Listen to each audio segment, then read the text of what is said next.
Chapter 2751 Number 1 City. In the future, the teleportation hall was a 5-story building with the footprint of 3 sports stadiums. The massive edifice looked as if it were the heart of this area. Previously, the teleportation hall's teleportation array had been suppressed by a magic barrier. However, now that the restriction was lifted, the teleportation array instantly stirred the mana inside Silverwing City, exciting the mana to flow toward the building. This sudden change stunned the players on the main street. Why does Silverwing City have a teleportation hall? Crap! I never thought Zero Wing would actually play such a card. Amazing! Simply amazing. So this is Zero Wing's true trump card? This won't do. I need to rent some shops in Silverwing City now. I must rent them no matter the cost. The many players on the streets who were originally planning to leave Silverwing City for greener pastures were now in a hurry.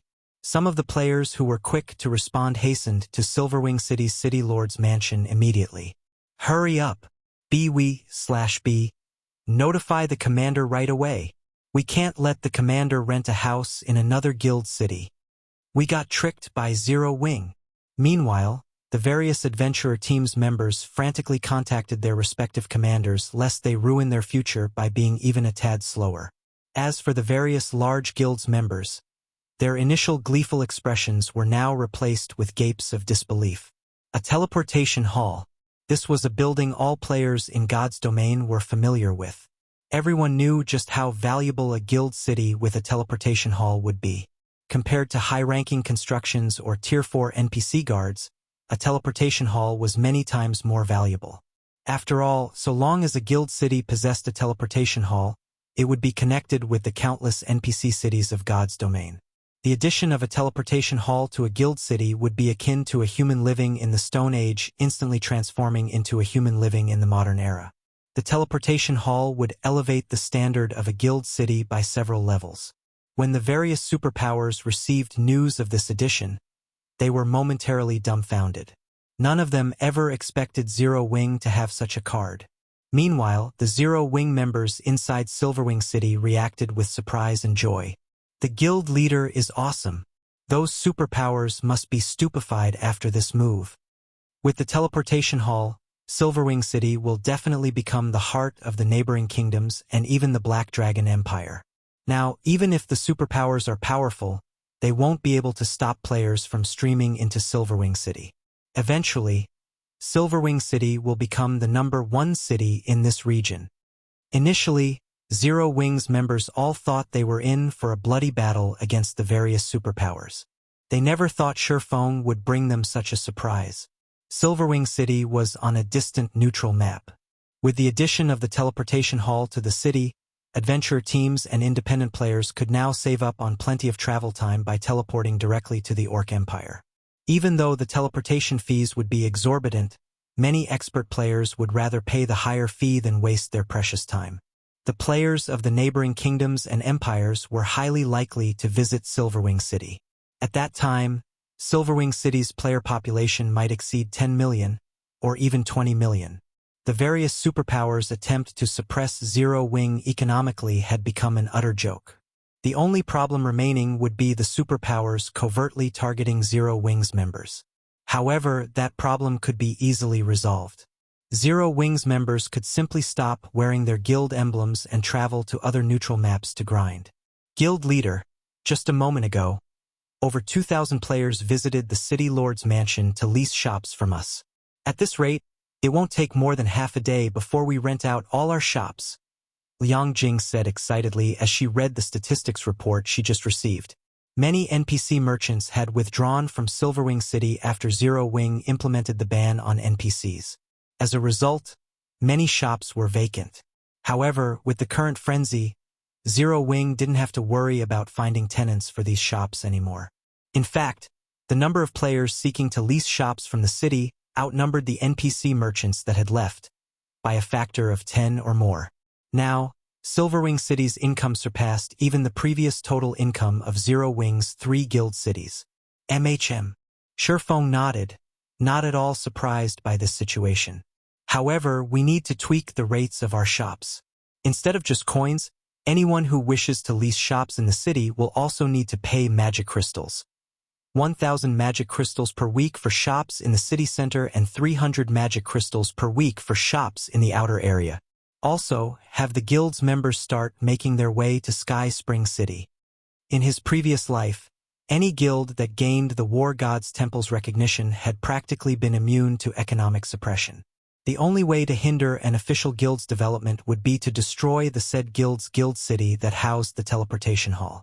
Hence, the various superpowers had gone crazy fighting for the reserve seats. In fact, many powers would fight desperately just to secure a foreign aid position. Zero Wings becoming an official guild shortly after the first major update could be considered an incredibly fortunate matter. After all, the moment Zero Wing became an official guild, it was no longer competing on the same stage as the various superpowers. While it was indeed true that Zero Wing's current foundation was no match for that of the various superpowers, Zero Wing's potential was way above that of the superpowers. Now, all Zero Wing needed to do was completely seal the secret Covenant Tower and use it to rapidly develop the guild's strength before the NPC forces began their invasion. If everything went well, Zero Wing would just have to sit back, watch as the various powers got eliminated, and harvest the territories of these eliminated powers afterward. Now, Zero Wing was in a race against time. As for struggling against the superpowers, that was simply a waste of precious time. After all, in the past, less than 20% of the superpowers had survived the NPC forces' invasion. Since the first major update had taken place much sooner this time, the outcome would most likely be even worse. Meanwhile, after hearing Feng's orders, Liang Jing said excitedly, "I'll have them start heading over now."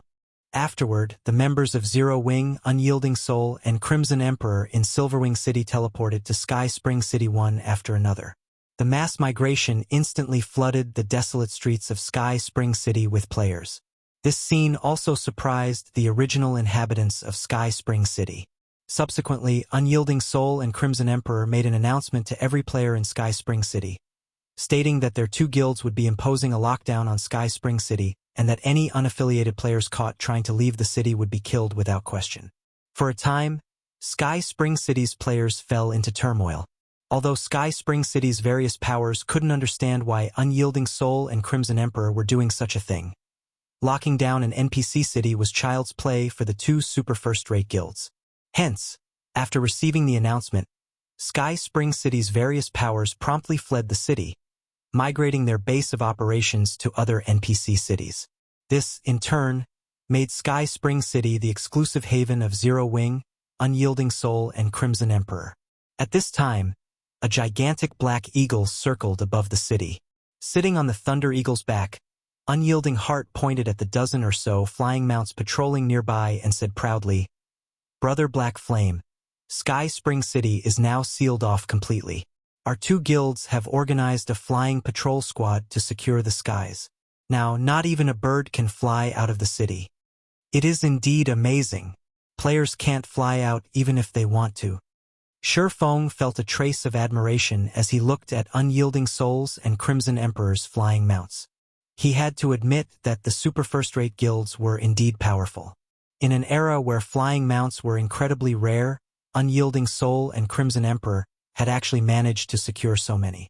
Moreover, by the looks of it, these flying mounts were of considerably high quality. Even the weakest among them was at the advanced common rank, with 2 or 3 of them even reaching the basic extraordinary rank. If a player did not possess an advanced extraordinary rank flying mount, they wouldn't stand a chance against the coalition of these flying mounts. However, Illusory Words shook her head at Unyielding Heart's words. Unlike Unyielding Heart, she didn't have a very optimistic view of the situation. "I'm afraid the various superpowers will start paying even closer attention to us now. If we march boldly into the secret Covenant Tower, I believe it won't be long before news of it gets out. At that time, they will definitely do everything they can to investigate the matter. If that happens, the time we can keep the secret hidden will be very short. And once the various superpowers find out about the Tier 3 legacies, all of them on the Eastern continent will disregard all costs to contest over the tower. With the amount of time we have, I'm afraid we won't be able to secure many advantages from the tower. Under normal circumstances, their series of actions would have already caught plenty of attention. Now, they had even become the focus of the superpowers. Meanwhile, no secret could be kept forever, especially with massive organizations like their guilds. No matter how hard they tried to keep the secret Covenant Tower's secret hidden, the secret would eventually get out. The only way to prevent the secret from leaking would be to avoid informing the members of their guild and prevent their guild members from entering the secret Covenant Tower at all. However, they couldn't afford to take such an action. Indeed, Feng nodded. He very much agreed with Illusory Words' worries. Compared to Illusory Words and Unyielding Heart, Feng knew much more clearly just how much of an impact the secret Covenant Tower would have on the continent of God's domain. Once the tower's secret got out, the resulting struggle wouldn't be a simple competition between superpowers. Instead, it would be a fight to the death. Quite a few superpowers had even perished during the struggle back then. However, we have already acted. We can't possibly avoid entering the tower now, right? Unyielding Heart also understood that the secret would get out very quickly once they began sending their members into the tower.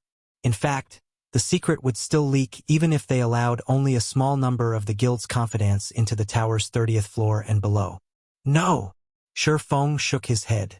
Smiling, he said, "We aren't exactly without options to take full control of the secret Covenant Tower. What other options do we have?" Unyielding Heart asked as he looked at Feng curiously. In his opinion, once the secret got out, their three guilds wouldn't be able to retain their monopoly of the secret Covenant Tower. The only thing they could do now was grind for as many Tier 3 legacies as possible before the inevitable occurred. Illusory Words also turned to look at Feng, a trace of confusion in her eyes. "You'll understand once you take a look at this," Feng said as he sent a document to the two people. He then added, "You must keep this matter a secret. You absolutely cannot let other people know about it. Otherwise, you will no longer have any connection with the secret Covenant Tower in the future. In contrast, if we succeed in this matter, your two guilds can each occupy 25% of the secret Covenant Tower's shares." "What is it? Is this thing you speak of really so amazing?" Unyielding Heart felt that Feng was indulging in hyperbole. The latter spoke as if the secret Covenant Tower was already in the bag. "You're not talking about the Tier 4 promotion quest information, right?" Illusory Words joked. Shaking his head, Feng said, "You'll understand once you see it. Read latest chapters at Wuxia World." Immediately, Unyielding Heart and Illusory Words stopped speaking and opened the file Feng sent them. However, as soon as they read the information, their jaws dropped, their eyes widened in disbelief, and their hearts pounded with shock. Looking at Feng, Unyielding Heart asked in a quivering voice, "Is this real?" The thing that Feng had just shown them completely exceeded Unyielding Heart's imagination. In fact, compared to it, the information on the Tier 4 promotion quest was worth less than dust. After all, the thing that Feng showed them could completely rewrite the status quo in God's domain. A small mobile fortress. Chapter 2752, Feng's Madness.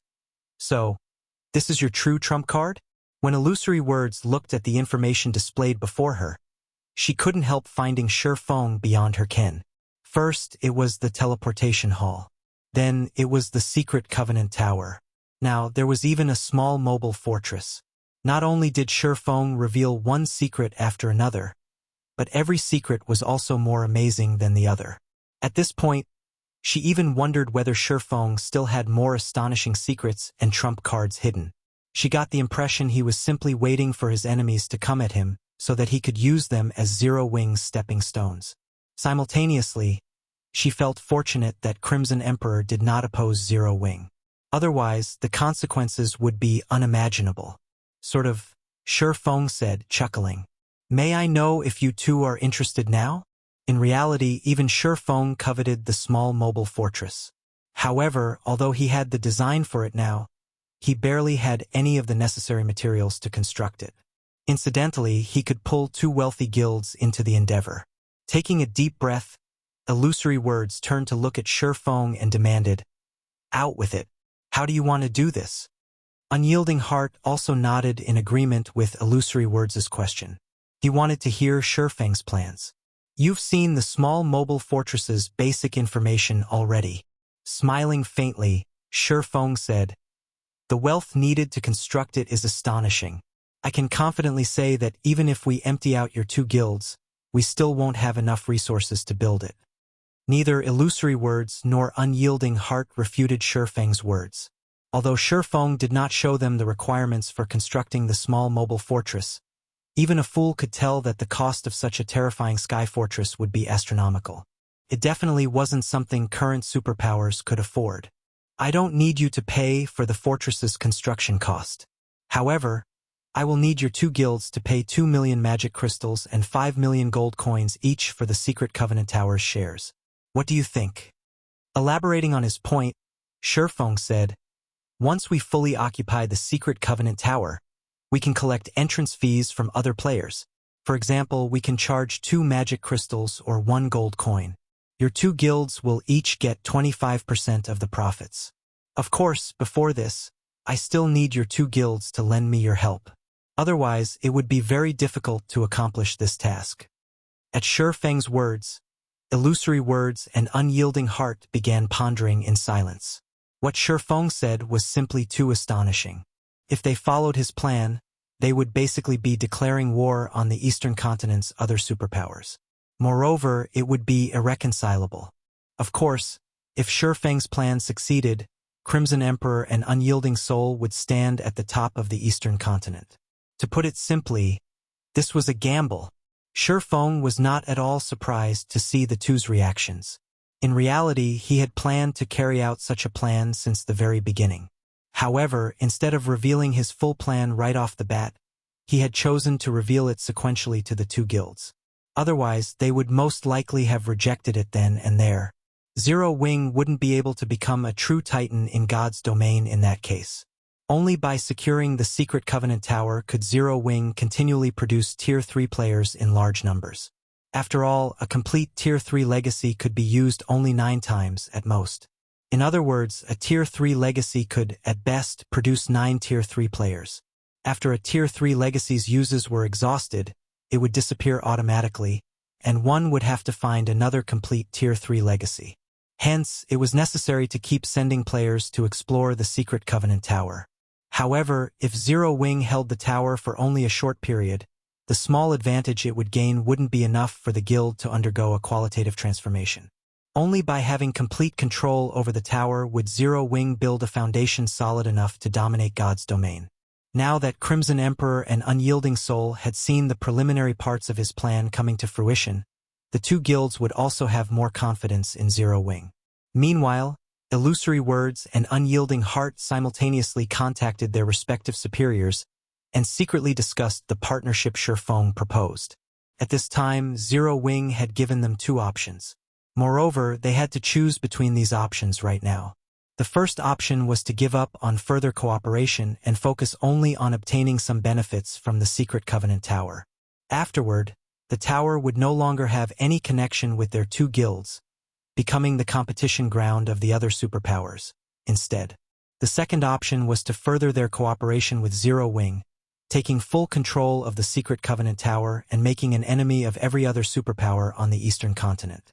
If their plan succeeded, their guilds would gain an endless stream of resources and Tier 3 players. If they failed, it wouldn't be surprising if their guilds disbanded. This was a gamble that put everything on the line. After discussing for more than 10 minutes, Illusory Words and Unyielding Heart simultaneously disconnected their calls and looked at Feng. Guild leader Black Flame, Crimson Emperor has decided to take your gamble this time. However, we have a condition for doing so, Illusory Words said slowly. If you cannot agree to this condition, we cannot further our partnership. Brother Black Flame, it is the same for my side, as well, Unyielding Heart said with a bitter smile. You are playing with too big a fire this time. Our hesitation is natural. Go ahead. Feng wasn't at all surprised by this response. After all, the bet he proposed basically involved their guild's life or death. However, not everyone would have the opportunity to make such a bet, either. The 2 guilds should know this as well, which was why they did not refuse his offer outright. Instead, they had chosen to accept his offer while increasing their chances of survival as much as possible by adding conditions. In fact, it would be strange if they didn't do so. I'm guessing the requirement of our two guilds should be the same. With a helpless smile, Illusory Words said, if Zero Wing's plan this time fails, Crimson Emperor wants half of Silverwing City's profits. Unyielding Heart nodded in agreement. The price Feng was asking their two guilds to pay was no laughing matter. If the plan really failed, their guilds would be doomed for sure. However, if they had Silverwing City's income, they could more or less survive the ordeal. That won't be a problem, Feng answered without the slightest bit of hesitation. Since he had invited the two guilds into an alliance, he naturally had to provide them with a safe path of retreat. Otherwise, who would be willing to take such a risk? After all, even if Crimson Emperor and Unyielding Soul secured only a small advantage through the secret Covenant Tower, they could still become titans in God's domain, unlike Zero Wing. And even if the two guilds managed to gain full control over the tower, their situation would improve only slightly. They would be a step ahead of the various superpowers but still be no match for the 5 great super guilds. BVE/B Feng's decisiveness stunned Illusory Words and Unyielding Heart. In their opinion, Silverwing City was Zero Wing's last path of retreat. It was also one of Zero Wing's main sources of income right now and would most likely remain so in the future. One could say that so long as Silverwing City remained standing, Zero Wing would continue to survive in God's domain. However, Feng had agreed to give its income away without hesitation. What the two of them did not know was that Feng had never once deemed Silverwing City or Stone Forest City that important. The small mobile fortress was the way to go. Even if his plan failed this time and he managed to gather only a small portion of the small mobile fortress's construction materials, he would have profited massively. In his previous life, guilds had been willing to exchange 3 main guild cities for one small mobile fortress, let alone a measly basic city. Even then, no guild had accepted the trade. Following this, Illusory Words and Unyielding Heart signed a guild contract with Feng on behalf of their respective guilds. As stipulated in the contract, Crimson Emperor and Unyielding Soul would do everything they could to support Zero Wing during this time. Both guilds would also pay 2 million magic crystals and 5 million gold coins to Zero Wing. In exchange, Zero Wing would have to give up all of Silverwing City's income to the two guilds should the plan fail. When the guild contract took effect, both Illusory Words and Unyielding Heart breathed out a deep sigh of relief. This was undoubtedly the scariest and craziest wager they had participated in their entire lives. Brother Black Flame, what do you need us to do next? Unyielding Heart asked Feng. With the contract signed, their two guilds would move according to Feng's arrangement. Moreover, Unyielding Heart was also curious about what Feng needed their two guilds' strength for. Although he didn't know what it cost to construct a small mobile fortress, the price definitely wasn't something even 5 superpowers working together could afford. Otherwise, mobile fortresses wouldn't be so rare in the various kingdoms and empires. Read latest chapters at Wuxia World. There's nothing much you can do now. Your two guilds just need to focus on locking down the secret Covenant Tower. At the same time, send some trustworthy members to explore the 30th floor and beyond to obtain as many Tier 3 legacies as possible. After giving the matter further thought, Feng said, in addition, I'll need your two guilds to organize a 100-man team of peak experts, which will follow me to a place. A 100-man team of peak experts? Feng's words shocked Unyielding Heart. Even working together, Crimson Emperor and Unyielding Soul wouldn't be able to form such a team. At best, they would be able to bring out 70 or 80 peak experts. Can you tell us where we're going? Illusory Words frowned at Feng's words. Peak experts were the pillars of their guilds. Fielding so many peak experts for one operation would place a heavy burden on their guilds. Chuckling, Feng answered honestly, The Ruined Mountain Range. Chapter 2753, Godslayer's Treasure. The Ruined Mountain Range? Illusory Words and Unyielding Heart were stunned by Feng's answer, their complexions turning indescribably grim. The two of them were not unfamiliar with the name Ruined Mountain Range. On the contrary, this was a name that resounded among the various superpowers.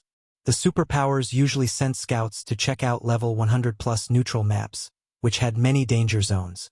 Some superpowers would even investigate level 130 to level 150 neutral maps. Of the explorations conducted by the superpowers, none of the exploration teams they sent into the Ruined Mountain Range had returned alive. Yes. Despite the Ruined Mountain Range being only a level 120+ neutral map, none of the expert players that entered it had returned alive. In fact, they didn't even know how they died. After suffering such bizarre losses, the superpowers stopped attempting to explore the Ruined Mountain Range. After all, the players capable of entering level 120+ neutral maps were incredibly strong experts, with even the weakest among them being at the Flowing Water Realm. Even the superpowers couldn't afford to have too many of such experts dying. Due to this reason, the Ruined Mountain Range had become a forbidden land for the various superpowers. Even though the superpowers already had level 118+ expert players under their command now, none of them dared make another attempt. After a while, Unyielding Heart asked nervously, "Must we go in there?" Peak experts were the main pillars supporting their guilds. Even the death of one of these experts would distress them. It would be an absolute nightmare if several dozen of them died. We must. Entering the Ruined Mountain Range is the prerequisite for our success, Feng said, nodding. If possible, he wouldn't want to enter the Ruined Mountain Range at this time either. However, the Ruined Mountain Range was his only option to secure a large amount of resources quickly. This was because the Ruined Mountain Range was a true forbidden land with the lowest level requirement. Players had a chance of surviving in the neutral map so long as they reached level 120. Moreover, the Ruined Mountain Range was also one of the most highly contested forbidden lands in his previous life. Although the Ruined Mountain Range was labeled a forbidden land, it wasn't a forbidden land for all life. Instead, it was only a forbidden land for humans. Humans would face great danger when entering the Ruined Mountain Range. However, non-humans wouldn't. Most importantly, the clue he had to the Godslayer led him to the Ruined Mountain Range. After analyzing the map clue and with his understanding of the Ruined Mountain Range, he felt it was highly likely that one of the Godslayer's treasures was hidden inside the Forbidden Land. The Earthfall Secret Land. This was something he had only heard of during his previous life. Although he didn't know who activated the Earthfall Secret Land, what he did know was that the 5 great super guilds had dispatched over 40 Tier 5 experts to contest for it. The struggle between these experts had very nearly flattened the Ruined Mountain Range's outer area. As to what the Earthfall Secret Land contained, there had been all sorts of rumors about it in the outside world. However, nobody actually had a concrete answer. This was because shortly after the Earthfall Secret Land appeared, 3 of the 5 great super guilds had joined forces to monopolize that place. The 3 guilds had prohibited not only outsiders from entering but even their own internal members. The minimum condition to enter the Earthfall Secret Land had been being a Tier 4 core member. Nevertheless, one thing was certain. The Landfall Secret Land was a different dimension the Godslayer had created. The Secret Land had boasted an abundance of riches and veins. Magic crystals could also be found all around. It wasn't a place the outside world could compare to. Hence, Feng intended to take a look at the Earthfall Secret Land. However, the road leading to the Earthfall Secret Land was a treacherous one. After all, countless Tier 4 players had died in the Ruined Mountain Range in his previous life. Even Tier 5 players had fallen in the map. It wasn't a place that lone individuals could easily traverse. Therefore, Feng planned to tap the power of Crimson Emperor and Unyielding Soul for this endeavor. The Ruined Mountain Range is extraordinary. Not to mention, the 2 of our guilds don't even have enough people to form a 100-man team of peak experts. I'm afraid it's going to be difficult to survive there, Illusory Words stated. How about we include some additional Tier 3 experts? That will increase our chances. Compared to Tier 3 peak experts, ordinary Tier 3 experts were far less prized. If they came across dangerous situations, they could have the ordinary experts scout ahead instead of putting the peak experts at risk. This method was frequently employed by superpowers when exploring forbidden lands. No. Shaking his head, Feng smiled and said, "The ones participating in this expedition aren't just experts from your 2 guilds. Other experts will come with us as well." Other experts? Are they safe? Illusory Words and Unyielding Heart were confused by Feng's words. The operation this time was evidently a top secret. They couldn't afford to invite outsiders at all. Moreover, the operation had high requirements for players. They found it hard to believe that Zero Wing actually had other allies that could be trusted for this operation. They're safe. Their strength is also more than enough to participate in this operation, Feng said, chuckling. The Earthfall Secret Land was a place that the 5 great super guilds had considered a strategic resource. Once there, he naturally couldn't explore it together with Crimson Emperors and Unyielding Souls members. However, exploring the secret land by himself was also impossible. Hence, he needed to bring some other people with him. Only outsiders did not know that these people were actually part of Zero Wing. Afterward, Feng had Illusory Words and Unyielding Heart gather their guild's peak experts, while he contacted the Azura Adventurer team. As for the Secret Covenant Tower, he tasked Fire Dance and the rest of Zero Wing's main force to handle it. After all, the expedition to the Ruin Mountain Range would take a lot of time. Since Fire Dance and the others could already challenge their Tier 4 promotion quests, it would be a loss for them to accompany him. Black Dragon Empire, Thousand Rock Town. Several dozen flashes appeared on the town's teleportation array as Unyielding Souls and Crimson Emperor's peak experts arrived in this desolate border town.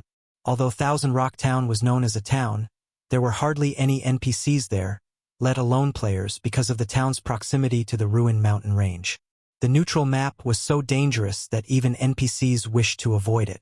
After glancing at the desolate street, Blue Gown eyed Feng, who stood nearby. She then asked Illusory Words curiously through a private conversation, "Big Sis Illusory? Who do you think Guild Leader Black Flame invited?" In her opinion, their team, which consisted entirely of peak experts or better, was incredibly rare even in the entire God's domain. She found it inconceivable that Zero Wing could invite another team capable of rivaling theirs. Aside from the many peak experts, their team had Illusory Words and Unyielding Heart. The former was a cleric who stood at the pinnacle of God's domain, while the latter was a berserker with defense rivaling MT classes. There was also Blue Gown herself, who was the third-ranked Guardian Knight in Crimson Emperor's main force. At this stage of the game, only the 5 great super guilds would be capable of fielding such a team. I don't know. According to the information we gathered, only the Dragon Phoenix Pavilion's Phoenix Rain might be of help. However, Phoenix Rain disappeared, so Zero Wing shouldn't have any other capable allies. Illusory Words replied, shaking her head. She, too, was curious about the allies Feng mentioned. Shortly after Illusory Words and Blue Gown spoke with each other, a dozen or so flashes appeared on the teleportation array once more. When these new arrivals walked out of the teleportation array, both Illusory Words and Unyielding Heart were shocked. Every one of these new arrivals radiated an astonishingly powerful aura. By the looks of it, not only had they unlocked their mana bodies, but their progress should have reached 100% as well. The callous man walking at the head of the group was someone even Illusory Words and Unyielding Heart had to be wary of. Lightning Demon Lifeless Thorn. Read latest chapters at Wuxia World. Lifeless Thorn was a ruthless person who persisted in challenging the various experts of God's domain. Some time ago, he had even fought Stalwart Sky, one of the Battle Wolves' Wolf Kings, to a draw and was labeled by the Secret Pavilion as one of the Eastern Continent's top 10 rookies. At this time, Lifeless Thorn boasted not only a high level of 122 but also 7 pieces of epic equipment. And although he had hidden the glow effect of the spear he carried on his back, the archaic magic patterns engraved on it betrayed the spear's superiority to ordinary epic weapons. The Azura Adventurer team. Why are they here? Illusory Words and Unyielding Heart were dying of curiosity at the sight of Lifeless Thorn's group. After all, the Azura Adventurer team was currently a top adventurer team in God's domain. Moreover, it possessed an incredibly mysterious background. Not only did the adventurer team conquer many high-difficulty, large-scale team dungeons, but the adventurer team's members also possessed unfathomable strength. Many of the adventurer team's members had even reached the Spiritualization Realm 1, which allowed them to exhibit extraordinary combat power.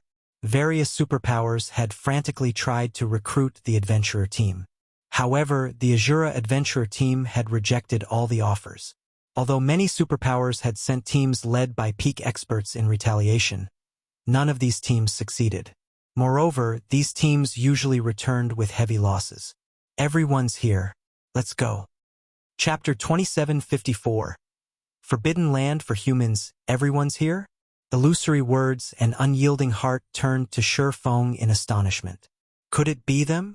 Not only did the Azura adventurer team possess a reputation on the eastern continent of God's domain, but according to rumor, the adventurer team also controlled more than half of the ice crystal world. All of the adventurer team's core members were incredibly mysterious. From time to time, unheard of powerful geniuses would also appear in the adventurer team. It was also brooded about that the Azura adventurer team had an incredibly powerful commander. This commander was elusive and mysterious. Rumor had it that even Lifeless Thorn couldn't survive one hit from this commander, and that Lifeless Thorn was challenging the various superpowers experts so crazily because he wanted to challenge Azura's commander once more. This situation instilled fear in the various superpowers. For this reason, God's Domain's superpowers suspected that the Azura adventurer team had the backing of a mysterious and powerful force. In fact, they even suspected that this mysterious backer was someone from the upper zone's top layer. The Azura adventurer team had arrogantly rejected many of the powers that wished to recruit it. This, in turn, resulted in many clashes between Azura and the various powers. And the more Azura fought, the more famous it became. Now, however, it was actually revealed that Azura had a good relationship with Zero Wing. They'll be moving with us later on, Feng said. He then nodded at Lifeless Thorn and the others in greeting. Actually, even Feng was somewhat surprised when he saw Lifeless Thorn and the others. He never thought that they would improve so much in the time he hadn't seen them. Now, Lifeless Thorn and the others surpassed Fire Dance and Zero Wing's other main force members in levels. Moreover, Lifeless Thorn's aura suggested that he was half a step into the domain realm already. Feng had to admit that the man was truly a battle maniac. Although his frenziedly challenging God's domain's various experts had earned him a lot of enemies, the experience he racked up allowed him to improve rapidly. As for Solitary 9, Yenya, Cleansing Whistle, and the others standing beside Lifeless Thorn, they, too, had made significant improvement. It was evident they were at the Flowing Water Realm already. Moreover, they weren't all that far from reaching the Void Realm, either. If they received enlightenment now, they might very well break through to the next level immediately. Meanwhile, Feng's introduction of them rendered Lifeless Thorn and the others momentarily speechless. They nodded at illusory words and unyielding heart in acknowledgement, none of them showing any intention of speaking to the two strangers. At this time, Solitary 9 spoke to Feng excitedly through a private conversation, asking, "Commander, what do you think of the people we brought this time? Everyone's combat power is on par with peak experts. We didn't shame you, right?" "Indeed. I never thought you would manage to recruit so many talents," Feng said in astonishment as he studied Azura's team members. Quite a few of the Azura members present were people he was unacquainted with personally. However, he had heard of a few of these people in his previous life. All of them had been well-known solo experts in the game. Two of them had even reached Tier 5, only slightly inferior to Lifeless Thorn, who had reached the demigod standard. Feng truly had not imagined that Lifeless Thorn and the others would be able to recruit all these people into the Azura adventurer team. Following this, Solitary 9 told Feng about recent events, mentioning that they had accidentally strayed into a magical place where time flowed at a completely different rate, and the players residing there were incredibly strong. In that magical place, Refinement Realm experts were considered third-rate. They were no big deal whatsoever. The players there were also very high-leveled, with some having even reached level 130 already. When Solitary 9 and the others visited that place, they had been utterly dumbfounded. During their stay in that magical place, they had frequently fought with the experts there. This allowed them to gain a lot of inspiration and improvement. Unfortunately, the system abruptly brought them back to the main continent for some reason. When they returned, their levels surpassed that of the superpowers peak experts by a large margin. Solitary 9's tale surprised Feng. He never thought that God's domain would actually have such a magical area. However, when he remembered that Gentle Snow and Aqua Rose had fought in a different world for 80 years, He concluded that the situation Lifeless Thorn and the others had found themselves in was nothing to fuss about. Meanwhile, Crimson Emperors and Unyielding Souls members also finished their preparations to set off. Following which, everyone got on their flying mounts and flew toward the Ruined Mountain Range. The Ruined Mountain Range occupied a huge area on the continent of God's domain. According to players' estimates, the entire Ruined Mountain Range could rival the combined area of 5 or 6 empires and connected many places. The neutral map's level 120 region was only the periphery. If players wished to survive in the map's inner region, they would have to reach level 150 at the very least. As for the Ruined Mountain Range's core area, only level 180 plus, Tier 5 experts could enter there. Even level 200, Tier 4 experts wouldn't survive. After flying for 7 hours straight, Feng and the others finally saw a stretch of majestic mountains on the horizon. Just the mountains in the Ruined Mountain Range's periphery already reached heights of more than 30,000 meters. The sky of the mountain range was also shrouded in thunderclouds, and purple lighting arcs frequently appeared, bombarding the mountain range. Those seeing the Ruined Mountain Range for the first time were inevitably stunned by the magnificent and destructive scene before them. "We're descending," Feng instructed everyone after taking a look at the mountain range ahead. Flying mounts couldn't fly into the Ruined Mountain Range. If players wished to enter the neutral map, they had to rely on their own 2 feet. This was because even Tier 5 experts couldn't withstand the purple lightning. Even a level 200 Tier 5 Guardian Knight would fall after suffering 3 to 5 lightning strikes. Anyone who wished to fly inside the Ruined Mountain Range would have to reach Tier 6 first. Only then could they endure the purple lightning shortly afterward. Feng and the others arrived in a forest near the Ruined Mountain Range. They then stored their flying mounts one after another. "Once we enter the Ruined Mountain Range, everyone must stick to the team as closely as possible. You must not split off from the team under any circumstances. Otherwise, you'll be responsible for the consequences," Feng said after everyone had finished organizing themselves. "Remember, even if someone beside you is asking for help, or I tell you to run for your lives, ignore everything. You must continue sticking to the team and advance. We also need to move as fast as possible." Upon hearing Feng's command, everyone present was surprised and puzzled. Guild leader Black Flame, "Are we supposed to ignore even your commands after we enter the map?" Blue Gown asked, her eyes filled with questions as she looked at Feng. Feng had clearly stated before that they needed to listen to his every command. Yet now he was telling them to ignore his commands once they entered the Ruined Mountain Range. His instructions were simply incomprehensible. "Yes, once you enter, you can ignore any of my commands temporarily. You can also ignore everyone around you until the team comes to a halt," Feng said, nodding. "Why?" Illusory Words was also slightly confused by this situation. "Is there an illusion inside? I'm not sure either. In any case, the environment inside is very special. You will suffer from hallucinations once you enter. However, despite being hallucinations, everything you see isn't an illusion, but real instead. Nobody can tell what is real or fake once inside.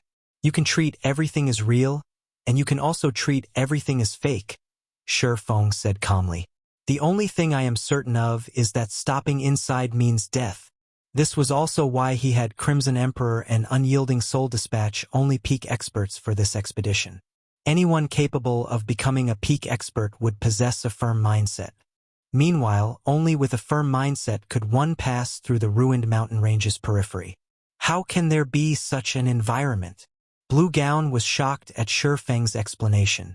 As far as she knew, Forbidden Lands were merely places with harsh environments and strong monsters. Yet, the Ruined Mountain Range was actually a place that subjected players to hallucinations? At this moment, let alone Blue Gown, even Illusory Words and Unyielding Heart had grim expressions on their faces. Suddenly, they understood why the various superpowers experts had died unawares after entering the Ruined Mountain Range. In fact, it would be strange if they knew how they died.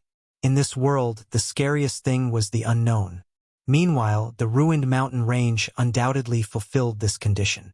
Although they didn't know whether there were any monsters in the ruined mountain range's periphery, just the unique environment alone made it a scary place. In fact, it wouldn't be an exaggeration to call it the scariest place they had visited since entering God's domain. The ruined mountain range truly deserved its reputation as a forbidden land for humans.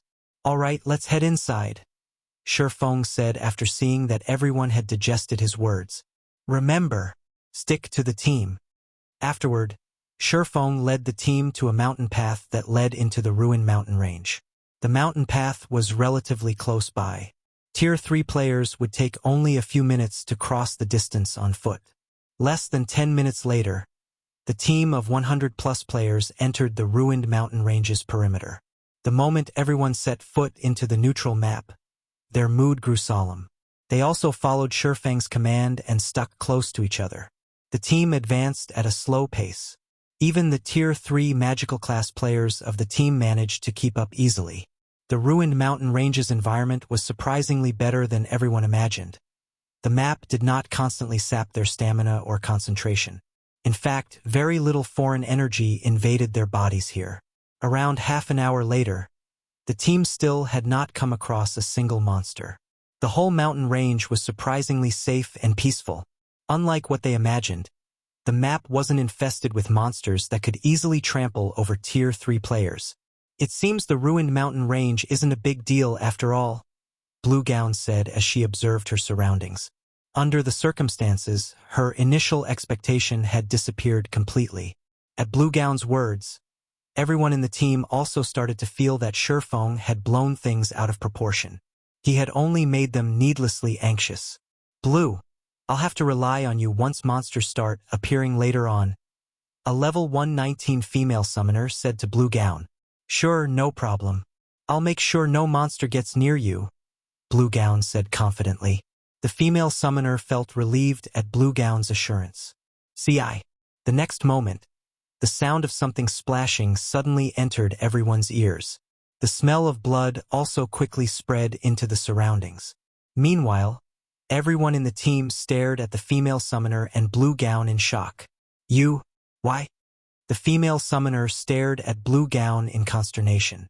Before anyone realized it, Blue Gown had stabbed the female summoner with her long sword, causing the latter to lose HP continuously. Blue Gown stared at the female summoner in confusion. A bright smile appearing on her face, she asked in a dissatisfied tone, "Why?" After saying so, Blue Gown slashed the female summoner's throat, killing her. Read latest chapters at Wuxia World. What's going on? Immediately, the people standing behind Blue Gown stared at her in shock and confusion. They couldn't understand why Blue Gown would suddenly attack a fellow teammate. Moreover, the smile on her face was unspeakably strange. The gaze she used to look at them also seemed as if she wasn't looking at humans. "What's the matter with you guys?" Blue Gown asked in confusion when she saw everyone looking at her warily. "Why are you looking at me like that?" However, despite her words, Blue Gown had an indescribably calm expression on her face.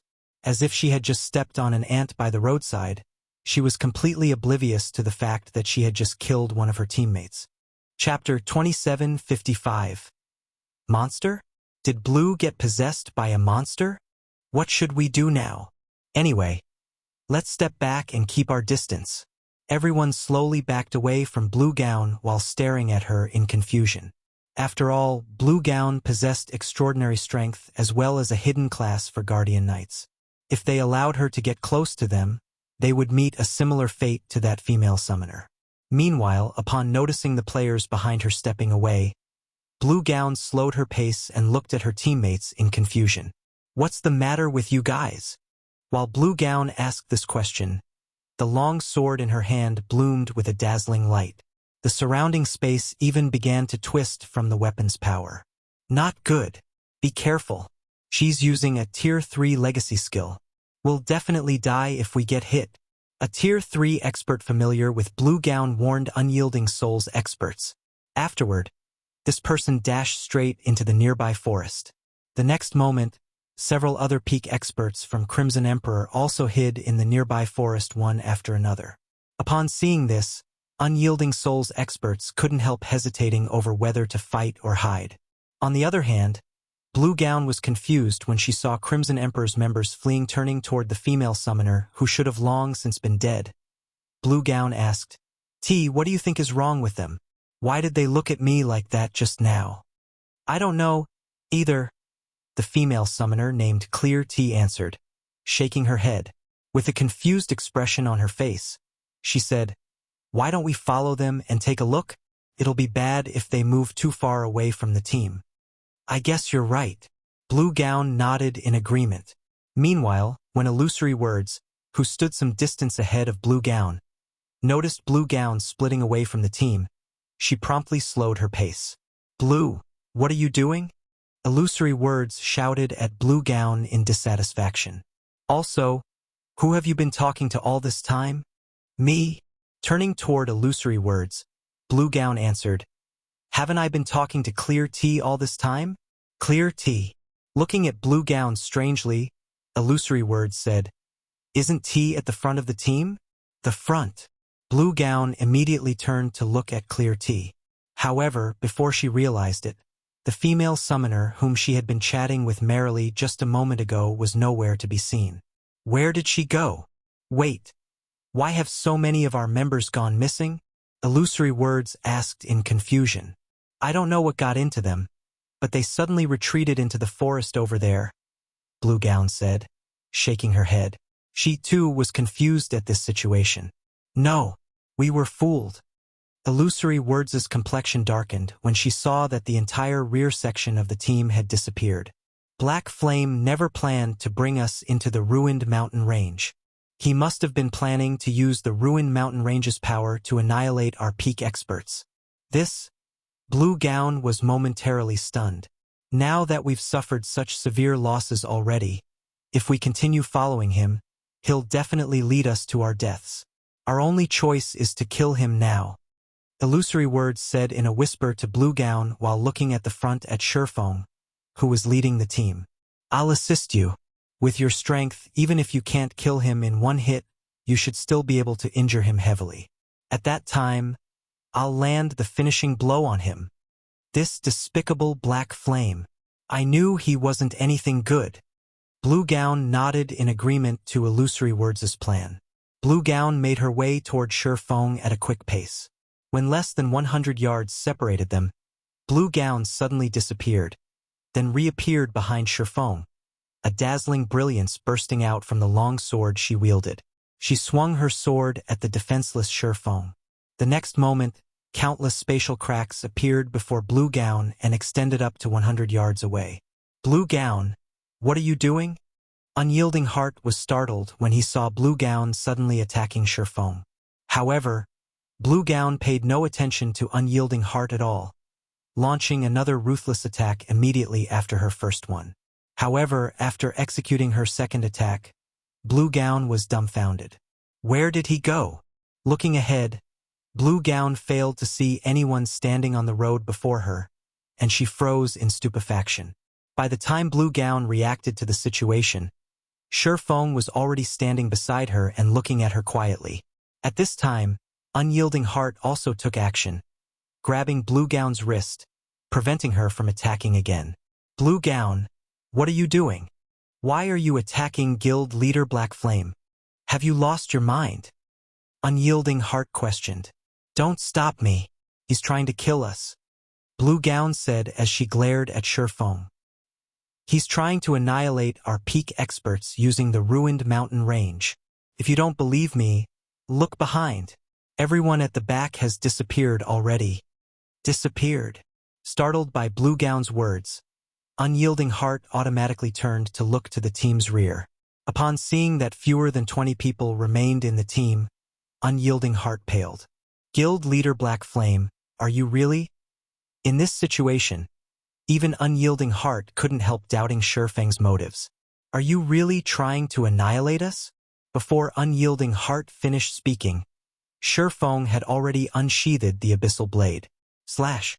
Before Blue Gown could react, Feng had cleaved Unyielding Heart in half, killing the latter instantly.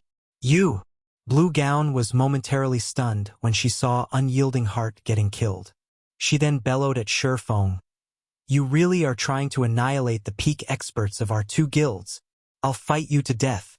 After Blue Gown said so, the intensity of her aura skyrocketed until it rivaled that of level 120 mythic monsters. However, before she could take action, Feng used Darkness Bind.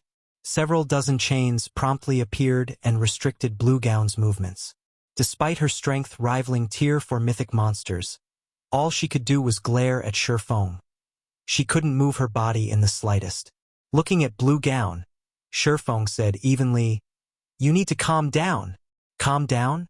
You want me to calm down?" Blue Gown's eyes burned with a fiery rage. "You killed Vice Guild Leader Hart, yet you want me to calm down? Take a clear look at the situation." Feng shouted while releasing his killing intent and directing it at Blue Gown. The intense killing intent instantly shocked Blue Gown out of her anger. And as if having realized something, she then gawked at her surroundings. "What the hell is going on with me?" Before Blue Gown realized it, more people had appeared around her. Unyielding Heart stood among these new additions and was currently staring at her with a confused look on his face. "Blue, what's gotten into you? Why are you trying to kill Guild Leader Black Flame so desperately?" Illusory Words asked, similarly surprised by Blue Gown's actions. Everyone had been advancing carefully before. Yet, for some reason, Blue Gown had suddenly charged up to Feng and attacked him. Fortunately, Feng had reacted quickly and dodged her attack in time. "An illusion? I got caught in an illusion?" Blue Gown was stunned by this situation. Everything she experienced before felt too real. So real that she didn't even notice that something was amiss. "What's going on here?" Unyielding Heart asked in surprise. "Does this mean you'll get trapped in an illusion even if you're just walking?" However, before Unyielding Heart and the others could figure out what was going on, Feng suddenly stabbed the abyssal blade into Blue Gown. "What are you doing, Guild Leader Black Flame?" Illusory Words asked, startled. Feng was a Tier 4 Sword Emperor. Any random attack of his could reap millions of HP from mythic monsters. Killing Blue Gown, who had less than 3 million HP, would take no more than a hit. However, what occurred next made everyone's jaws drop. This was because Feng's attack failed to kill Blue Gown. A damage value exceeding 4 million had appeared above Blue Gown's head, yet the Guardian Knight's HP bar had fallen by only a small chunk, losing barely 3% of her HP. How is this possible?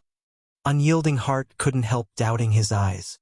For Blue Gown to lose only around 3% of her HP despite suffering over 4 million damage, her maximum HP had to exceed 200 million. A player having 200 million HP? Did a monster replace Blue? Illusory Words was also stunned by this situation. This was Illusory Words' first time seeing a monster transforming into a player. Moreover, the Blue Gown before her looked identical to the real one. However, before anyone could snap out of their surprise, Feng suddenly appeared beside Illusory Words and slashed at her with the abyssal blade. Minus 6,434,654. Damage exceeding 6 million appeared above Illusory Words' head. However, similar to Blue Gown, Illusory Words lost less than 3% of her HP from the attack. Illusory Words looked at Feng strangely, failing to understand why Feng had attacked her all of a sudden. Meanwhile, Unyielding Heart, who saw all of this, was at a loss. He simply couldn't figure out what was happening right now. Guild Leader Black Flame, what exactly are you doing? After suffering an attack, Illusory Words hurriedly stepped back and used a healing spell on herself, instantly replenishing her HP back to full. Read latest chapters at Wuxia World. What am I doing? Chuckling, Feng said, "Of course, I'm getting rid of you monsters." Monsters? What kind of joke are you making? How am I a monster? I'm a bona fide player. Illusory Words protested, her eyes wide with confusion as she looked at Feng. She then explained hurriedly, "There must be a problem here." When everyone on the team saw that Illusory Words did not retaliate, combined with the sincerity in her voice, they had to nod their heads in agreement, feeling that there was definitely a problem here. If Illusory Words really were a monster, she should have retaliated after Feng attacked her. She wouldn't be trying to explain herself. In the meantime, Blue Gown looked at herself in shock. She couldn't believe that she had transformed into a monster. Am I actually the transformation of a monster? Chapter 2756. True Forbidden Land. Blue Gown and Illusory Words' bizarre performance and words stunned everyone. Were Blue Gown and Illusory Words monsters or not? Previously, when they came across monsters, all they needed to do was attack the said monsters. If they couldn't defeat the monsters, they could just run. Now, however, they couldn't even tell whether the monsters they faced were actual monsters. What were they supposed to do in this situation? Immediately, a deathly silence fell over the entire team as everyone turned to look at their teammates, afraid that the one standing beside them was actually a monster in disguise. Illusory Words and Blue Gown also warily eyed each other. This weird scene was definitely a first for everyone. However, after this strange atmosphere lasted for several seconds, the sunny sky suddenly darkened. Lightning and thunder filled the surroundings. Before Blue Gown realized it, the people around her had disappeared. Simultaneously, a 6-meter-tall monster with a huge mouth and ethereal body had appeared beside her, and it had devoured half of her soul already. Despite having noticed this monster, she could only stare at it quietly like an immobile puppet. She couldn't move her body even if she wanted to. However, the next moment, a magic blade pierced the heart of this monster. The monster let loose an ear-piercing scream that made Blue Gown feel as if her head would burst. What's going on? Blue Gown, whose body currently resembled an ethereal soul, was all at sea. Right now, she truly could not distinguish what was real from what was fake. It was as if she had woken up from a dream, only to end up in another dream. Before she could react to the situation, the injured monster pounced on her once more, intending to devour the delicacy before it. Meanwhile, Blue Gown, who had returned to her physical body, was utterly powerless against the monster. Just being close to it petrified her and gave her a pounding headache. She couldn't put up any resistance whatsoever. Soul Devourer, Soul Monster, Great Lord, level 124, HP 440 million. However, before the Soul Devourer could reach Blue Gown, several magic swords shot through it in rapid succession. Minus 71,514,654. Minus 35,164,412. Several dozen terrifying damage values flashed above the Soul Devourer one after another, the Great Lord's HP zeroing out straight away. The monster then dispersed into particles of light, leaving behind a dozen or so crystal fragments in its place. Black Flame. Blue Gown looked at Feng in confusion, having fallen into a mentally weakened state, her voice tremulous with uncertainty. You sustained some mental attacks. Nearly half of your concentration was consumed as well. It's best if you don't move around recklessly, Feng said as he looked at Blue Gown. Fortunately, you managed to walk out of that area. I wouldn't have been able to save you otherwise. Mental attacks? Blue Gown was taken aback. How is this possible? This was her first time hearing this term. Moreover, everything she had experienced before felt real. Such a situation was simply unheard of. She had experienced earth-shattering battles in God's domain before, but never such a terrifying illusion. She found it hard to imagine that a monster was actually capable of executing such an attack. Nothing is impossible in God's domain, especially in this forbidden land for humans, Feng said as he met Blue Gown's incredulous gaze. Shaking his head, he said, monsters in God's domain aren't limited to physical and magical attacks. They have many unknown ways to attack and lay traps. Even if a player possesses combat power far surpassing a monster's, the player will still get killed if they aren't careful. Take these monsters that are capable of employing mental attacks, for example. Even if you have superior basic attributes, so long as you get caught in their mental attack, if you don't have incredibly strong willpower and the concentration to break through their mental bindings, you will still get killed. This was also why it was important for players to improve not only their basic attributes but also their concentration. During the early stages of God's domain, players would rarely encounter mental attacks. Those that did wouldn't notice it due to their ignorance of mental attacks. However, past level 120 and after the first major update took place, mental attacks would appear much more frequently. Meanwhile, if players did not possess sufficiently strong willpower, they would still be helpless against mental attacks even if they had incredibly powerful basic attributes. Take Blue Gown, for example. She had been trapped inside the Soul Devourer's mental space and couldn't escape at all. Fortunately, she did not die inside the mental space. Otherwise, even if he managed to save her from the Soul Devourer, all he would have saved would be an empty husk. In God's domain, dying inside a mental space was no different from dying in the outside world. To put it simply, one would suffer a soul death.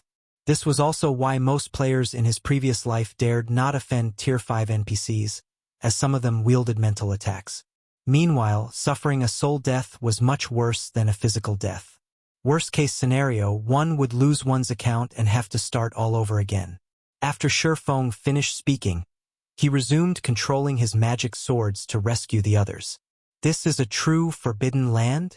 As Blue Gown looked at the death and destruction in her surroundings, she finally realized that the ruined mountain range was much scarier than she thought. Compared to the battles she had experienced before, the one just now was on an entirely different level. Moreover, she had never thought that there would be such forms of combat in a virtual reality game. Despite the Soul Devourer's basic attributes being inferior to hers, she had been utterly helpless against it. When that Soul Devourer approached her earlier, she had suffered an intense headache. Her head had hurt so much that she couldn't control her body, let alone fight. Blue Gown wasn't the only victim of a Soul Devourer's attack. Several dozen other people had been caught as well. Of those present, only 19 people managed to avoid the Soul Devourer's attacks. Of the 19 people, the Azura Adventurer team had an overwhelming advantage in numbers. 8 of the Adventurer team's members were unscathed, compared to the 5 members each of Crimson Emperor and Unyielding Soul. At this time, everyone was desperately trying to save those who had been caught. However, some of the victims were beyond rescue already.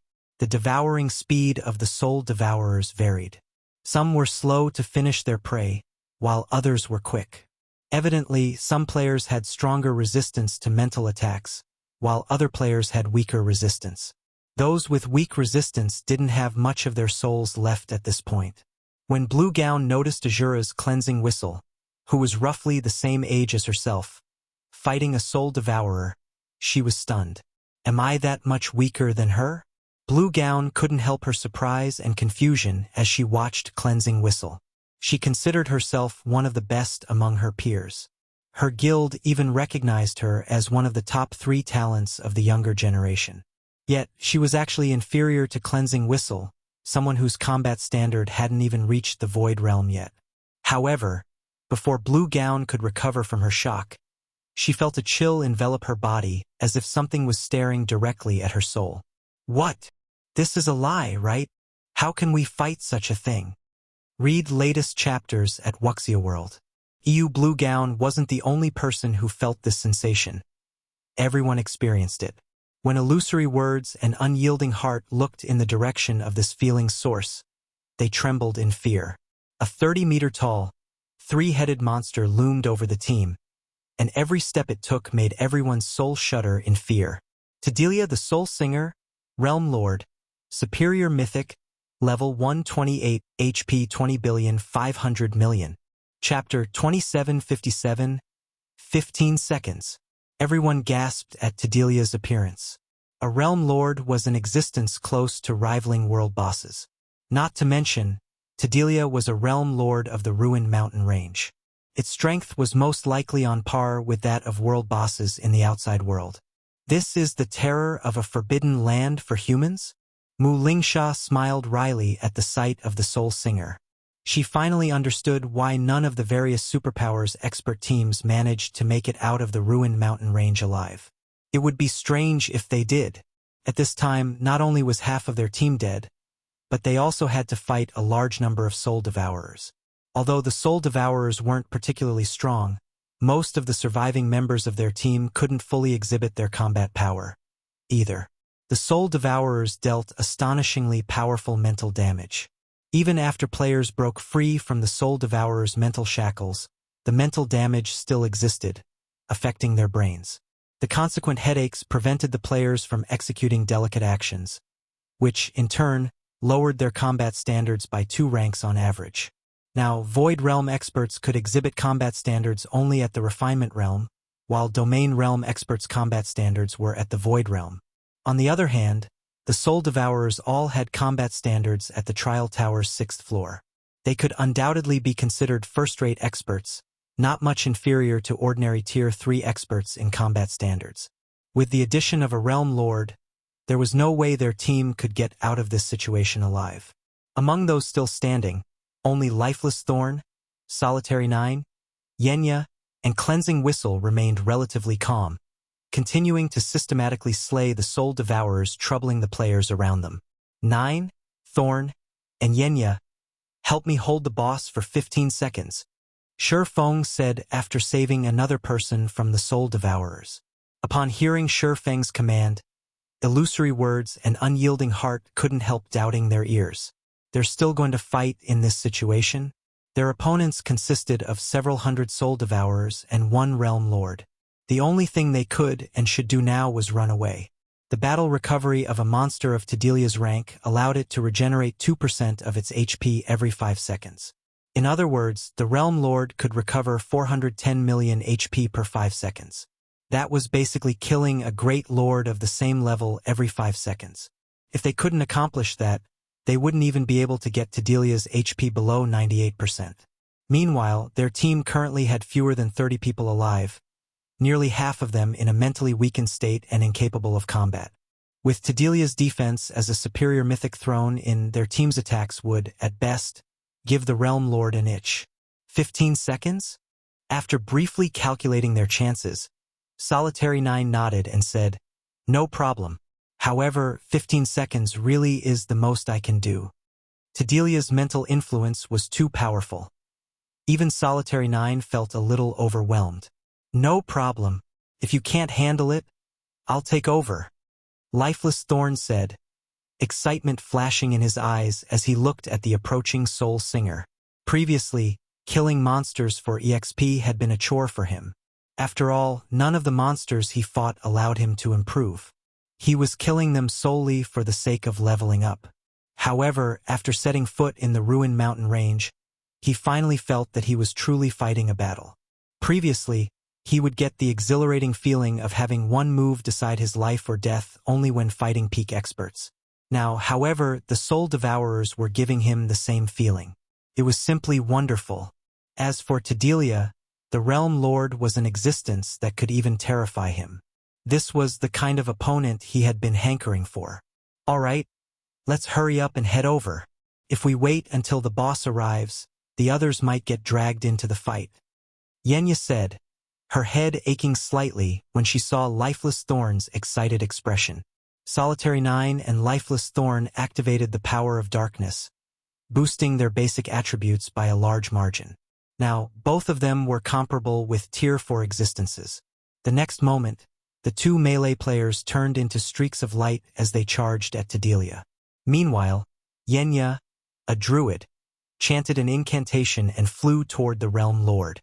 Simultaneously, she cast a layer of life protection on both Solitary 9 and Lifeless Thorn, the spell capable of absorbing some of the damage they took and converting it into HP. Roar. Tedelia bellowed in anger when it saw 2 ants charging at it, its roar echoing throughout the Ruined Mountain range's outermost area.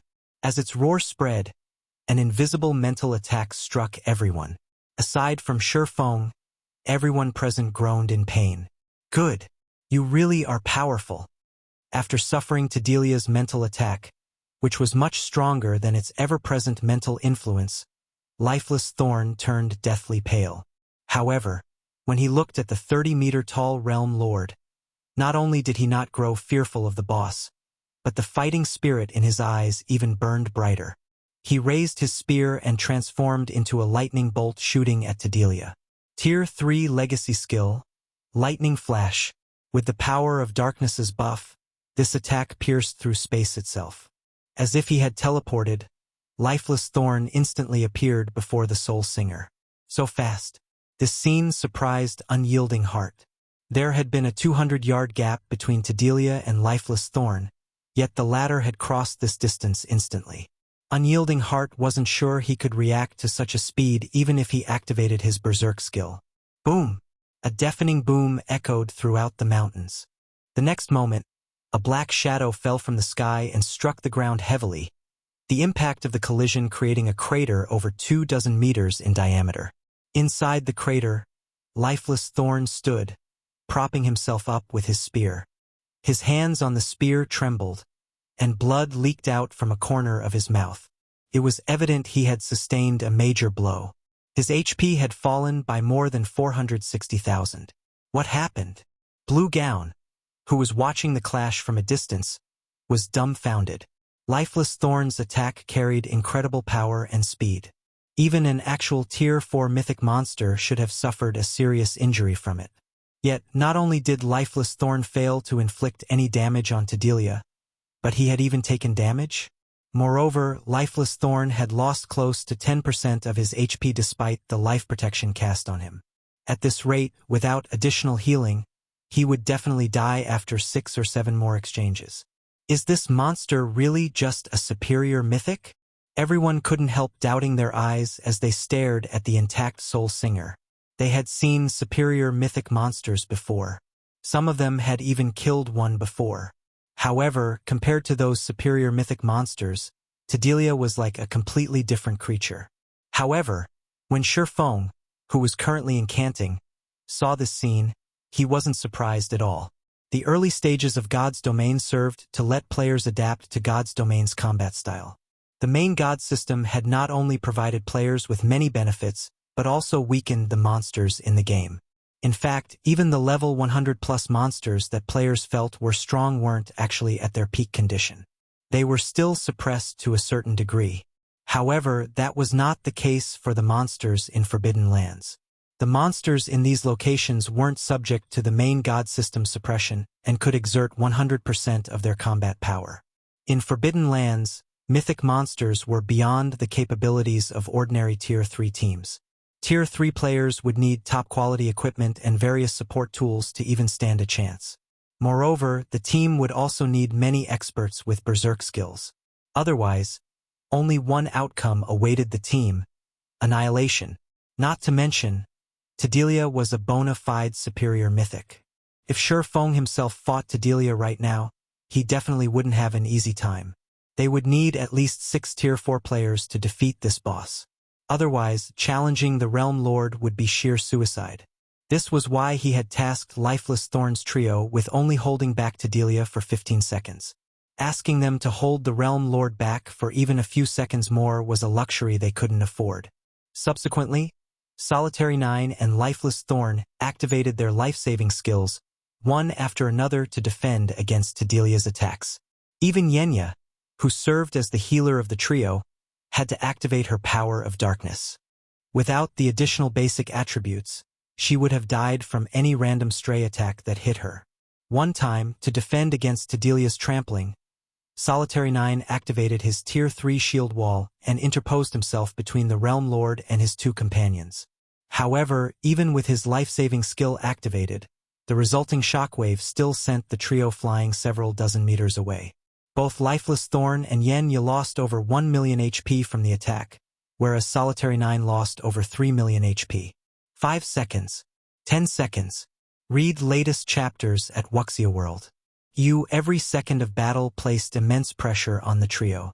Every moment they fought, Tedelia felt as if death would claim them in the next second. The players spectating from afar were stupefied at this scene. This was the first time they truly understood how terrifying a superior mythic monster could be.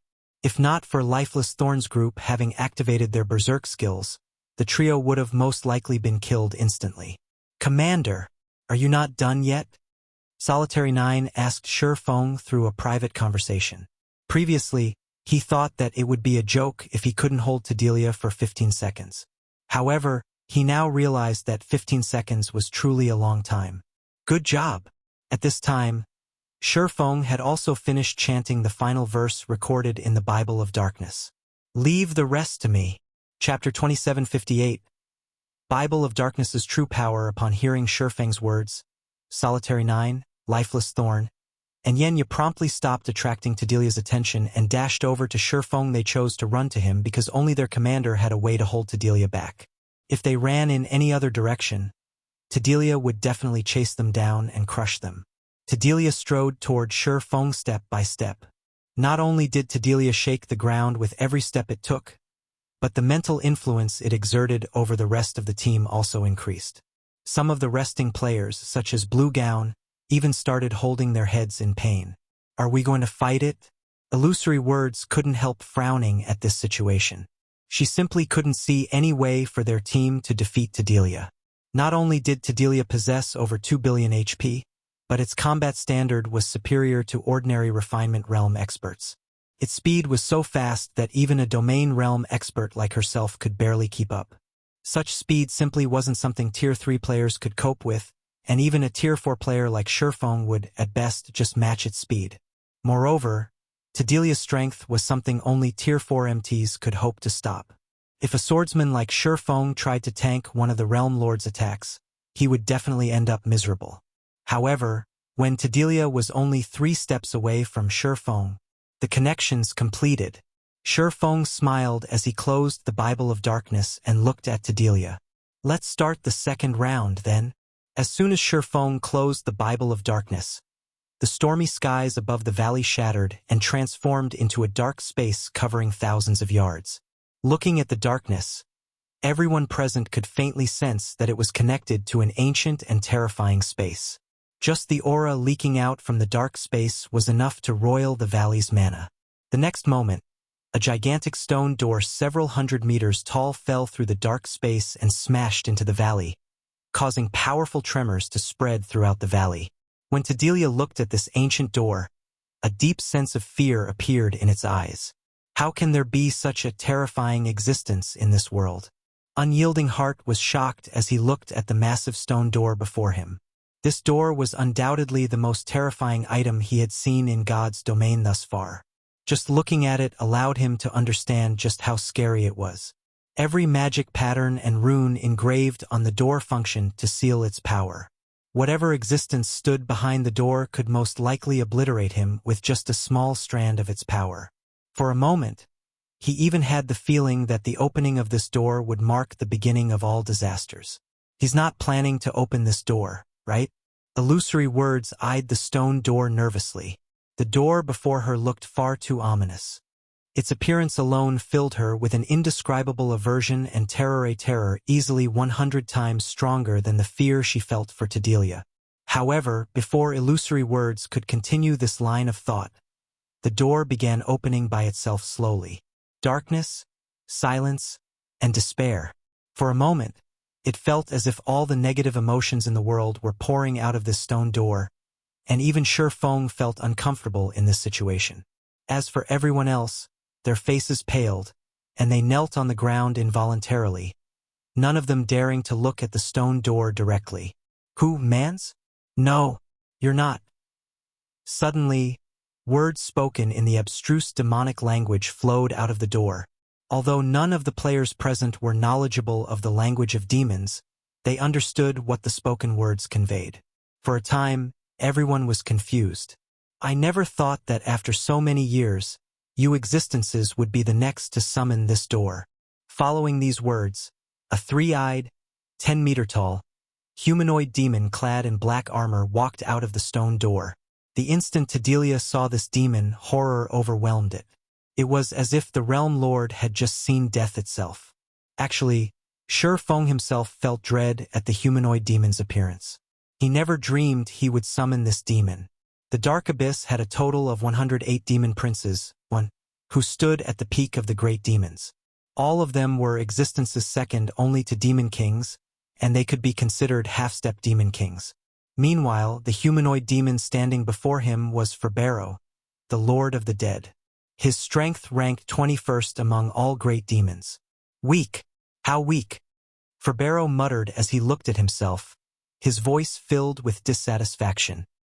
He then looked at Feng, who held the Bible of Darkness, and said coldly, You should know what you have done. That book isn't something you should possess, so hand it to me. This is also your only way out. Otherwise, what awaits you is eternal death." As soon as Feng finished speaking, a powerful sense of oppression descended on Feng, one so uncomfortable that his expression turned ugly. As expected of one of the 108 demon princes, its mental oppression is on par with Tier 5 existences. Feng sighed ruefully. Although he had long since known that the gap between Tier 4 and Tier 5 was massive, he still couldn't help feeling helpless when experiencing the might of a half-step demon king. Luckily, Feng wielded the Bible of Darkness, which restricted the methods Feng could use to target him. Otherwise, the demon prince could have killed him instantly.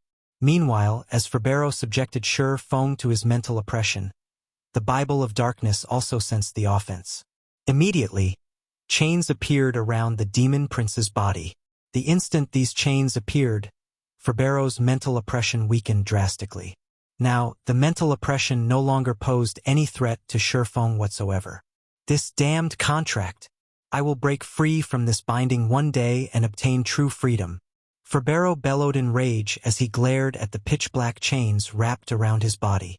He then looked at Feng and said coldly, "Although that book prevents me from doing anything to you, don't think that you have full control over me. I can tell that you don't have much time left, based on those curses and bindings on your body. That book cannot save you. Only I can help you." "That won't be necessary. I will only become your puppet if I believe you," Feng said, shaking his head while smirking contemptuously. After reaching Tier 4, he had gained an inkling about the problem plaguing his soul. Initially, he thought that with the benefits from his promotion, the problems he faced would stabilize. However, it turned out that wasn't the case at all. His problems were far greater than he imagined. This feeling became even more obvious after he had used the Bible of Darkness. The Bible of Darkness had been secretly eroding his soul all this time. He couldn't help but admit that this godlike item truly couldn't be controlled easily. It was much more dangerous than magic weapons. However, it was also impossible for him to abandon the Bible of Darkness. The road to reaching higher tiers was incredibly difficult. Only by grasping every available opportunity would he have a chance of becoming a god. Otherwise, everything he did would be for naught. One example would be the soul mark he received from a faux Saint Devourer he defeated some time ago. It was precisely because he had exploited this opportunity that he had managed to strengthen his soul, which, in turn, strengthened his resistance to that mysterious NPC's soul curse. Otherwise, he wouldn't have survived until now. Feng then looked at Feng and said, "I might not be able to control you completely, but you should know that as your summoner, I can forcibly control part of your power." The Bible of Darkness was his greatest assurance in venturing to the ruined mountain range this time. Venturing deep into the neutral map with just his personal strength was impossible. After all, Delia alone was already more than enough to make him flee. "You'll regret this. Controlling the power of demons is beyond you.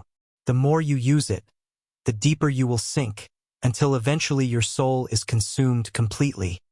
Thank you for the warning, but don't think you demons will have an easy time devouring me." After saying so, Feng used the Bible of Darkness to erase Feng's consciousness and gain control over a portion of the demon prince's strength. A level 135 demon prince. Even with just 70% of Feng's strength, he could roam about the ruined mountain range's outer area without any worries. The conversation between Feng and Feng lasted for only a short moment. Hence, Delia, who had been petrified by the stone door and the Lord of the Dead, was still idle. However, after Feng took control of Feng's body, Delia immediately noticed something amiss. The demon prince's aura and mental oppression had weakened significantly. Moreover, Feng could display hostility toward it now. After realizing what had just happened, Delia pounced on Feng without hesitation, sending one of its mountain-sized claws smashing ruthlessly at the tiny human. Feng immediately felt as if the space around him had compressed 100-fold. Not only did his body feel a lot heavier, but even time had started slow. Tier 4 innate skill, Sundering Earth. This was the first time Tedelia had resorted to a skill. Previously, when fighting ants like Lifeless Thorn, it couldn't even be bothered to use skills. However, the only thing on its mind right now was to kill Feng as quickly as possible. Under intense pressure from the space around him, Feng looked up at Tedelia and smiled. "You're too late."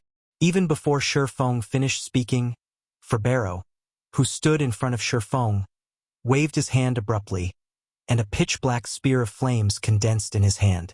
He then swung the spear at Tedelia's approaching claw. Although Ferbero's spear was made of flames, it did not feel scorching at all. On the contrary, it gave off an extreme chill that froze the surrounding space. Time itself seemed to freeze momentarily. Boom! Space shattered and turned into nothingness. The impact of the collision between the two attacks caused the ground to sink.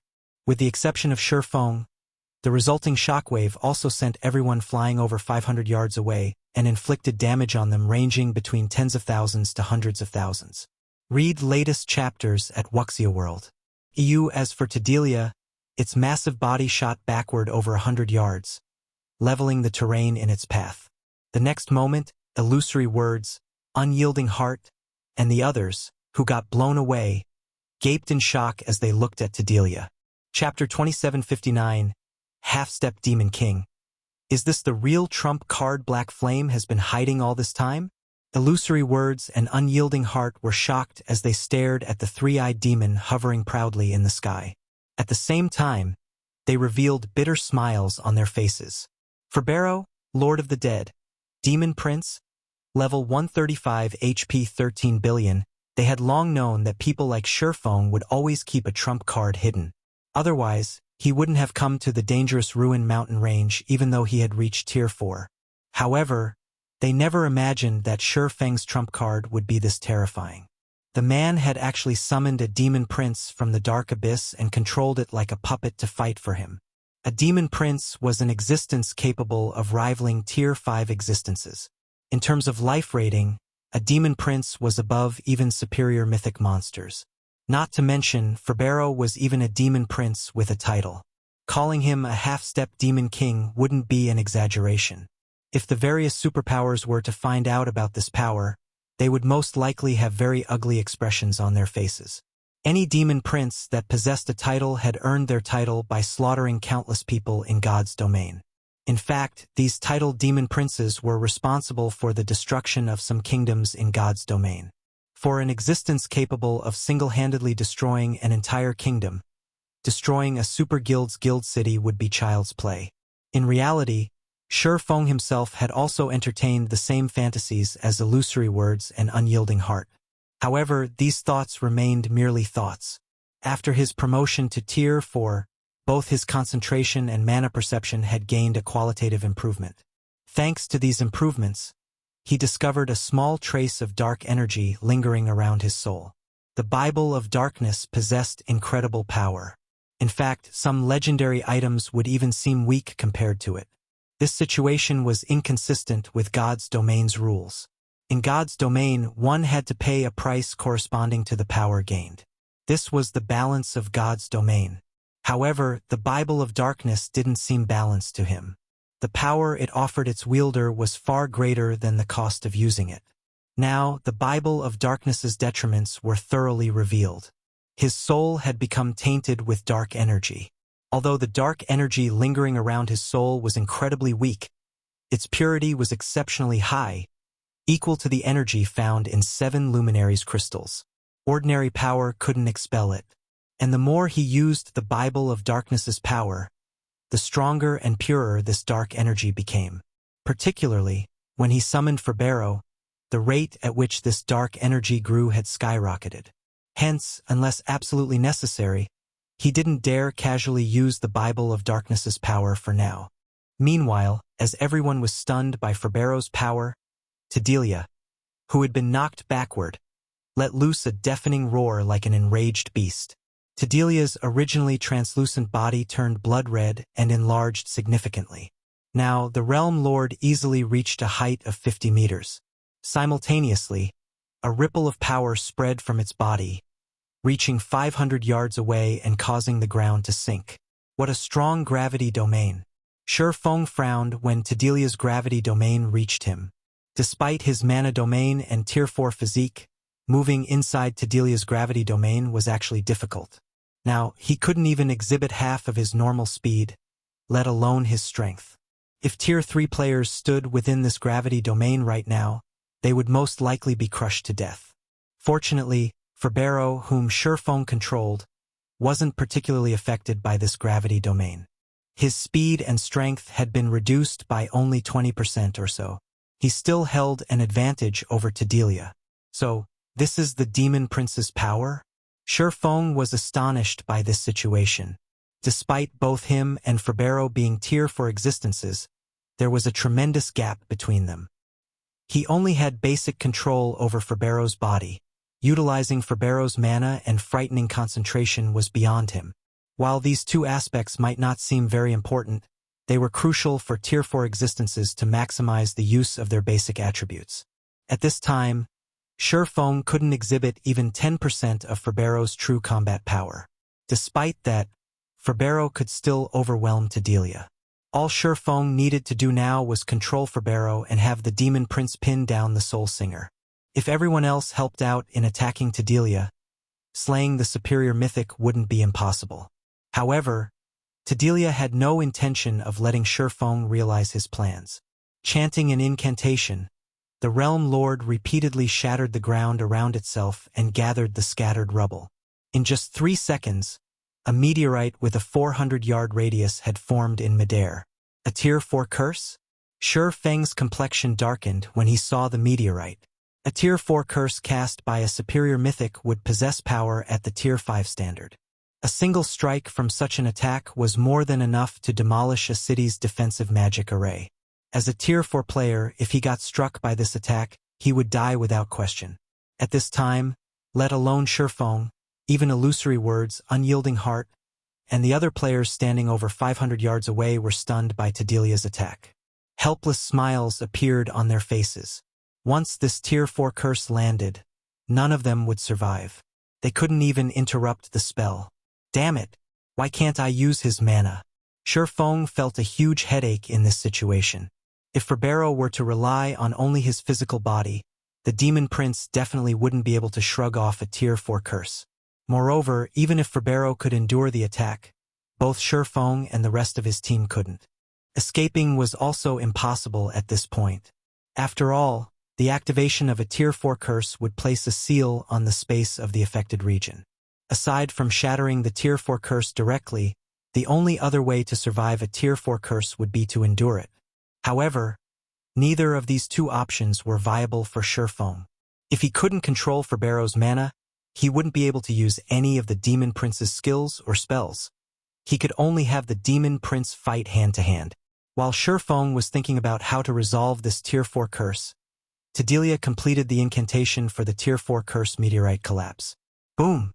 The next moment, the enormous meteorite that had taken shape fell from the sky like a real meteor. Damn it!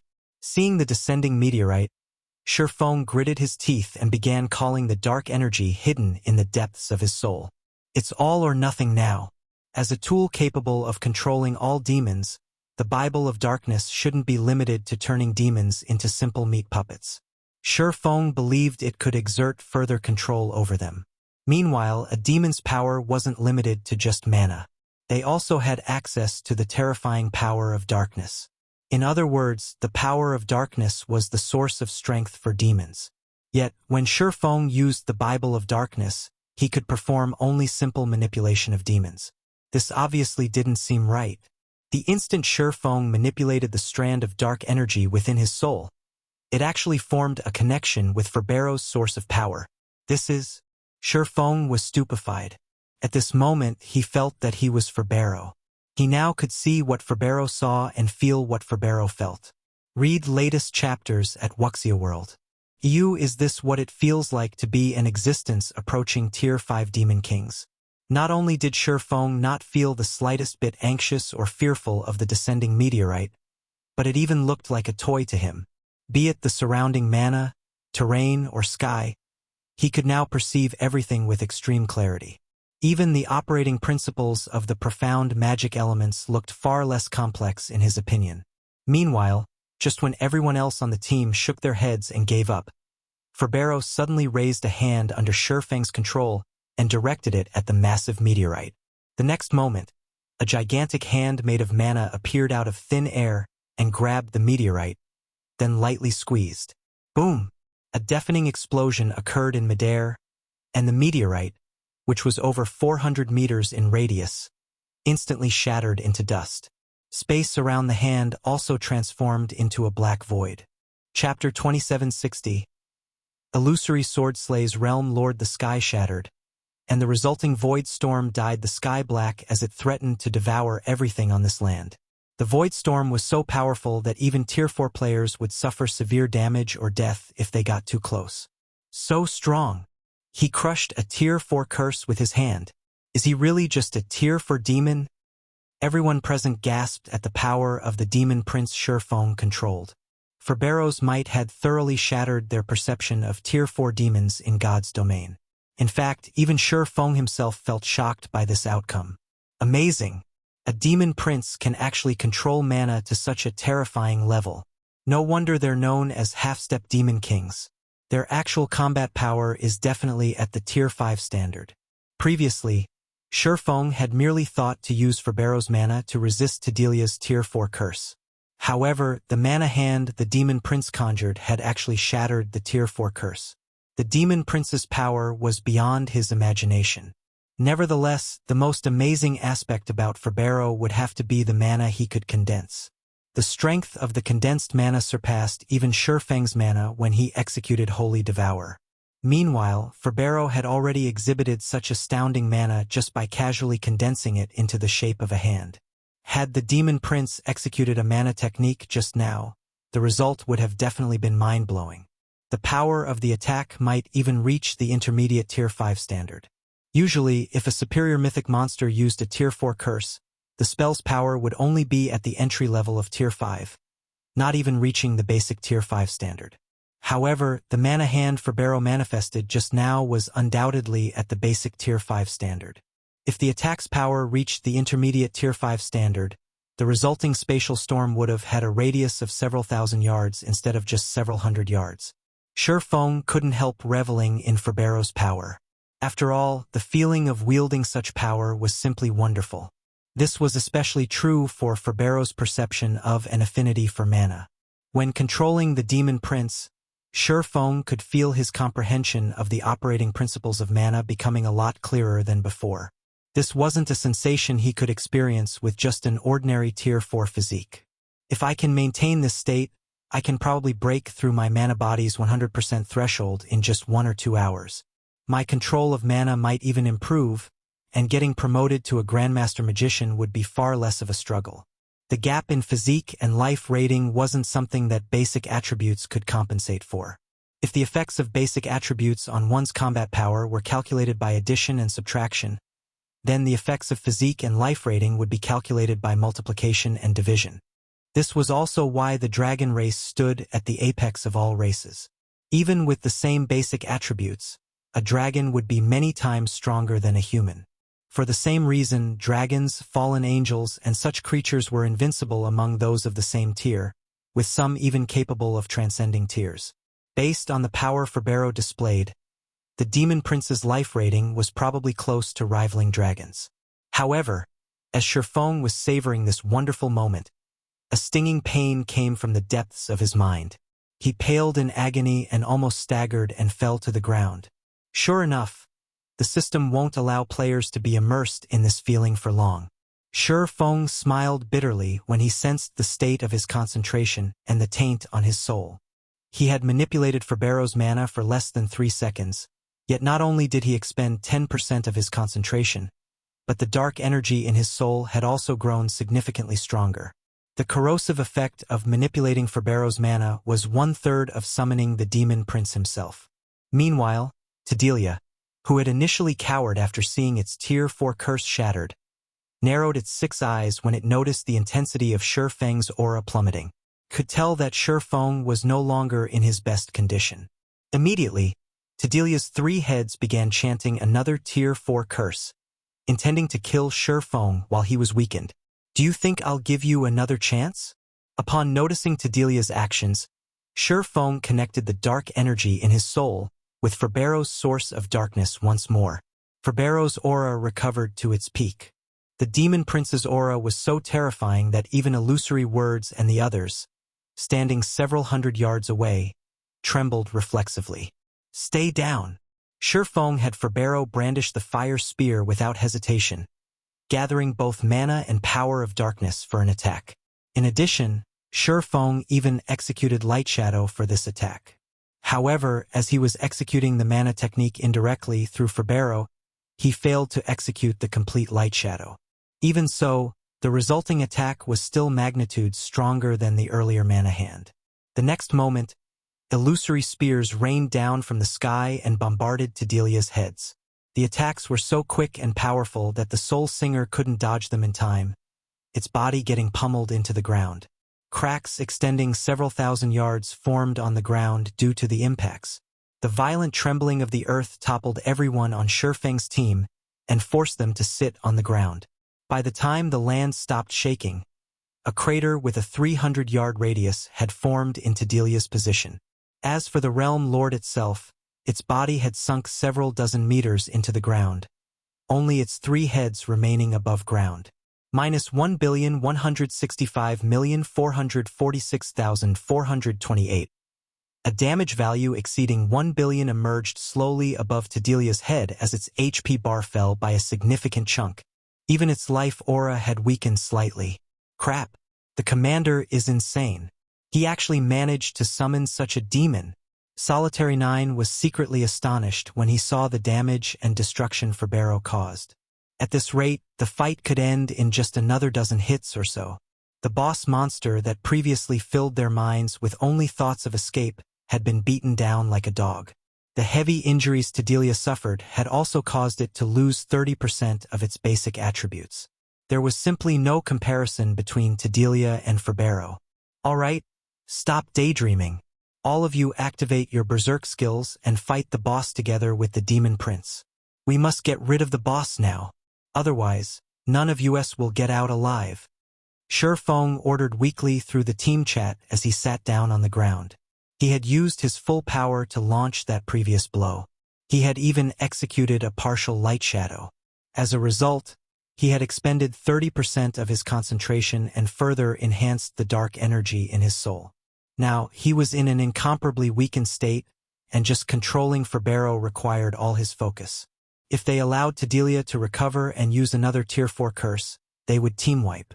Hence, they needed to finish Tedelia while the Realm Lord was still weakened.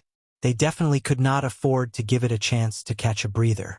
Upon hearing Feng's weak voice, Unyielding Heart immediately understood their situation. Hurriedly, he shouted through the team chat, "Everyone from Unyielding Soul, follow me. Everyone from Crimson Emperor, attack together. Activate your berserk skills." Illusory words also commanded her subordinates to take action. She, too, understood that now was not the time to hold back. Immediately, 20-plus peak experts from Azura, Unyielding Soul, and Crimson Emperor activated their berserk skills and rushed toward Tedelia simultaneously. However, the Soul Singer also realized the precarious situation it was in right now.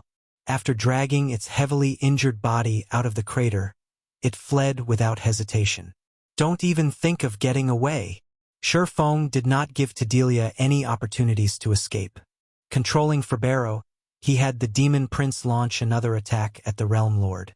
However, as Feng could execute only simple attacks with Ferbero right now, Tedelia managed to defend against the Demon Prince's attack despite being heavily injured. Minus 94,376,414. A damage value nearing 100 million appeared above Tedelia's head when its claw collided with Ferbero's fire spear. Disregarding the damage, Tedelia immediately jumped into the air to flee. However, Feng was no ordinary expert but someone at the peak of the Ascension realm. Even though he was in a mentally weakened state and couldn't get Ferbero to exert his actual combat power, he could still use the Demon Prince to pin down Tedelia.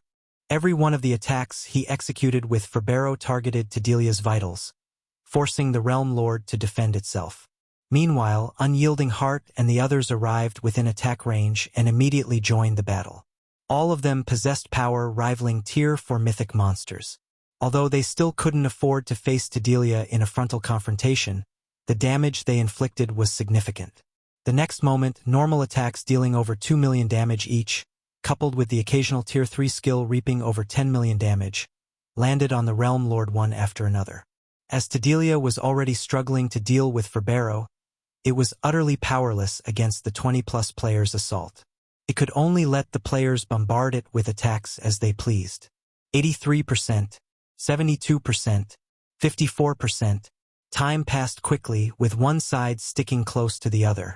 One side was fleeing desperately, while the other side was pursuing and attacking ruthlessly. Fortunately, Feng and the others dealt sufficiently high damage, dragging Delia's HP down continuously. After 3 minutes into the battle, Delia's HP hit 30%. However, at this time, the peak experts on Feng's team lost the Berserk skills effects one after another. Immediately, the team's overall DPS plummeted to just barely over Delia's battle recovery. At this rate, they wouldn't be able to finish the Realm Lord quickly. 10 minutes, 15 minutes, 20 minutes. When Delia's HP fell to 8%, its aura suddenly changed. The Realm Lord had finally recovered from its weakened state and was now back in peak condition. Die, humans! Delia bellowed in human tongue, a hint of madness and contempt appearing in its eyes. It then began casting a Tier 4 curse. Damn it! We still didn't make it? Unyielding Heart's complexion sank when he saw another meteorite taking shape in the sky. They had fought for more than 20 minutes, yet they still failed to slay the weakened Delia. Now that the Realm Lord was casting another Tier 4 curse, the raid was as good as over. The one who's going to die is you. Some distance away from the battlefield, Feng stood up abruptly, a glimmer of light blooming in his eyes. He then manipulated the dark energy in his soul once more. Compared to the 2 previous instances, Feng was much more familiar with manipulating Ferbero's power this time. The next moment, Ferbero wielded his spear like a great sword and entered the stance for executing Light Shadow. The mana around the Demon Prince began rampaging. Simultaneously, an illusory sword 100 meters long appeared in midair. Die! Read latest chapters at Wuxia World. At this moment, Feng had exhausted every bit of concentration he had left to have Ferbero execute Light Shadow. Boom! The illusory sword descended instantly. For a moment, everyone even had the misconception that the sky had been split apart. 1 second later, Delia's 50-meter-tall body divided into 2 halves and collapsed to the ground. The Realm Lord's HP zeroed out, the boss becoming deader than dead. Chapter 2761, Level Skyrockets. It's dead. That was close. For a moment there, I thought we would all get flattened. I am never going to go near superior mythics ever again before reaching Tier 4. These aren't things Tier 3 players like ourselves can do anything against. After everyone saw Delia bisected, they slumped down to the ground and breathed out a sigh of relief, rendered speechless by this narrow escape from death. However, many people also felt fortunate about their survival and couldn't help laughing happily. As for Illusory Words and Unyielding Heart, both were too tired to pay attention to Delia. They only wanted to sit down, rest, and relax their minds. However, before anyone could catch their breath, divine sounds descended from the sky and echoed throughout the valley, so melodious that everyone felt intoxicated. As expected of a first kill in the ruined mountain range. Even without divine providence, the loot's quality can actually trigger a divine hymn. Feng, who was lying on the ground, was a little surprised by this situation. He never thought that the first kill of a Realm Lord would yield such excellent loot. Initially, he had been thinking of using divine providence and personally dealing the finishing blow to Delia. However, the situation at the end did not permit him to do so. As a result, he could only rely on Ferbero to finish the Realm Lord.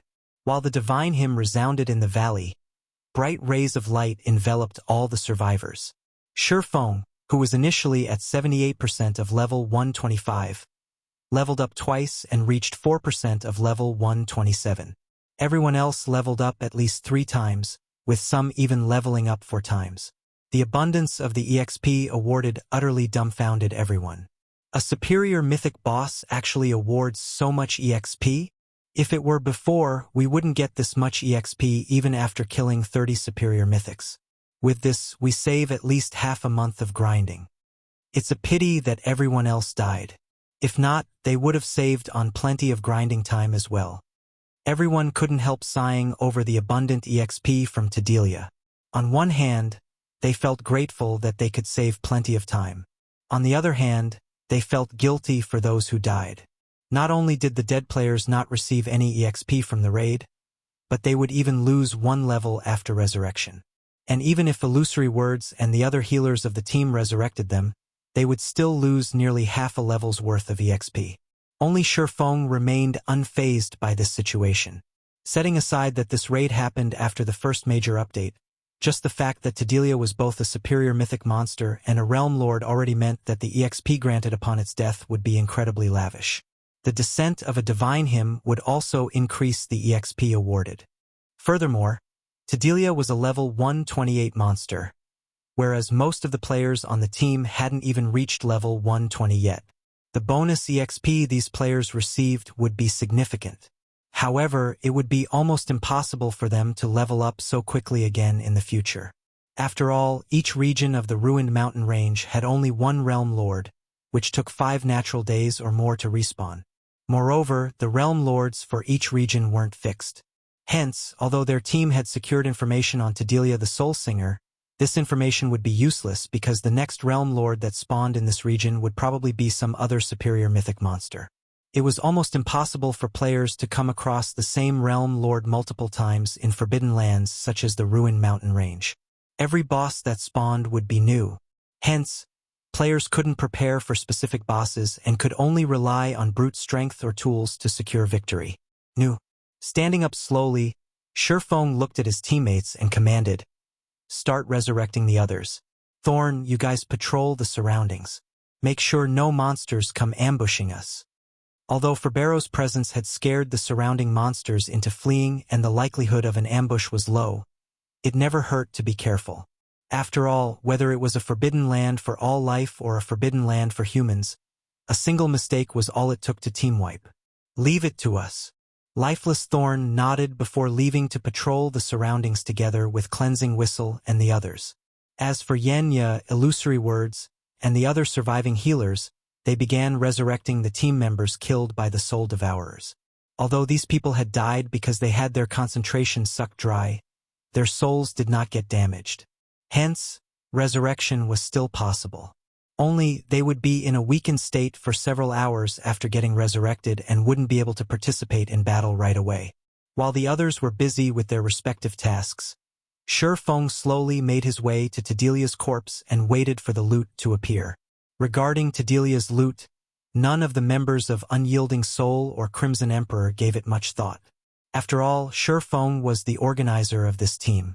Before they went on this expedition, they had already agreed that all discoveries made and items obtained would belong to Feng.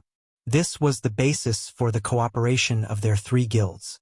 Moreover, even without the agreement, both Unyielding Souls and Crimson Emperor's peak experts would be too ashamed to ask for any loot. From start to end, they had merely played a supporting role and barely did anything during the raid. In fact, if not for Feng landing the finishing blow, they wouldn't be alive right now. They also wouldn't have leveled up 3 or 4 times and gained a 15-day leveling advantage over the outside world's peak experts. One could say that the EXP harvest alone already made their trip to the ruined mountain range worthwhile. Not to mention, they also got to learn about the ruined mountain range and find out just how dangerous the neutral map was. With this information, their 2 guilds would have a much easier time exploring the neutral map in the future. Let's hope the loot isn't too bad. I'd even settle for just 1 or 2 tier 4 skill books or a legacy guidance fragment. Feng prayed inwardly when he saw the dark clouds in the sky gradually scattering. Compared to the outside world, the ruined mountain range was impoverished. Unlike what most people of the outside world imagined, the ruined mountain range wasn't a place where one could just kill a few random mobs and get rich quick. On the contrary, Be it forbidden lands for humans or forbidden lands for all life, both were scarce in material resources. Instead, the reason players and NPCs deemed forbidden lands to be rich in resources was the legacy resources found there. In the current God's domain, the kingdoms and empires controlled Tier 3 legacy resources. In the case of Tier 4 legacies, though even the kingdoms and empires barely had any, some had none at all. However, the various forbidden lands still contained a considerable number of legacies for Tier 4 and above. Hence, forbidden lands were far richer in legacies than the maps in the outside world.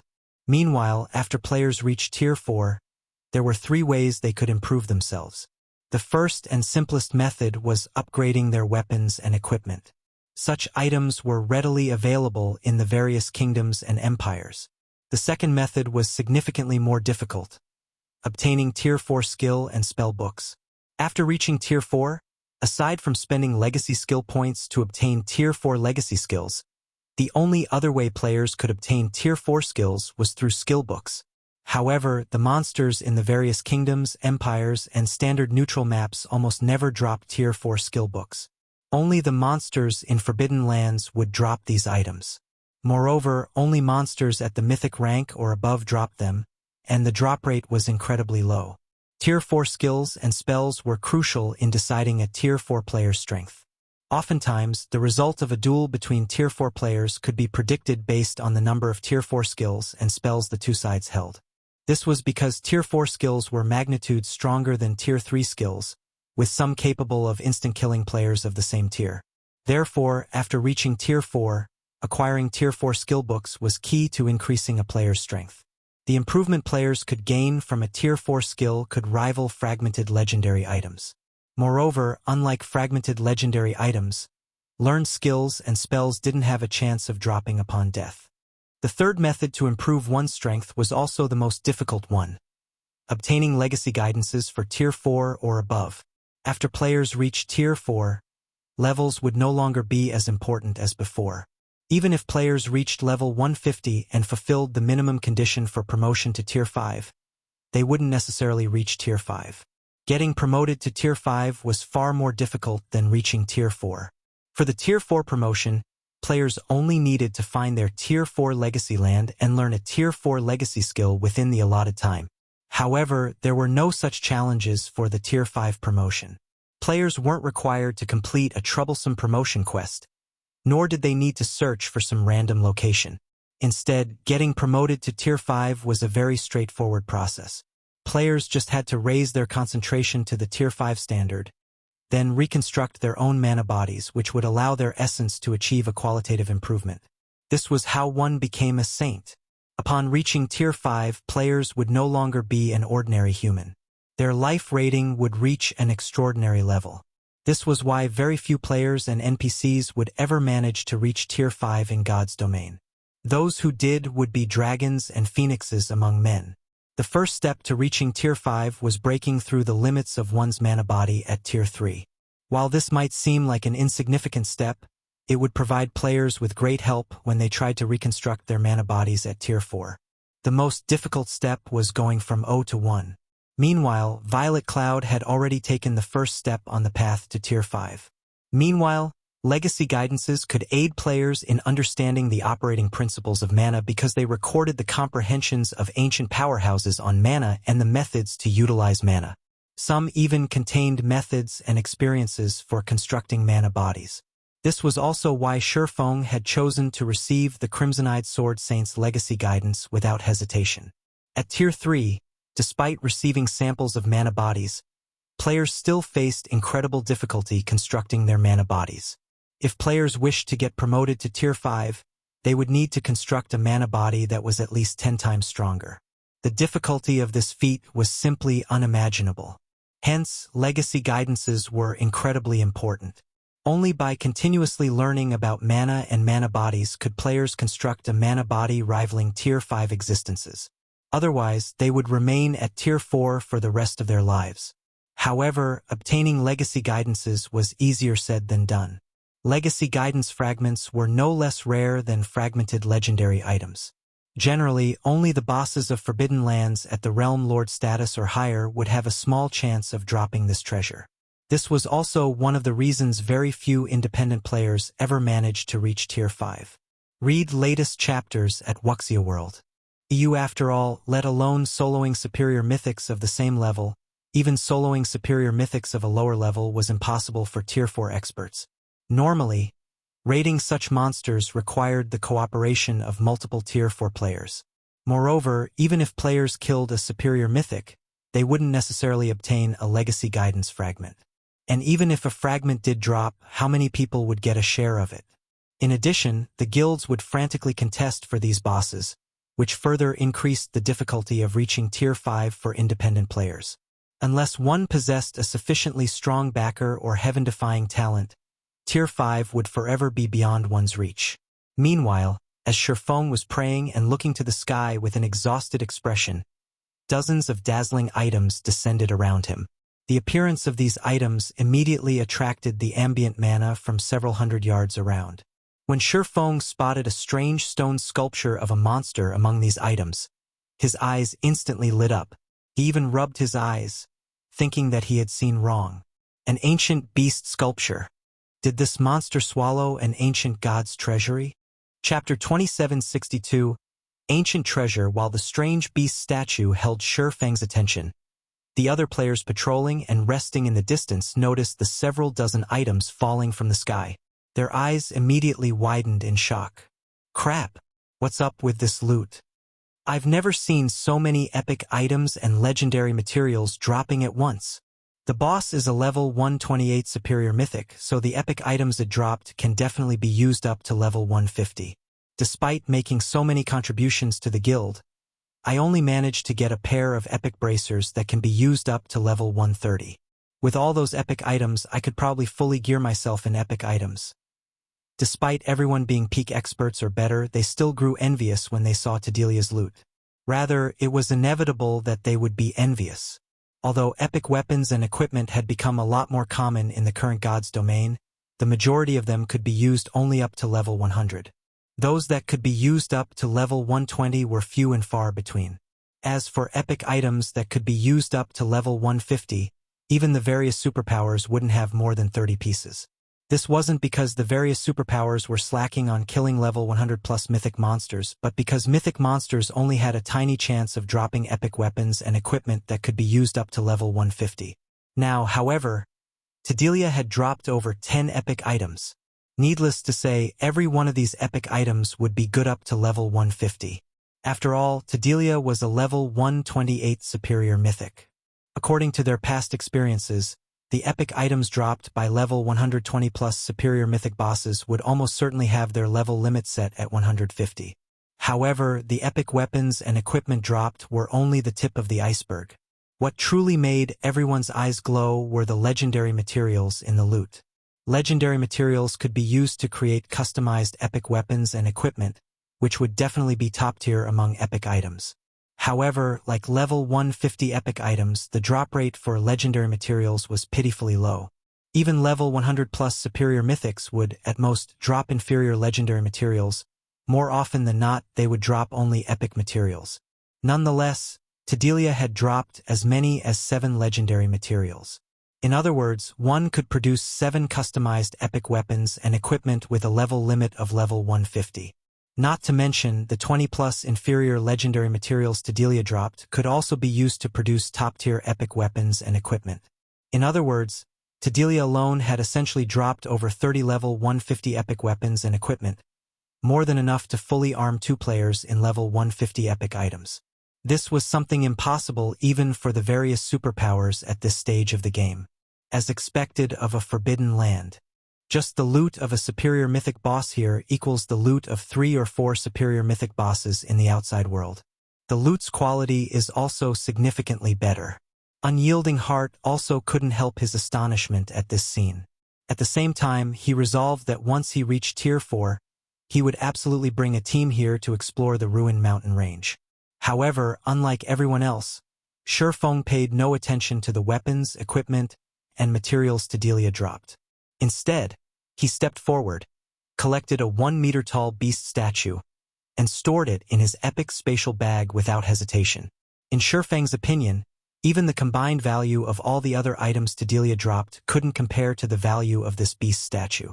Sacred Beast Statue, Soul-Devouring Beast, Epic Rank, Unique Item, one of 12 stone sculptures of sacred beasts made by Skyrockets Barstan.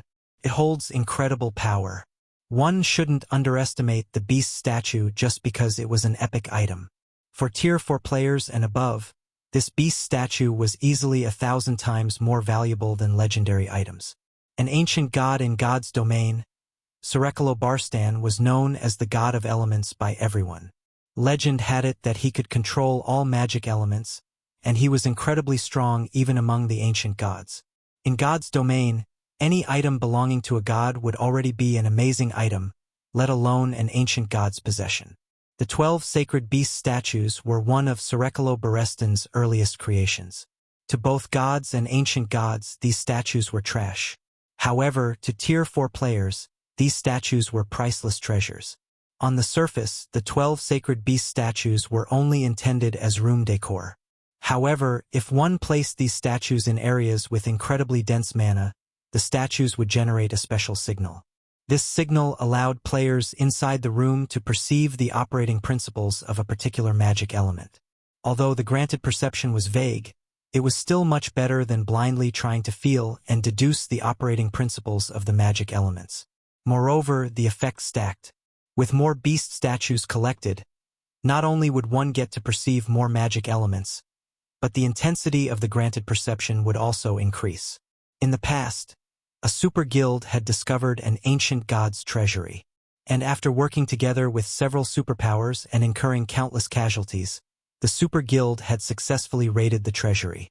They had discovered 3 of the 12 sacred beast statues inside the treasury, one of them a medium-sized statue at the fragmented legendary rank.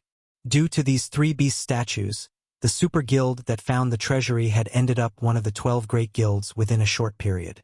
Now, Feng had merely killed a superior mythic-ranked realm lord, yet he had actually acquired a sacred beast statue. This was simply unbelievable. I really lucked out this time. Although not even one fragmented legendary item dropped, the boss actually dropped an intact legacy guidance crystal, besides one of the 12 sacred beast statues. If any of those superpowers in the past found out about this, they would most likely go crazy from envy. Feng inwardly grew ecstatic as he picked up a crimson memory crystal from the ground. Normally, the legacy guidances players could obtain in Forbidden Lands were only fragmented crystals.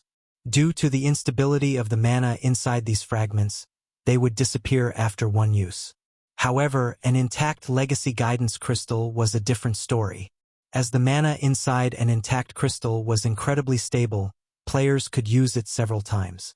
Moreover, each use cost only 100 magic crystals. However, as these legacy guidance crystals were quite ancient, even a complete one could be used only 9 times. Regardless, an intact legacy guidance crystal was as valuable as a legendary item because it recorded far more information than a fragmented crystal. A single use of an intact crystal was easily worth 10 uses of fragmented crystals. In the past, some superpowers were even willing to exchange a legendary item for an intact legacy guidance crystal. However, nobody had ever taken up the offer. This was especially true for guilds and adventurer teams. After all, the legacy guidance crystal could lead to the birth of a Tier 5 player, which was way more valuable than a legendary item. In God's domain, unless Tier 6 God-ranked experts made an appearance, Tier 5 players would stand at the pinnacle of the game. The resources a Tier 5 player could acquire with their strength far exceeded the value of a legendary item. Several minutes later, Feng finished storing all of the dropped items in his spatial bag. He then let everyone rest for an additional 10 minutes before leading them toward the Earthfall secret land. Feng had no choice but to position the still weakened members at the center of the team. He also had Ferbero open up the path for them, clearing out the level 125+ Great Lords and Grand Lords that assaulted their team on the way. He had no intention of resting whatsoever. "Commander, aren't we in too much of a hurry?" Solitary 9 asked in a whisper as he looked at Feng, who still had a deathly pale complexion. The fight with Delia left everyone's concentration below the 10% threshold. They could fall unconscious at any time. Feng was no exception. Yet, After resting for just a short while, Feng had led them deeper into the ruined mountain range without hesitation. At this point, they had already been running for close to 2 hours, and everyone had constantly been fighting throughout this period. Moreover, the monsters they fought all had considerably high combat standards and high basic attributes. Although Ferbero took on most of the monsters for them, the occasional monster still slipped by. And if they weren't careful, they would be easily overwhelmed by these monsters. "I know, but we don't have much time left," Feng said while controlling Ferbero. Smiling bitterly, he continued, "At this point, I can no longer summon a second demon prince. If the duration of this one lapses before we reach our destination, we'll die a miserable death." Upon hearing Feng's words, Solitary Nine looked at the endless monsters around them and got goosebumps.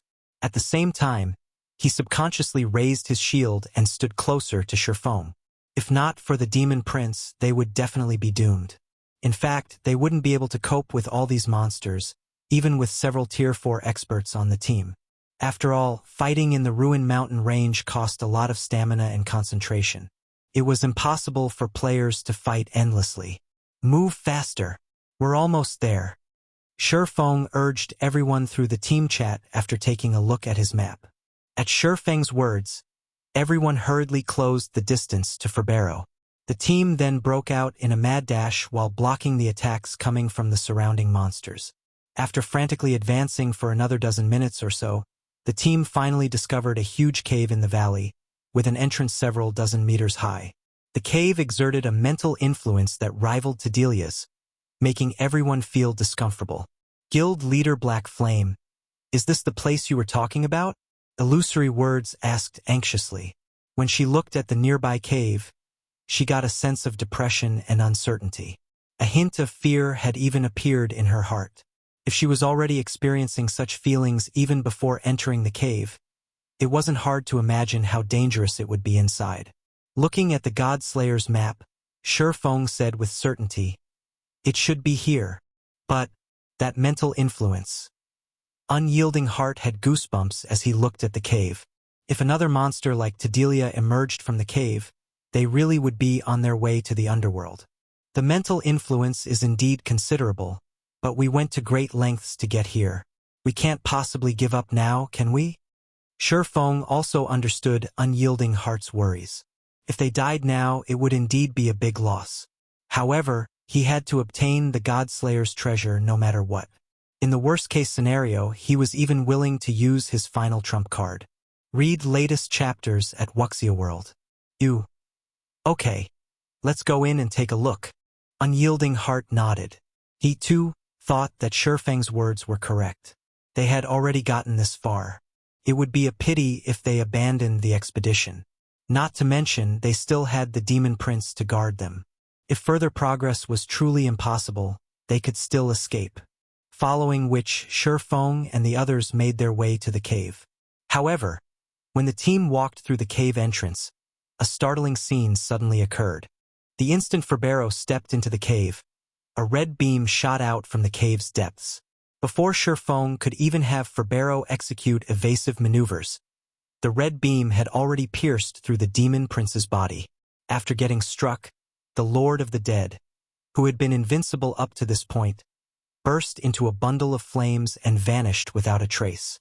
Chapter 2763, God? He died? Feng was dumbfounded at the sight of Ferbero one-shot. Not only was that red beam unbelievably fast, but it even packed enough power to kill a demon prince instantly. Although the Bible of Darkness summoned only a weak clone of Ferbero's true body, this clone still possessed the physique of a bona fide half-step demon king. Even true Tier 5 demon kings couldn't slay a half-step demon king in one hit. As for the red beam originating from a barrier trap or magic circle, the likelihood of that was low. Any barrier trap or magic array would require its user to be present to display its greatest power. Without the user, barrier traps and magic arrays could, at most, trap someone. They definitely did not have the ability to kill the clone of a half-step demon king instantly. Not to mention, the beam just now didn't look like it originated from a magic array or barrier but more like an offensive spell. Everyone else present was also stunned by this situation, and chills spread all over their body instantly. What happened? That's a half-step demon king we are talking about. The demon prince that they believed was invincible had actually gotten killed instantly. If they took a similar attack on their Tier 3 bodies, they, too, wouldn't last a second. However, this still wasn't the crucial point. The fact that the other party could one-shot a half-step demon king meant that the other party was among the most horrifying existences they had come across. Meanwhile, none of these horrifying existences were things players dared to offend because the possible consequences in doing so included the annihilation of their souls. If that happened, they would really have to start all over again. However, before anyone could snap out of their daze, a terrifying mental pressure assaulted them. As if time had stopped, everyone froze in place. In fact, even their thoughts had fallen into a torpor. They simply stood still, not knowing what to do. While everyone stagnated, Feng clearly sensed something, and his heart immediately grew cold at this discovery. It's over. In his previous life, he had seen this time-stopping phenomenon only once in a video of a group of Tier 6 God-ranked experts clashing against an ancient evil god. The fight back then had been earth-shattering. However, aside from the Tier 6 God-ranked experts and a few Tier 5 experts, the other players present had no idea what exactly had happened. By the time everyone recovered, the battle was already over. For most of the players present, the battle had basically started and ended in an instant. To them, it felt as if nothing had happened whatsoever. However, that had been far from being the case. By the time everyone recovered from their stupor, 1/10 of a kingdom had disappeared from God's domain, leaving behind an endless wasteland littered with shattered space. Now that this scene was replaying before Feng's eyes, this meant that the other party was no weaker than that ancient evil god in the past. Just when the flow of time was slowing and Feng's thoughts were about to stagnate, a crimson glow suddenly bloomed from his spatial bag. The appearance of the crimson glow immediately dispelled the power enveloping him.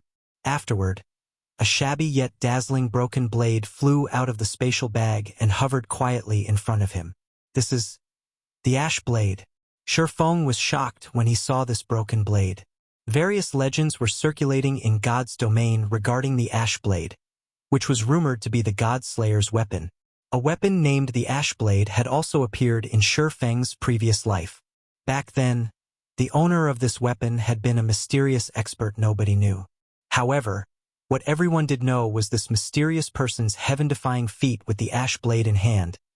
This mysterious expert had single-handedly annihilated a super guild's main city. Moreover, the Ash Blade this person wielded was incredibly powerful. Even epic weapons would break after suffering 3 or 4 hits from the Ash Blade. Only fragmented legendary weapons could barely withstand its power. For this reason, everyone had suspected that the Ash Blade was a legendary weapon. Hence, Feng had kept the Ash Blade all this time instead of discarding it. After all, there might be a day when he could recast it. Of course, there was another legend regarding the Ash Blade, which stated that the Ash Blade was a clue to the Godslayer's legacy. However, according to historical materials in the libraries of the various kingdoms and empires, nobody had ever found the Ash Blade.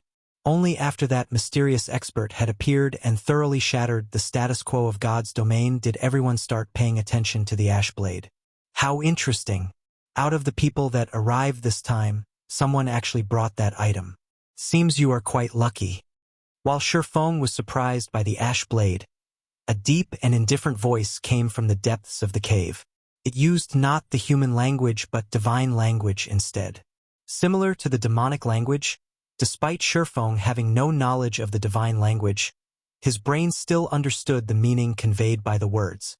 Before Feng could react to the divine words, an elderly man clad in a gray robe appeared before him.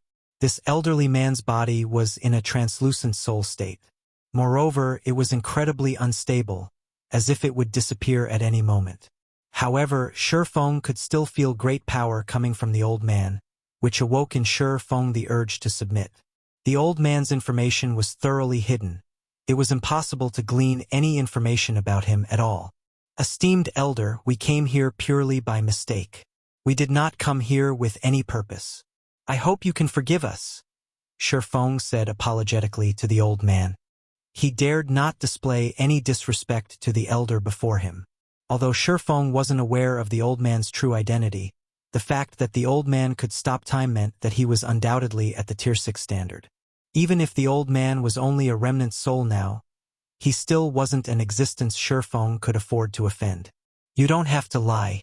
I know why you came here," the old man said as he looked at Feng quietly, his deep gaze seemingly seeing through Feng's soul.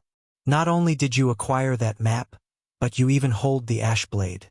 In that case, you qualify to enter this place and know its secret. How much you can gain from this secret will depend entirely on yourself. I am only an observer and the protector of this place. I won't do anything to interfere with your progress." Feng felt deeply relieved when he heard the old man's words. As for whether the old man was lying to him or not, Feng didn't care. After all, even if the old man was lying to him, Feng couldn't do anything about it. "Esteemed elder, may I know what will happen to my friends?" Feng asked worriedly. Although he himself was no longer in any immediate danger, he couldn't say the same for his teammates. It was entirely possible for the old man to erase their existences permanently to keep this place a secret. "Don't worry, I won't kill them," the old man said, chuckling as he glanced at Feng's teammates. "After all, they are individuals blessed by heaven. They won't die even if they are killed, right?" Feng couldn't help growing slightly nervous at the old man's question. For some reason, he had a feeling that this old man knew a lot of things. In fact, he might even understand the true existence of players. Otherwise, he wouldn't have asked such a question. This was the first time Feng had met such an NPC. "All right, I'll stop messing with you."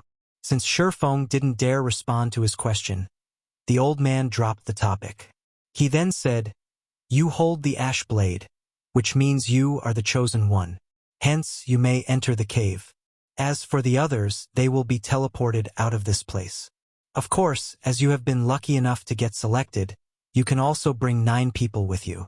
However, you'd best think about who to bring with you. The secret of this place isn't something heaven-blessed individuals like yourselves can imagine. A single mistake might even result in a true death for you." When the old man said the words "true death," he even placed emphasis on them. It sounded as if he was warning Feng, yet it also sounded as if he was teasing him. His behavior made it impossible for Feng to guess his thoughts. Nonetheless, Feng did not pay too much heed to the old man's warning. His goal in visiting the ruined mountain range was the Earthfall secret land. Although he did not know what kind of secret the secret land contained, from what he heard, the 3 super guilds that monopolized the secret land had acquired a lot of benefits. This meant that the secret land shouldn't be a very dangerous place. "I've decided to bring the 4 of them. May I know if that is okay?" Feng asked as he pointed at Lifeless Thorn, Solitary 9, Yenya, and Cleansing Whistle. "Only 4. After taking a glance at Lifeless Thorn and the others, the old man looked at Feng in surprise and asked, "Are you sure you don't want to bring more? You should know that the cost of entering that place is extraordinary. The amount of time you can stay there is also very limited." "I'm sure." Feng nodded. Initially, he had considered bringing more people with him. However, with the possibility of this secret being much greater than he imagined, every additional person he brought along would be an additional risk. Hence, he decided to bring only Lifeless Thorn's group of 4.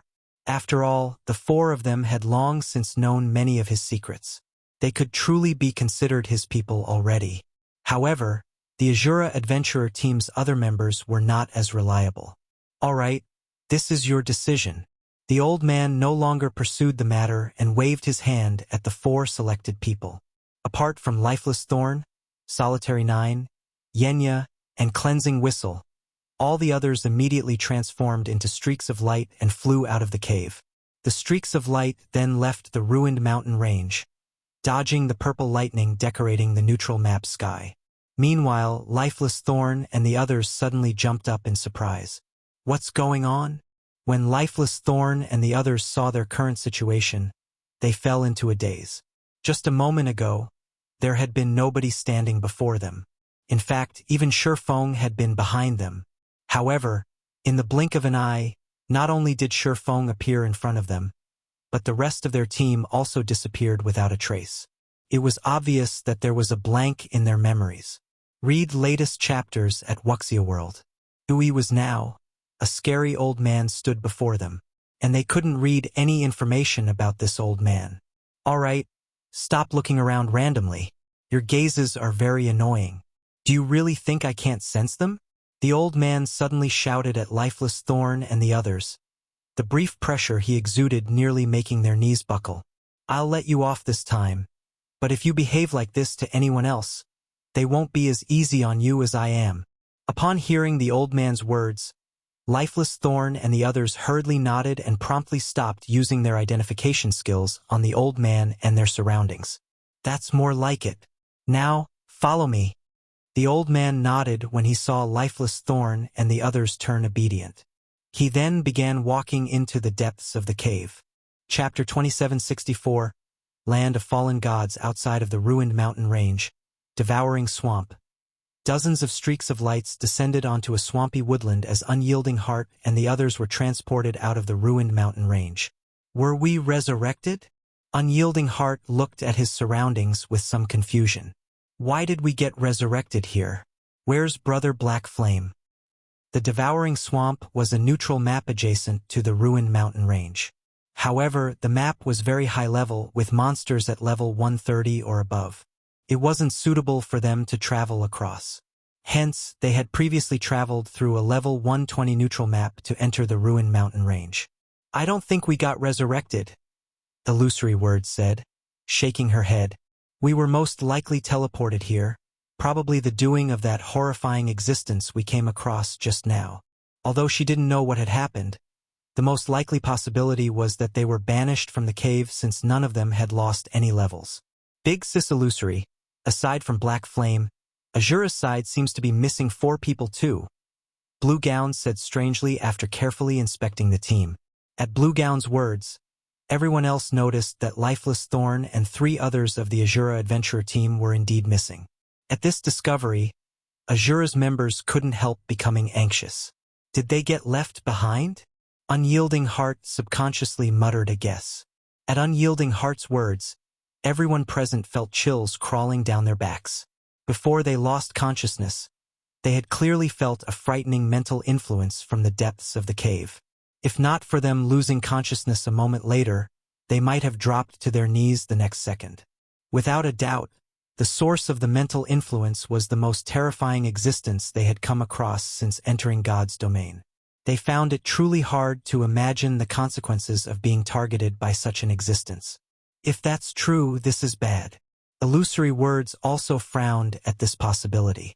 Against that kind of frightening existence, even a Tier 4 player like Feng would be no different from an ant. In fact, the said existence might even be able to obliterate their souls. After all, a few of the many frightening existences she knew of possessed this kind of horrifying ability. Not to mention, the existence they just met was many times stronger than any of those frightening existences. Let's reorganize the team and go back to take a look. Simply standing around and doing nothing isn't a solution, Unyielding Heart suggested. No, we cannot go back in, Illusory Words countered, shaking her head. Since that existence chose to keep them there should be a reason for this. Otherwise, why could we safely leave that place whereas they couldn't? Moreover, we don't have the time to enter the ruined mountain range again. How so? Unyielding Heart asked strangely. Although Illusory Words' deduction might be correct, they couldn't just abandon Feng and the others without doing anything. After all, they didn't even know whether they had accomplished their task. If the task wasn't completed, their 3 guilds would be in big trouble afterward. I just received news that not only did the number of NPCs increase again, but the various powers members are also facing greater difficulties in leveling up. Shortly after we started sending our members into the Secret Covenant Tower, the superpowers began having designs over it. They think that the tower is an excellent leveling spot, and they've already clashed with us outside Sky Spring City several times. Illusory Words explained. We need to head back as soon as possible to preside over the situation. Otherwise, it'll be impossible to seal off Sky Spring City with just a bunch of Tier 3 experts. They're taking action already?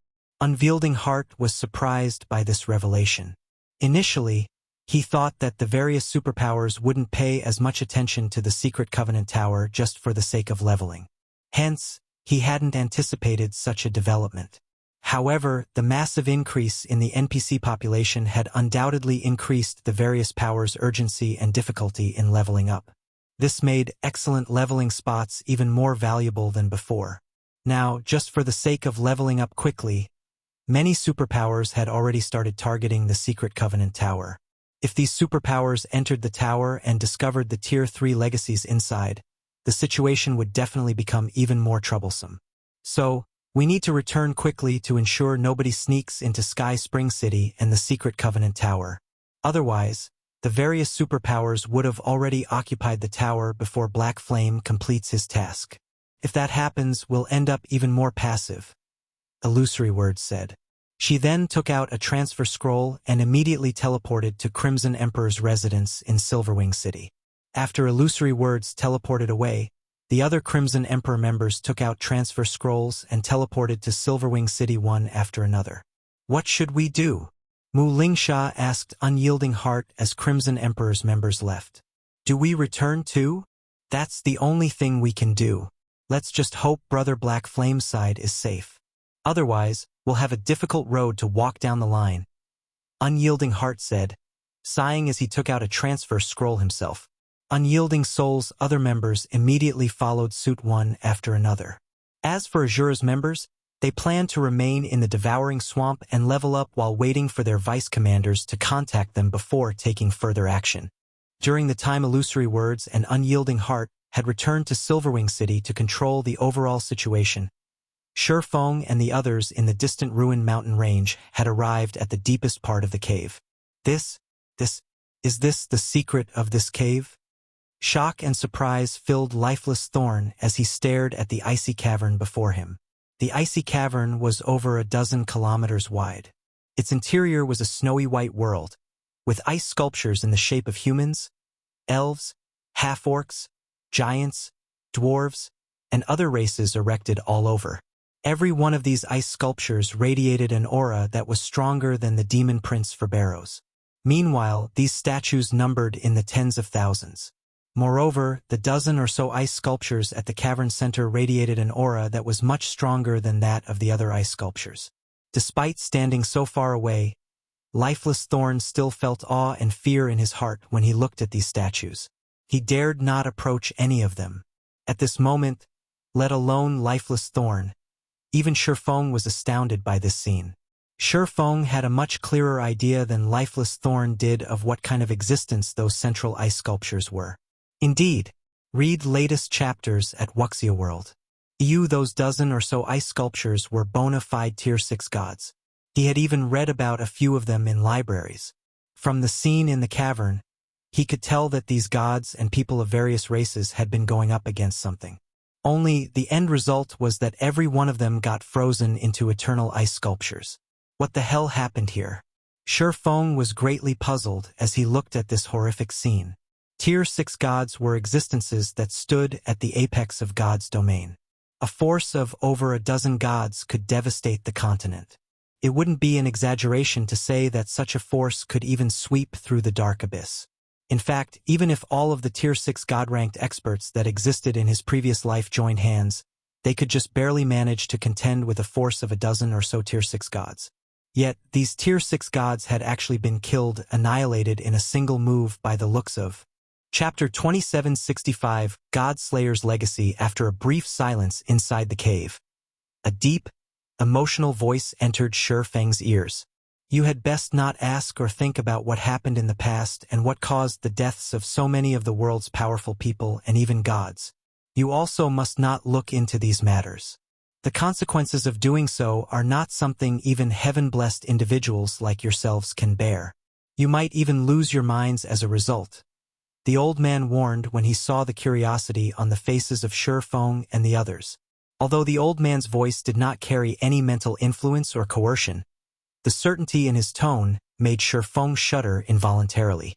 As for Lifeless Thorn, Solitary 9, Yenya, and Cleansing Whistle, although they reacted fearfully to the old man's warning, the curiosity on their faces was clear for all to see.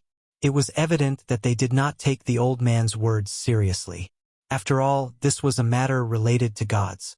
Players who were new to God's domain treated the word God as merely a noun. At best, gods were a type of powerful monster to them. However, those who truly ventured around God's domain and studied the historical materials in the libraries of the various kingdoms and empires would realize that gods weren't just powerful existences. Simultaneously, they represented a kind of extreme, a road leading to the top of God's domain. Hence, anything related to gods represented a massive opportunity for players. This was especially true for Tier 3 players like themselves. They were quite aware that they could no longer advance on their own. If they wished to get to the next level, they would have to follow in the footsteps of their predecessors. Meanwhile, the footsteps of gods were undoubtedly the best to follow. None of you should look deeper into this matter, at least not now, Feng suddenly said to Lifeless Thorn and the others. He knew very well how attractive gods were to Tier 3 experts. They wouldn't hesitate to look into matters related to gods, even if the risks were big. After all, the road to promotion was simply too difficult. Normally, players could already improve significantly with the ruins left behind by Tier 5 existences, let alone those of Tier 6 gods.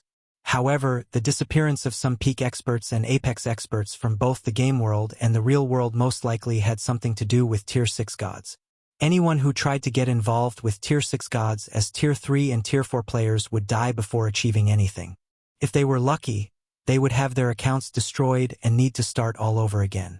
If they were unlucky, they might disappear like those experts in the past. Upon hearing Feng's words, Lifeless Thorn and the others eyed him curiously.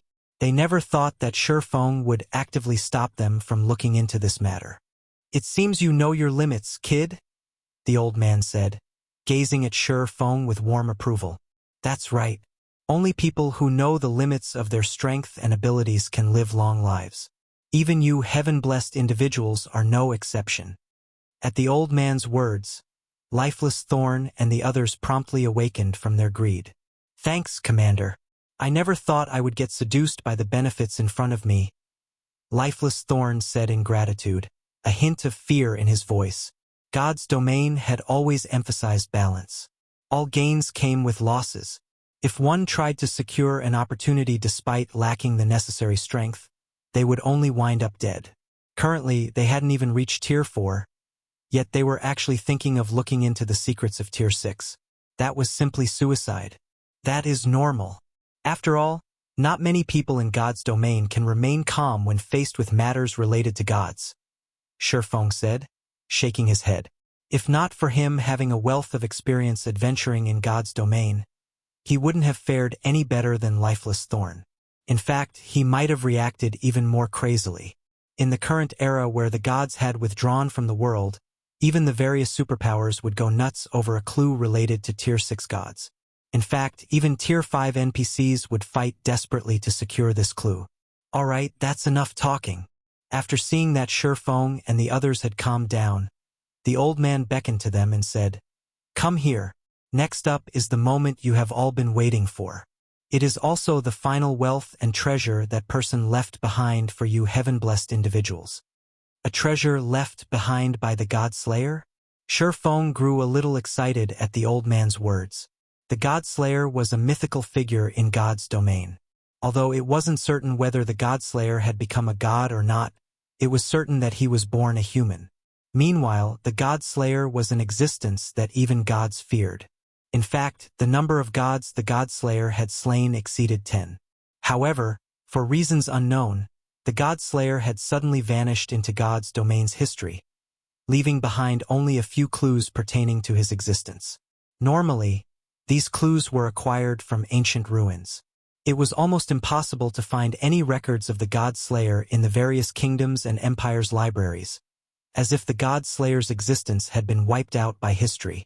Future generations couldn't look into the God Slayer's existence, even if they wanted to. However, there were a lot of negative comments about the God Slayer. Some people said that the God Slayer was a great sinner of God's domain, and others said that the God Slayer was the culprit behind the Twilight of the Gods. Shortly afterward, the old man led Feng's group of 5 to the cavern's center, where the dozen or so frozen gods stood. Upon arriving there, Feng and the others noticed a space-time crack there, as small as a fingernail, undetectable from a distance. Only after moving within 30 yards of the crack did they barely notice it. Directly underneath this space-time crack was an incomparably complicated magic array.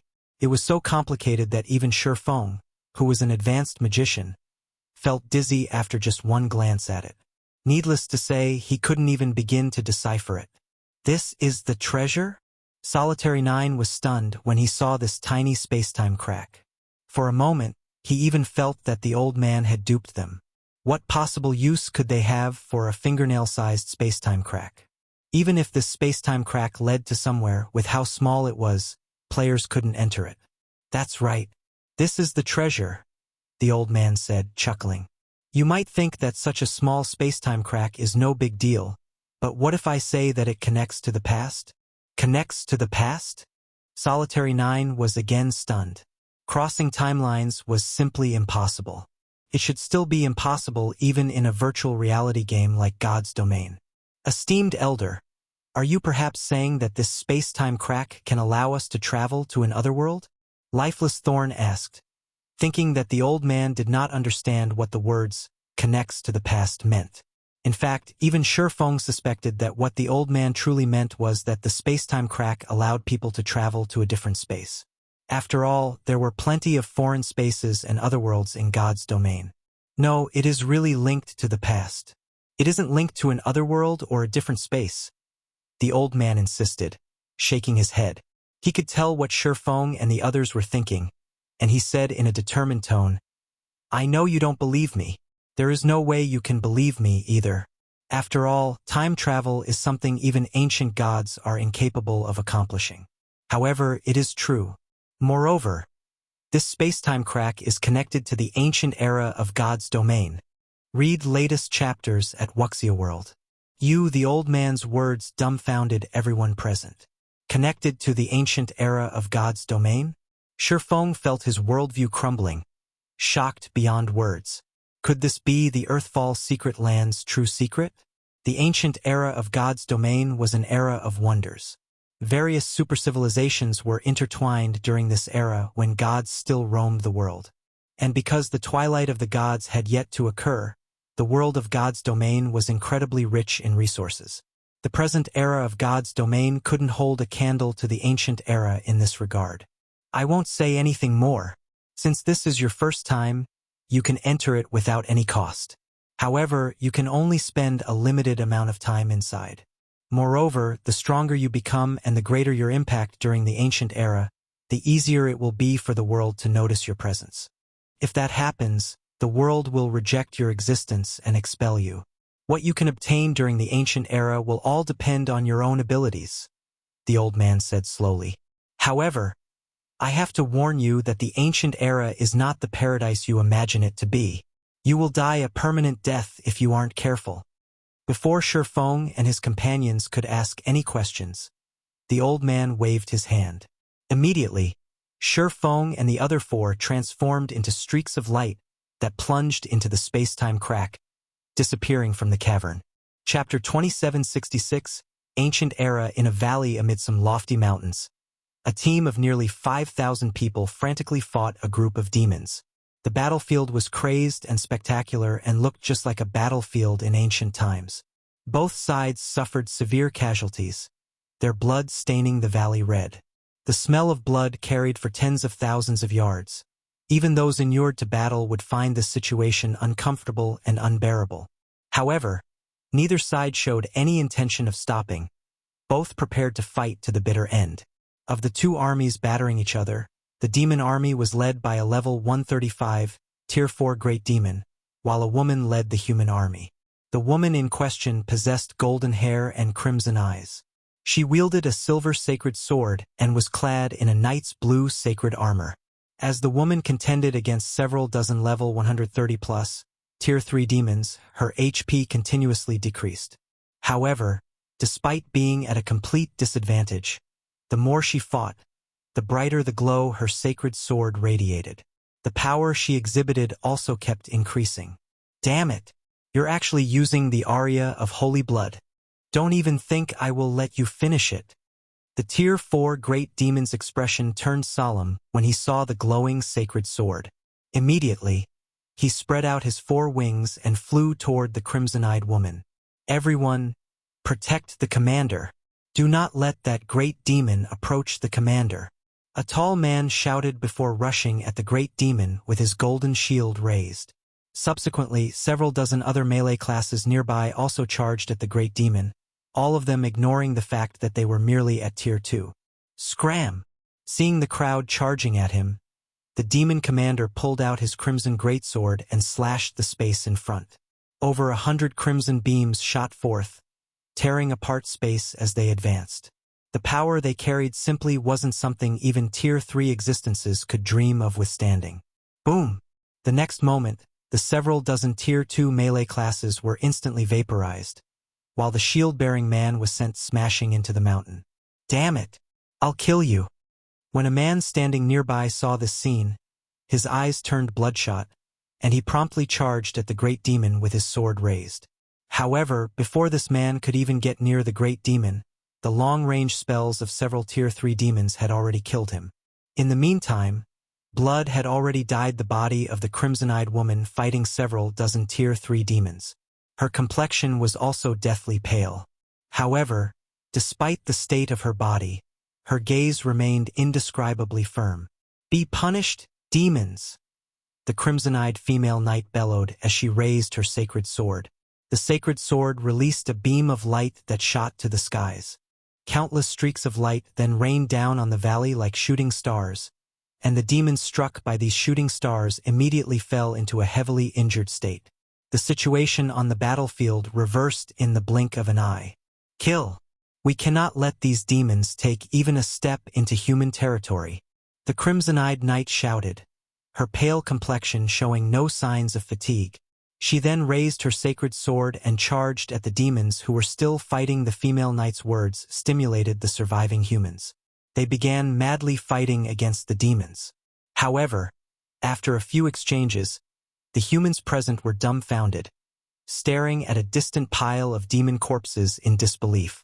The next moment, the great demon commander, who was over a dozen meters tall, emerged from this pile of corpses, a hint of mockery and contempt on his face. The aria of holy blood is indeed powerful. And for you to still be alive after using this desperate move, your mental willpower is truly astonishing. I'm certain you can rank among the top Tier 4 powerhouses, the great demon said as he looked at the crimson-eyed knight. He then asked mockingly, but can you use it a second time? At this great demon's words, the complexions of the surviving humans instantly turned ashen. This was the aria of holy blood they were talking about. This was the sacred sword Blood Moon's unique spell. Most people would be able to use it only once before departing for the netherworld. This was because the consequent pain of the body and mind was not something ordinary people could bear.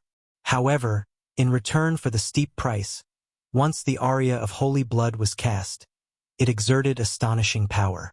Even a great demon would sustain heavy injuries and lose half of their HP after getting struck by this move.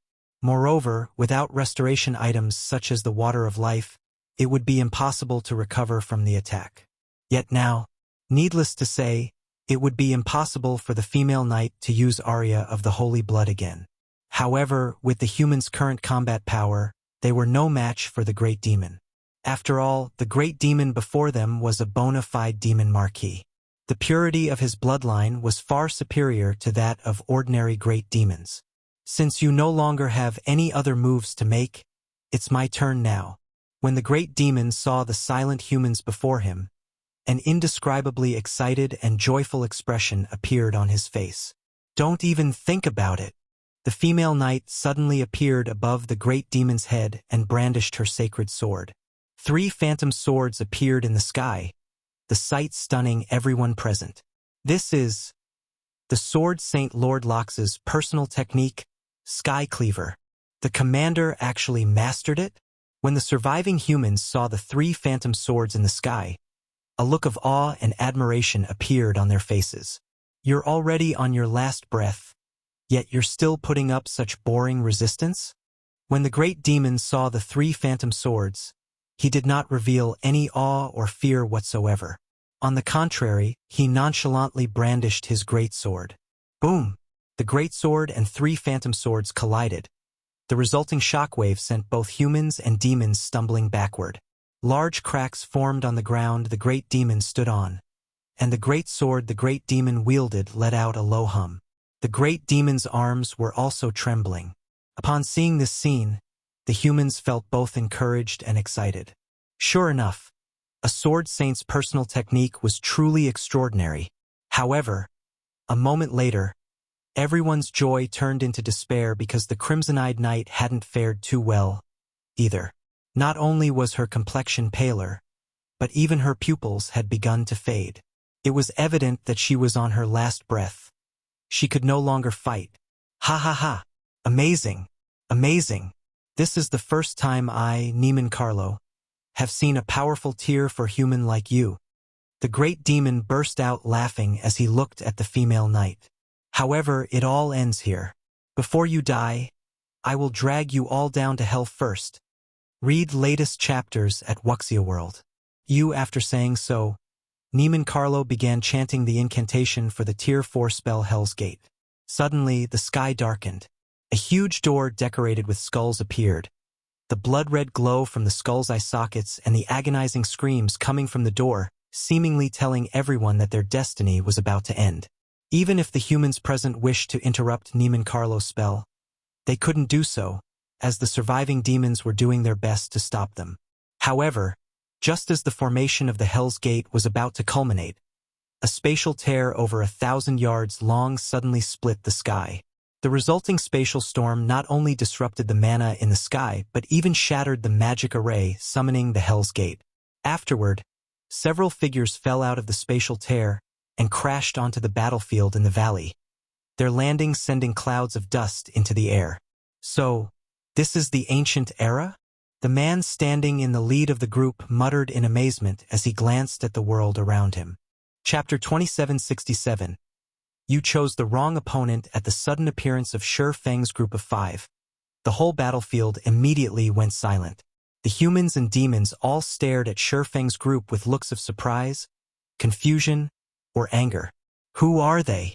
They came out of that large spatial tear, so they shouldn't be ordinary existences. Maybe they're guardians from the holy city? However, their auras seem weak. Those people are also only at Tier 3. They shouldn't be the holy city's guardians. Moreover, judging by their looks, they seem to be heaven-blessed individuals. The humans began a hushed discussion among themselves as they scrutinized Feng's group. Initially, they had held hope that Feng's group could save them. However, after noticing the 5 players' auras, they immediately fell into despair. The crimson-eyed knight peered at Feng's group with her blurry sight. It was evident that she, too, felt surprised and puzzled by the sudden appearance of Feng's group. Humanity's heaven-blessed individuals? When the great demon Neiman Carlo saw Feng's group, he too was shocked. How is this possible? Neiman Carlo wasn't particularly surprised to see more heaven-blessed individuals of the human race appearing in this place. What shocked him was the spatial crack that these humans had arrived through. That massive spatial crack had carried an extraordinary amount of power. Even he would lose his life if he accidentally came into contact with it. Yet, Feng's group had actually come out of it directly. Compared to the humans and demons originally fighting on this battlefield, however, the ones most surprised by the present situation were Feng's 5. How is this possible? Feng's heart surged with shock as he looked at a group of people standing among the human army. Why are there other players here? Aside from the many NPCs, the human army also had quite a number of players. Moreover, the average level of these players was incredibly high. Even the lowest leveled among them was level 128, while some had even surpassed level 130. Feng was certain that he had arrived in the ancient era of God's domain. After all, the environment here simply couldn't be found anywhere in the modern God's domain. The mana in this land was so abundant that it was close to condensing into a liquid state. He could even clearly feel the magic elements in the air. Like sprites, some of the magic elements were cheerful and lively, some were cold and lonely, some were hot and angry, etc. He could sense all of this with exceptional clarity. Moreover, the NPCs on this battlefield wore significantly different gear compared to the NPCs of modern times. Their weapons and equipment were of much higher quality. In the modern gods domain, NPCs were mainly geared with epic weapons and equipment. Very few possessed fragmented legendary items. After all, fragmented legendary items were incredibly rare and precious even to NPCs. However, that was far from the case for the NPCs here. Every NPC had at least one or two fragmented legendary items. The female knight leading the human army was even fully equipped in fragmented legendary items. The sword she wielded was also a top-tier fragmented legendary weapon. Moreover, what was even more incredible was that Feng had found someone he recognized. This person was none other than Yuluo, a captain of the Heaven's Blade adventurer team, based on Dragonheart Island. Only, unlike the Yuluo he had met on Dragonheart Island, the one he was looking at now was like a completely different person. Presently, not only had Yuluo reached level 129 already, but she even sported an epic staff and a full suit of epic equipment. Although her epic equipment wasn't a set, her equipment standard was still ridiculously excellent. Unlike the last time Feng met Yuluo, though, the cleric looked much more haggard. She did not possess the aura and spirit of a peak expert at all. Guild leader Black Flame? Meanwhile, at this time, Yuluo, who stood amid the human army, also noticed the 5 new arrivals on the battlefield. And when she saw that the man leading this group was none other than Zero Wings Guild leader, Black Flame, her originally dispirited expression immediately became energetic. "Do you know them, Yuluo?" The female oracle standing beside Yuluo asked curiously upon seeing the latter's reaction. The female oracle was a level 131 player clad in a white dress, wearing a white priest's hat. "Yes. Moreover, he's my fellow countryman," Yuluo said, nodding excitedly. "Fellow countryman?" The female oracle scrutinized Feng's group. She soon noticed that the average level of Feng's group was quite low, and their appearances indeed resembled Yuluo's a lot. Particularly, the feeling of incompatibility Feng's group had with the other players in God's domain was exactly the same as Yuluo. The female oracle then shook her head and said, "What a pity! His luck is truly poor. He actually got teleported to this place." Upon hearing the female oracle's words, Yuluo remembered the situation they were in, and her heart grew cold. The joy on her face promptly disappeared. The death penalty in the God's domain they were currently in was different from the God's domain on the other side. Players would not only lose 2 or more levels upon death, but also fall into a mentally weakened state. Depending on the severity of the situation, players might even lose some of their memories. And worse, the use of resurrection spells could only mitigate the loss of EXP and not restore the lost memories. Moreover, even when resurrected using a resurrection spell, players wouldn't be resurrected on the spot but inside the life temple of a random main city run by humans. Of course, if players had registered themselves with a main city, they could get resurrected in the life temple of a fixed main city. However, Feng's group had just arrived in this world. They definitely hadn't registered themselves with a main city yet. If they died, they would get resurrected at a random main city. Meanwhile, a great distance separated the main cities run by humans, and there were no teleportation arrays in these cities. In other words, so long as Feng's group died, Yuluo was unlikely to meet him again. After all, humans had many main cities even in this world. Just the ones she knew already numbered over 500. As for the possibility of Feng's group coming out alive from this battlefield, that was simply impossible. In the original God's domain, a group of Tier 3 players could still put up a fight against a Tier 4 Great Demon. However, in this world, let alone putting up a fight, Tier 3 players would be considered capable if they could escape with their lives. The reason for this was the incredibly high average combat standard of the monsters here. Monsters of the caliber of Great Demons would possess combat standards rivaling peak experts. However, the combat system of monsters was completely different from the realms of refinement players relied on. In skill and spell utilization, monsters such as Great Demons could display combat standards at the spiritualization realm without having to exert themselves. Such monsters were not opponents Void Realm experts like herself could hope to match. However, before Yuluo could snap out of her daze, The great demon Niemann Carlo stopped paying attention to Feng's group and shifted his gaze back to the crimson-eyed knight. The great demon then looked at the dozen or so Tier 3 demons around him and commanded, "Go get rid of them! Please leave it to us, my lord." The heavily injured demons nodded and flapped their wings.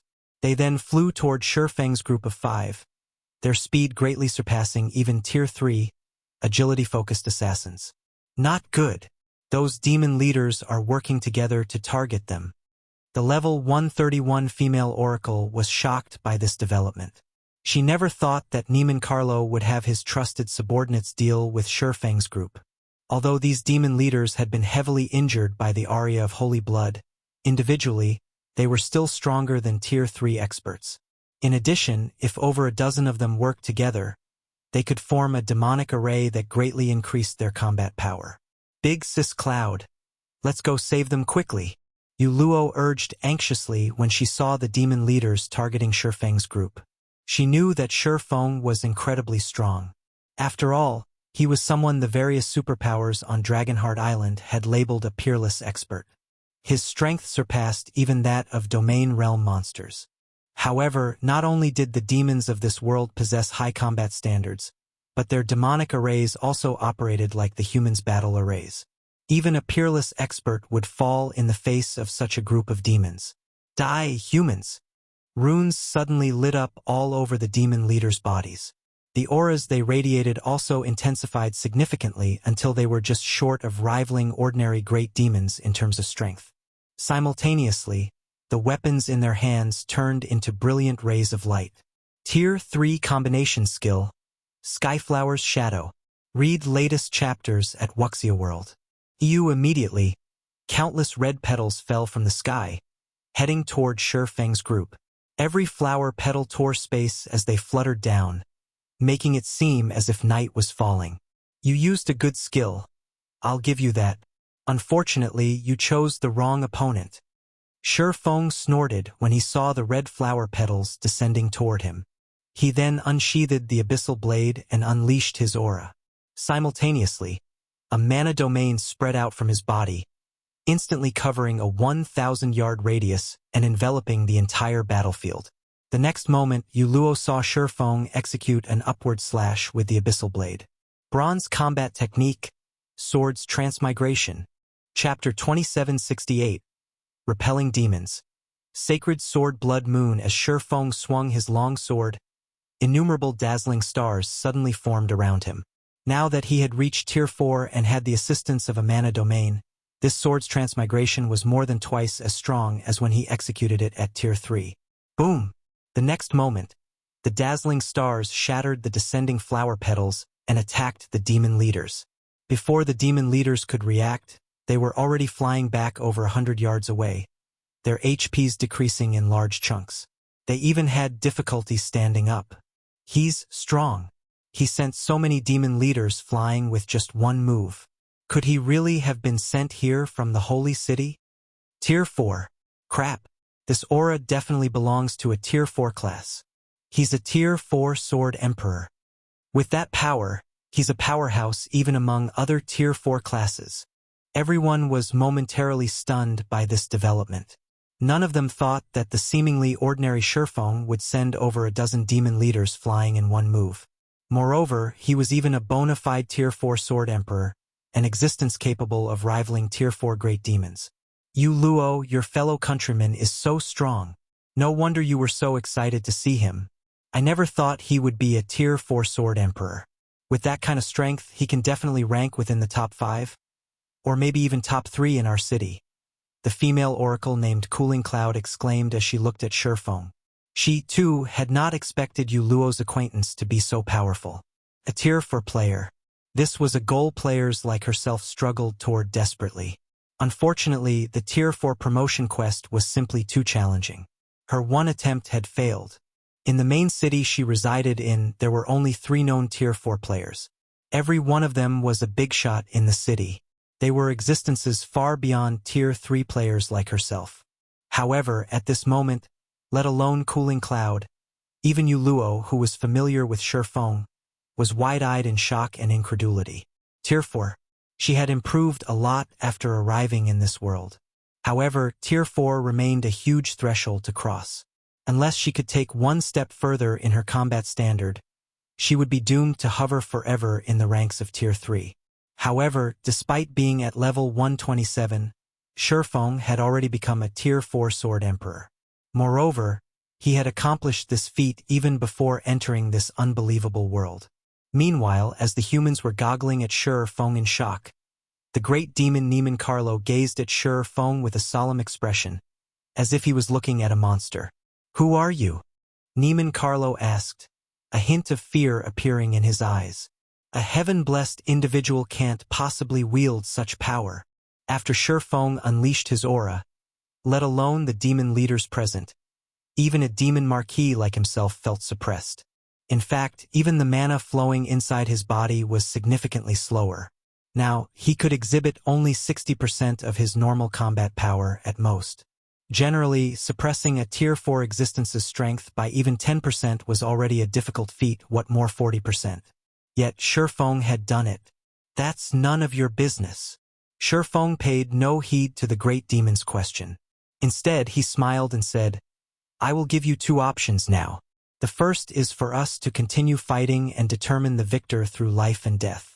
The second option is for you to get out of my sight, together with your people."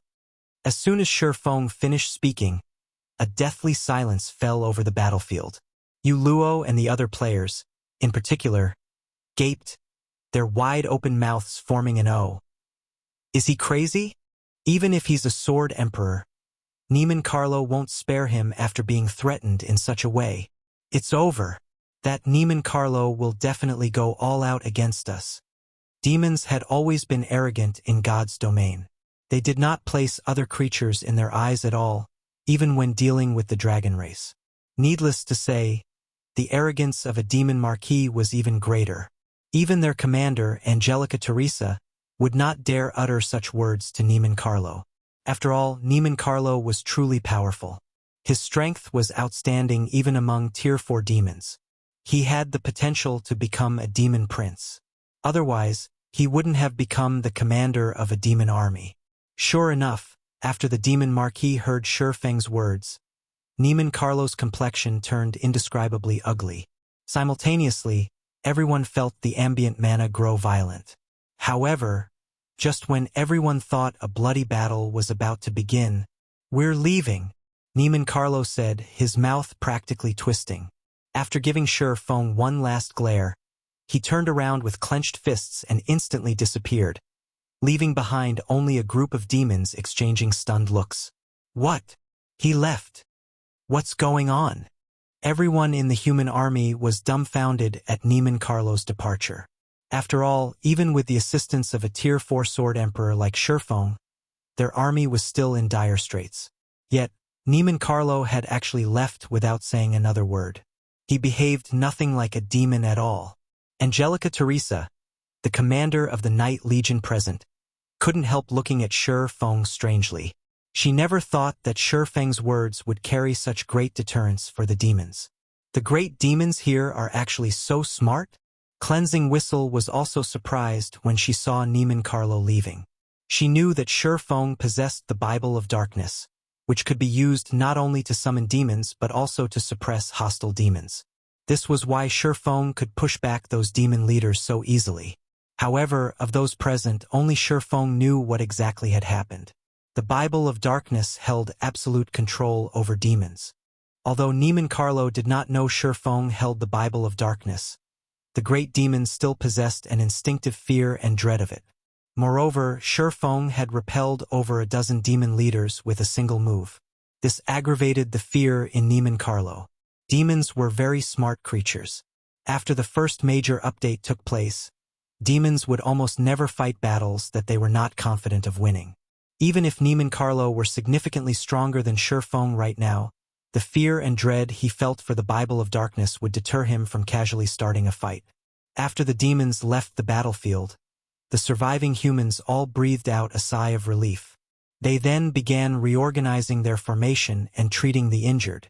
A large number of people also gathered by Angelica Teresa's side with downcast and unreconciled expressions. This was because the female knight's mental state and soul had already reached the brink of collapse, despite her having a lot of HP remaining. This was clear even to the Tier 3 individuals present. Commander, it's all our fault. If we weren't so useless, the commander wouldn't have had to use the aria of holy blood. Damn it! Someone in the city must have leaked information on our operation. Otherwise, Neiman Carlo couldn't have led an army to surround us. Both NPCs and players present expressed sadness when they saw Angelica's current state. It was evident the female knight was loved and respected by these people. Unlike players, it was incredibly difficult for NPCs to get resurrected. Big Sis Cloud, what should we do now? The commander won't last at this rate, Illusory said while frantically casting healing spells on Angelica. However, healing spells worked on only physical injuries. They had no effect on damage to one's mental state and soul. Commander Angelica Teresa was the only hope for their main city's survival. In this world, both NPCs and players had difficulty surviving because this world was several times crueler than the modern god's domain. It was also because of Angelica that Illusory had managed to live well until this day. Yet now, there's nothing we can do. The aria of Holy Blood's backlash is too powerful. The fact that the commander managed to cast it once is already plenty amazing. Yet, after using the spell, she even used a taboo skill that placed a huge burden on the mental state. Now, even a Tier 4 Great Divine official can't save her, Cooling Cloud said as she shook her head, a gloomy expression appearing on her face. While the two Tier 3 healers, Illusory and Cooling Cloud, were doing everything they could to save Angelica Teresa, Feng, who watched all of this from a distance, was filled with an indescribable sense of shock and surprise.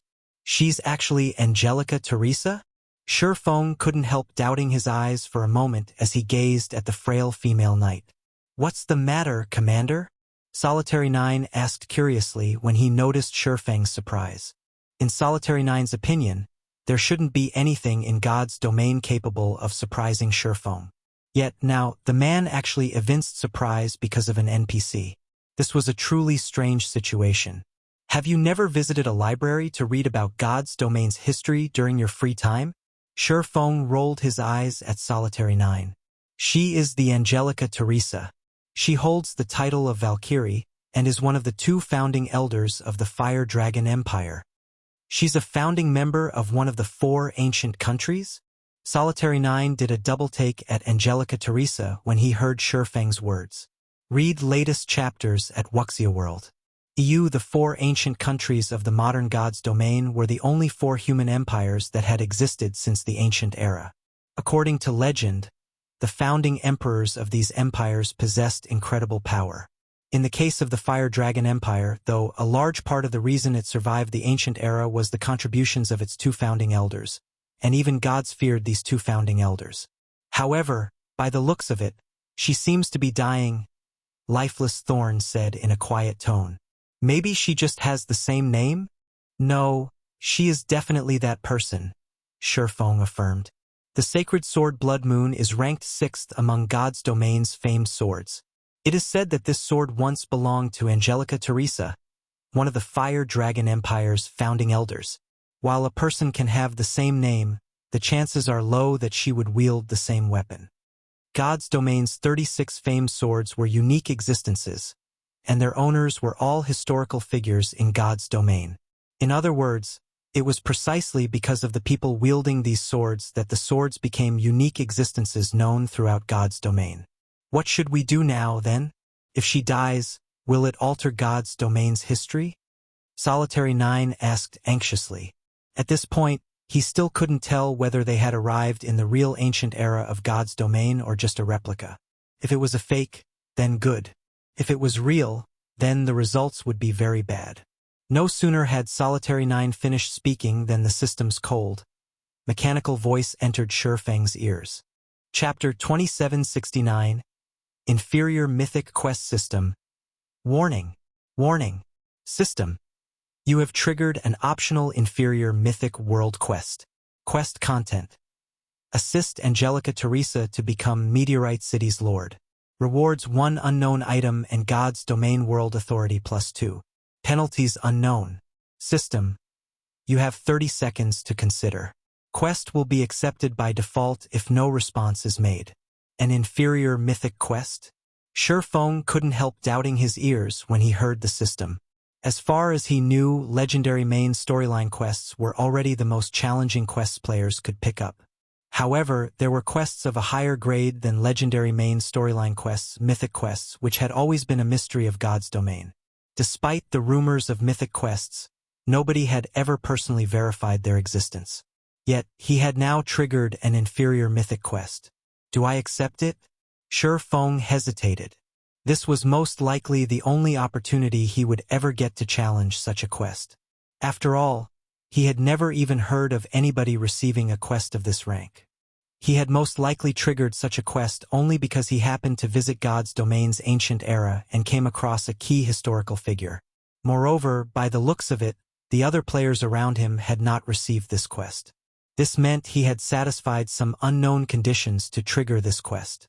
Only, the penalty for failing a legendary quest was already more than enough to end a player's career in God's domain. The penalty for failing an inferior mythic quest would most likely be several times greater. If he failed to complete the quest after accepting it. However, when he saw the reward of God's domain's world authority +2, greed momentarily overwhelmed him. In the present God's domain, everyone else was probably unaware of God's domain's world authority, as it was simply far too difficult to obtain. Normally, players had to have achievements that affected the entirety of God's domain to acquire this world authority. Players who successfully obtained world authority, even if only 1 point of it, would receive unimaginable assistance in their progression in God's domain.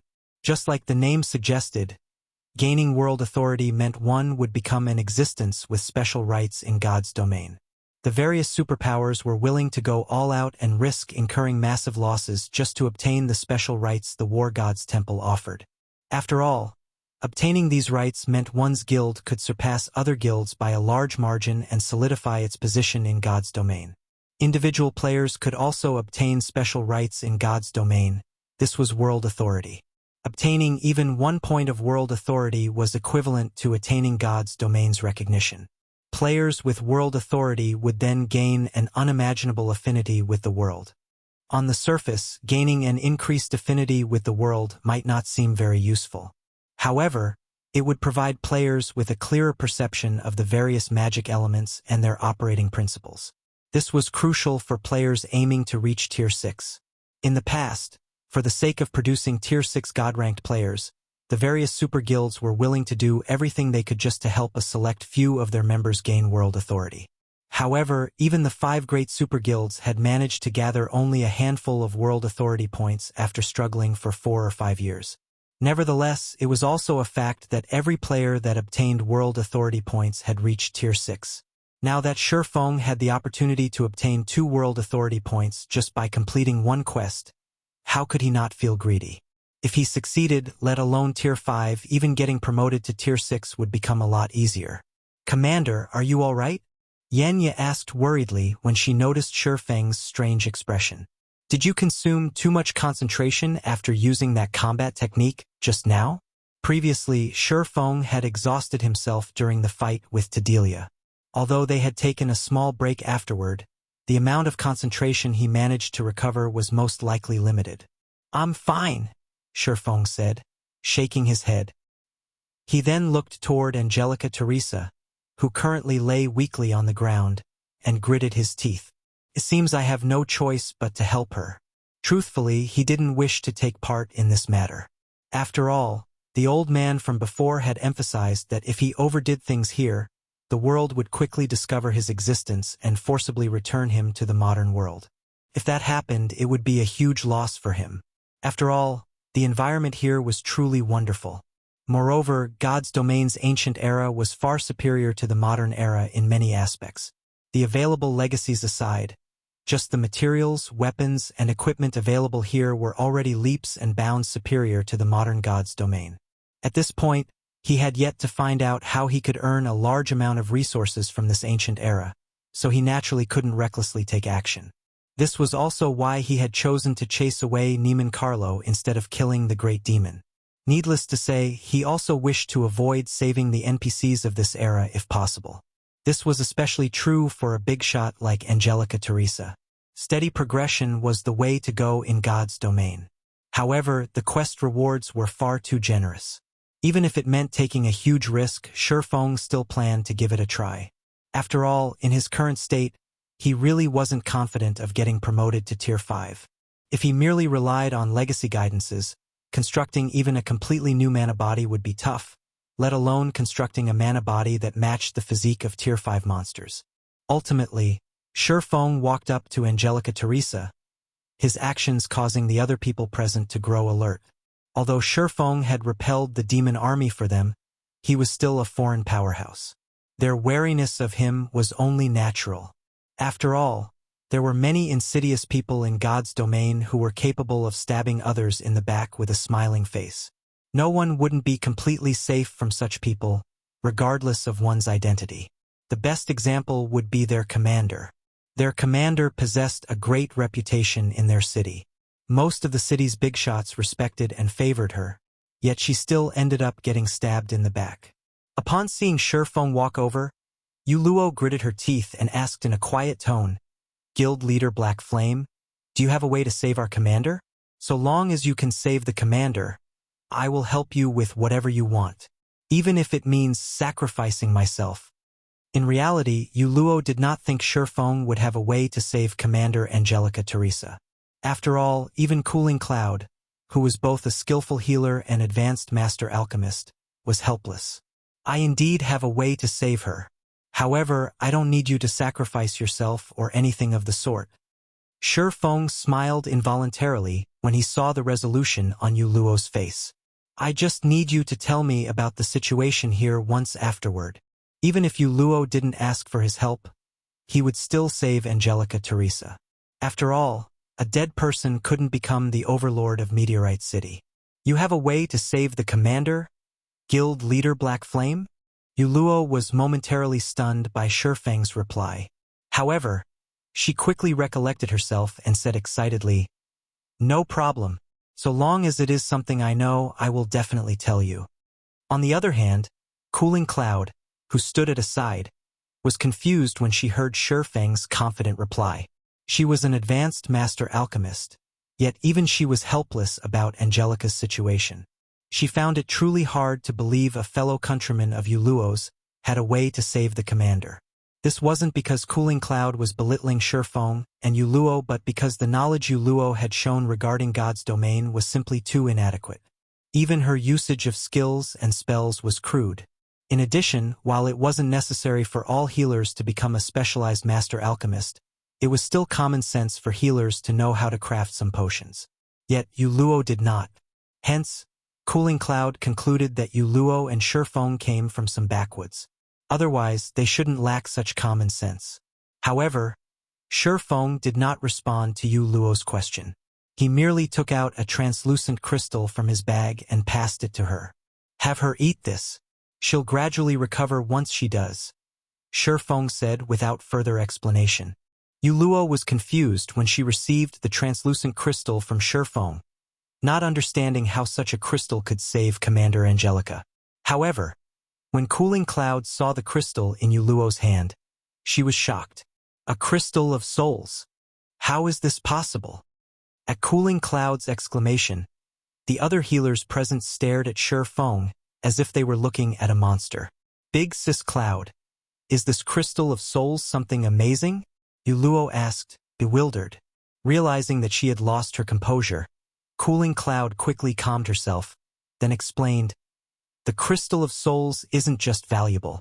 It is incomparably rare even on the scale of the entire God's domain. The Holy City side can secure only a few of such crystals, as they are simply too rare. Normally, such crystals appear in places where souls gather, such as the Netherworld. These crystals can not only heal one's mental state but also strengthen the soul to a certain degree. It is impossible to purchase a crystal of souls on the market, and it is many times more valuable than even the water of life." "It's such a rare item?" Yuluo was startled. She never thought Feng would actually use such a precious item to save someone. With this, she would owe him a massive favor. "All right, you'd best save her first," Feng said. When he saw the astonished looks everyone was giving him, he only shook his head and smiled. The crystal of souls was indeed precious. Under normal circumstances, he wouldn't be willing to use it. After all, he had to rely on himself to harvest the necessary monster souls to create crystals of souls. However, the crystals weren't so precious that he couldn't afford to waste them on others. After all, the soul orb was one of the 7 treasures that could easily produce crystals of souls. He merely needed to kill Great Lord ranked monsters 5 levels higher than himself to obtain the necessary monster souls. Read latest chapters at Wuxia World. EU at Feng's reminder, Yuluo quickly snapped out of her daze and helped Angelica consume the crystal of souls. Shortly afterward, Angelica's complexion recovered significantly. Although she had fallen unconscious after consuming the crystal of souls, one could tell that her condition was no longer critical. Now all they needed to do was wait. By the time Angelica woke up on her own, she would be thoroughly recovered. Meanwhile, after seeing that Angelica was saved, Cooling Cloud, as a captain in the Night Legion, took the initiative to invite Feng's party to rest in Meteorite City, the main city they resided in. Feng did not refuse the invitation, as he was curious to learn more about God's domain's ancient era. The human army walked for over a dozen hours before eventually arriving before a stalwart mountain range. A city that was more spectacular than even the royal capitals found in the modern God's domain appeared inside the valley of this mountain range. Chapter 2770, City of Riches, Meteorite City. Meteorite wasn't just a gathering place in the Meteorite mountain range for humans to live and conduct trade in. It was also the safest location for humans in the Meteorite mountain range. After the Night Legion registered the information of Feng's party with the city, Cooling Cloud led the 5 straight into the city. Meanwhile, as Feng and his party members were non-residents of Meteorite City, they each had to pay an entrance fee of 5 magic crystals, let alone Lifeless Thorn and the others. Even Feng was stunned by this fraudulent price. Meteorite City's entrance fee was more than 10 times greater than the various guild cities, not to mention that of modern NPC cities. At this point, the market value of magic crystals had already risen to 40 silver per crystal. 5 magic crystals was the equivalent of 2 gold. Unless the city's mana had condensed into a liquid state, only a fool would pay such an entrance fee. However, from the behavior of the NPCs and players here, it looked as if they had long since gotten used to this situation. Even Yuluo paid the 5 magic crystals without hesitation. Guild Leader Black Flame. This is the standard price here. Naturally, Yuluo could tell what was going through the minds of Feng's party. Smiling, she whispered, "But please believe me that this price is absolutely reasonable." Initially, she too had been shocked by this price. After all, she wasn't the guild leader of a guild, unlike Feng, but merely a team leader in an adventurer team. The magic crystals she had on hand had only numbered 200 or so. Paying 5 magic crystals just to enter a city had been an extravagant expenditure for her. However, after entering Meteorite City, she quickly realized that this price was definitely reasonable. Compared to the NPC main cities in the modern God's domain, Meteorite City could practically be considered a holy city. Of course, Feng wouldn't dwell on this matter. After all, 5 magic crystals was basically nothing to him. He was merely surprised by the absurd entrance fee. Afterward, Feng paid the entrance fee for his party of 5, then followed Cooling Cloud and Yuluo through the magic array that enveloped Meteorite City. This is a main city of the ancient era? When Feng set foot in Meteorite City, a comfortable feeling immediately enveloped his body. This comfortable feeling was different from the kind of comfort he felt when entering a place with high mana density. Instead, entering this city allowed him to have a clearer perception of the world. Particularly, his perception of the various magic elements had sharpened over 2-fold. When he had first arrived in the ancient era, he had already sensed a significant improvement in his affinity with magic elements. If he could train in the environment here, he was confident that not only could he break through his mana body's 100% threshold, but his efficiency in learning magic arrays, skills, and spells would also double or triple. This was a wondrous place for development. Nonetheless, the environment inside Meteorite City was actually significantly better than the environment outside. In fact, Feng even had a hunch that if he used a legacy guidance here, he could exceed his mana body's 100% limit in just a few days. The magic array protecting the city is personally crafted by a human saint. Not only does it have strong defensive properties, but it even improves the mana perception of the city's inhabitants. However, operating this magic array requires a lot of magic crystals, hence the entrance fee, Luo explained. Actually, Meteorite City's big trade market and huge population flow have already helped reduce the entrance fee. Some cities even charge 7 or 8 magic crystals. No wonder you managed to improve your control over mana so much, Feng said in realization as he looked at Luo. Luo had already unlocked her mana body's potential to 100%, and her control over mana had even reached the Master Magician standard. If her concentration standard reached Tier 4, she would be able to form her own mana domain and become top tier among Tier 3 peak experts. Most domain realm experts hadn't even reached the Master Magician standard at this stage of the game. And although Luo was very talented, she was still far from comparable to Aqua Rose and Gentle Snow. Yet, even with his help, those two were still half a step away from becoming Master Magicians. So how could Luo possibly overtake them? The only explanation was the environment here. I've improved a lot after arriving here, Luo said as she nodded confidently. That's right. Luo has been improving rapidly during this period. Now, she can already rank among the Night Legion's top 5 healers, Cooling Cloud said, nodding. Although she didn't have a high opinion of Luo's initial strength, she very much acknowledged the cleric's talent. Actually, it is all thanks to Lady Angelica's teachings, Luo said. At the mention of Angelica Teresa, an expression of gratitude and admiration appeared on her face. It's a pity that we failed to complete the quest this time. Had we succeeded, Lady Angelica might have become the Lord of Meteorite City. If the city comes under Lady Angelica's leadership, the city will prosper and possibly even rank up into an advanced main city. Become the Lord? What kind of quest is she trying to do? Feng asked curiously. His inferior mythic quest had stated that he needed to help Angelica Teresa become Meteorite City's lord. Now that a clue on how he could do so had appeared, he naturally was curious. It's nothing. Everyone in the city already knows about it at this point. Since Feng expressed interest in this topic, Cooling Cloud explained slowly, Meteorite City has been developing for hundreds of years already, and its population and scale of operation have grown significantly. However, at this point, the city has reached a bottleneck. The old city lord also abdicated recently. As one of the candidates to replace the lord, Lady Angelica Teresa wishes to improve Meteorite City. Meanwhile, there are 2 ways to help Meteorite City develop further. The first is to expand the city.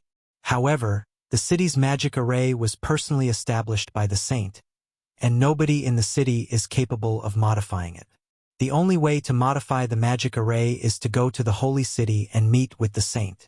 The chances of success are dismal. Setting aside how far away the holy city is, just trying to meet with the saint is already an incredibly difficult task. Hence, Lady Angelica can only resort to the second method, strengthening the magic array's core, which would, in turn, upgrade the magic array. Recently, we received news that a Tier 4 infant dragon appeared over at the Ghostfire Hills. If we can hunt this infant dragon and secure its dragon eyes and dragon crystal, we can strengthen the magic array's core. Only, at this point, Cooling Cloud sighed. Let alone hunting that Tier 4 infant dragon, they had already fallen prey to a demon army's ambush shortly after leaving Meteorite City. What followed next was what Feng himself had witnessed. Travel to the holy city to meet with the saint or kill a Tier 4 infant dragon. Feng shook his head and smiled bitterly at Cooling Cloud's words. Although he didn't know where the holy city was, since the NPC cities here had no teleportation arrays linking them, the journey to the holy city could easily take several months. Moreover, even after arriving at the holy city, it wouldn't necessarily be possible to meet with the rumored saint. As for the other option of killing a Tier 4 infant dragon, that was even more ludicrous. A Tier 4 infant dragon was an existence above even demon princes. It was an existence that could truly match Tier 5 existences. When Feng was in his Tier 4 legacy land, even after reaching Tier 4 and gaining a Tier 4 legacy skill, he could only put up a fight against the Tier 3 infant dragons there. Even with the Heavenly Dragon Breath's help, he still couldn't kill those Tier 3 infant dragons. Now, Angelica Teresa actually had designs on a Tier 4 infant dragon despite being only at Tier 4 herself. Calling her actions suicidal would be an understatement. Moreover, killing the infant dragon probably had to be done as soon as possible. After all, dragons did not have the habit of living in a fixed location long term. If he couldn't help Angelica kill the infant dragon before it went elsewhere, he would have to look for the elusive saint. Sure enough, this isn't a quest that can be completed easily. However, Feng did not feel particularly surprised by this situation. A legendary quest was already monumentally difficult to complete. An inferior mythic quest would only be worse. He also had to admit that Angelica Teresa matched the legends, which portrayed her as a brave warrior who stood up against dragons. If Angelica succeeded in slaying a Tier 4 infant dragon despite being at Tier 4 herself, that would truly be a legendary feat. The only thing Feng could do now was look for opportunities to improve both his and his party's strength. Otherwise, he would be utterly helpless against the infant dragon. Under Cooling Cloud and Yuluo's lead, Feng's party arrived at Meteorite City's trade market. When Lifeless Thorn and the others saw the dazzling items put up for sale, their eyes widened in shock. The basic currency used in the market here was actually the magic crystal. Coins did not exist here. However, they also had to acknowledge that the ancient era of God's domain was truly amazing. The NPCs here even sold epic weapons and equipment players could use. Only, the price was somewhat high. Even a random piece of level 150 epic equipment sold for 20,000 magic crystals. If converted to the gold coins used in the modern era, that would be equivalent to 8,000 gold per piece of level 150 epic equipment. While the various super guilds would kill to purchase level 150 epic equipment for 8,000 gold, it was a different story if the payment had to be in magic crystals. In addition to epic equipment, fragmented legendary weapons and equipment occasionally appeared in Meteorite City's auction house, which the various player forces in Meteorite City competed for. Only, one needed a minimum deposit of 300,000 magic crystals just to participate in the auction. Meanwhile, these fragmented legendary items usually ended up selling for over 400,000 magic crystals. Whether it was Lifeless Thorn or Feng, they couldn't help feeling like they had become beggars after entering Meteorite City. Although Feng carried some magic crystals with him, that number was only 50,000, just enough to purchase 2 pieces of epic equipment at most here. Of course, it was also much easier to earn magic crystals here than in the modern God's domain, since the magic crystal was the main currency used in the ancient era. Whether one completed quests or traded materials with NPCs, payment was in magic crystals. Hence, local players found the prices of the epic and fragmented legendary items reasonable. Read latest chapters at Wuxia World. After walking around for several hours, Cooling Cloud bid goodbye to Feng's party, since she still had matters to deal with as a captain in the local Night Legion. As for Yuluo, she stayed behind to serve as a tour guide for Feng's party. Inside a high-class hotel in Meteorite City, staying in one of the ordinary rooms here cost 50 magic crystals a day, while the high-end rooms cost 200 magic crystals per day. Feng chose to rent a high-end room without hesitation. Shortly afterward, Feng's party of 5 and Yuluo sat quietly inside the room. Out with it. How long has it been since you arrived here? Feng asked seriously as he looked at Yuluo. What's up with the players here? Chapter 2771. Alien-like players at Feng's question. An exceptional silence filled the room. Lifeless Thorn and the others simultaneously focused their gaze on Yuluo. Ever since they arrived in this place, they had come across too many unknown and surprising matters. However, the only thing they could do was remain silent and quietly observe everything, including the so-called NPCs and players here. In their opinion, be it the NPCs, monsters, or players here, they all felt alien. This was especially true for the players here. Despite being players, the players here gave them a completely different feeling than the members of their party. It felt as if the players here were not players at all, but rather the original inhabitants of this world. It was as if these players had already accepted this virtual world as their own. No, to be precise, these players treated the world of God's domain as a real world. Moreover, judging by these players' behavior, they had resided in this world for a considerably long period. Otherwise, the alien feeling they gave off wouldn't be so conspicuous. This alien feeling was especially familiar to Feng. Looking at the players in this ancient era felt like looking at Phoenix Rain back when he met her in Flame Dragon City. It was just that Phoenix Rain seemed more alien back then than these people. She felt as if she was a player yet not a player at the same time. In short, she gave off a very strange feeling. Now, the players here gave him a similar feeling. Hence, the shock he felt when he met these players initially was much greater compared to that of Lifeless Thorn and the others. However, he couldn't openly state his feelings. After all, the matter concerning Phoenix Rain was of great importance. Moreover, at the same time as their party was finding the players here alien, these players had similarly noticed the strangeness of their party. It was evident that these players were foreign to players like their party as well. In addition, through the previous conversation he had with Cooling Cloud, Feng got the impression that they lived in completely different worlds. The old man in the cave had already stated that this world was the ancient era of God's domain. Logically, there shouldn't be any other players in this world. Yet, not only were there players living in this world, but there were even a large number of them. Based on his initial estimates, there should be well over 5 million players residing in Meteorite City. This was already on the level of royal capitals in the modern era. Meanwhile, according to Cooling Cloud, there were at least 500 such main cities on the continent. If Meteorite City was representative of these main cities, there should be well over 2.5 billion players in the ancient era. Yet, none of the various powers in the real world had an inkling that there were players playing in the ancient era of God's domain. That's right. Everything is as you guys have guessed. When Luo saw the look everyone was giving her, her originally light and happy expression instantly vanished, replaced by a solemn expression. Whether it is this God's domain or the players here, both come from a different world from ours. A different world? Solitary Nine's breathing grew heavy at Luo's words. How is this possible? Although he had already had suspicions, he still found it unbelievable after hearing Luo's confirmation. While it was indeed true that God's domain was a virtual reality game like no other, it was still far-fetched to say that people of a different world were playing the game with them. No, it would be somewhat incorrect to say that they're from a different world. Shaking her head, Luo smiled and added, "To be precise, they are people living in a different world." "What do you mean?"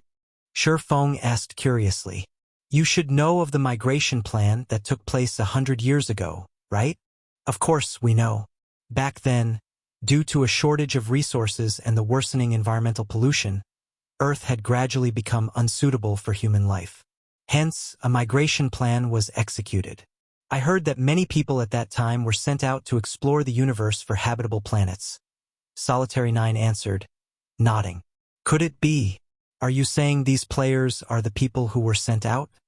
"Yes, they are the descendants of those explorers," Luo said.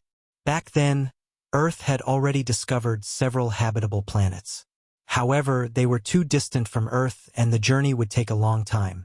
Hence, after gathering all of the world's power, several hundred interstellar spaceships with self-sustaining environments were constructed. These spaceships then set forth toward the selected habitable planets while carrying all sorts of resources and hundreds of millions of Earth's outstanding personnel. These people have been living on the interstellar spaceships for these past 100 years. However, these people experienced a much longer time than people on Earth during their journey. I heard that they've been living in space for over 600 years. Some spaceships have even experienced over 900 years of life. The population on these spaceships has also continued to grow over time, with the total population having exceeded 10 billion long ago. The original spaceships have also acquired resources from various planets on the way and modified and upgraded themselves. At this point, these spaceships can no longer be considered mere spaceships but more like interstellar continents. And they are still making their way to the habitable planets.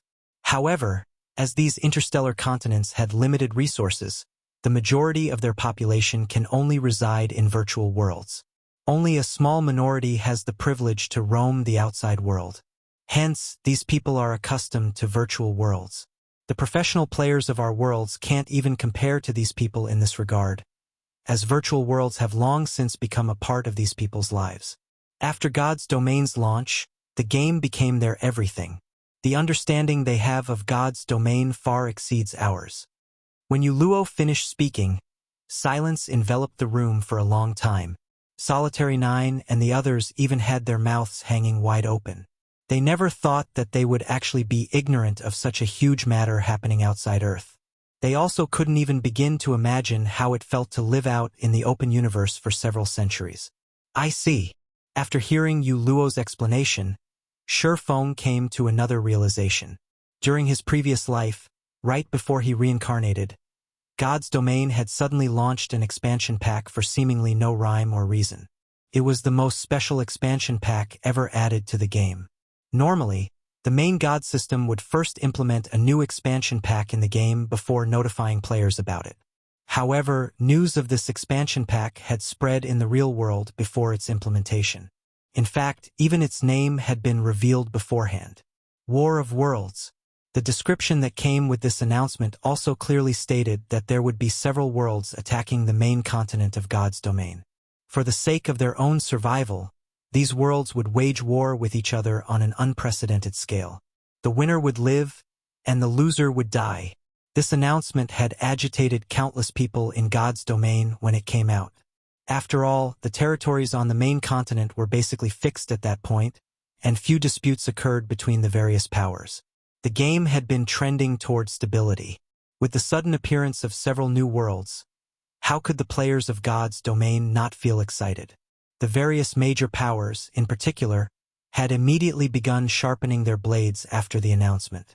So long as the new expansion pack took place, they would immediately invade these new worlds and start a new journey. However, as a consequence of the expansion pack, Feng found himself fired. Upon seeing the stunned expressions of the people around her, Luo revealed a bitter smile and said, "My arrival here was a complete accident. While exploring an underground space in Dragonheart City by myself, I got caught in a space-time storm. By the time I woke up, I was already in this place. Currently, I have spent 20 days here already. Although I want to go back, I haven't been able to return even after dying or jumping into other space-time storms. What's most frustrating is that I can't log out of the game from here."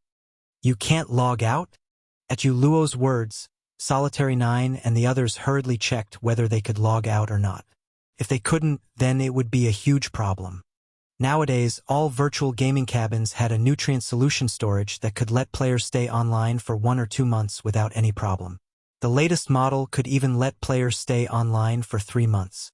And in the event that players depleted their supply of nutrient solution and couldn't leave their gaming cabin for some reason, the cabin would issue a system alert, and professionals would come quickly to deal with the problem.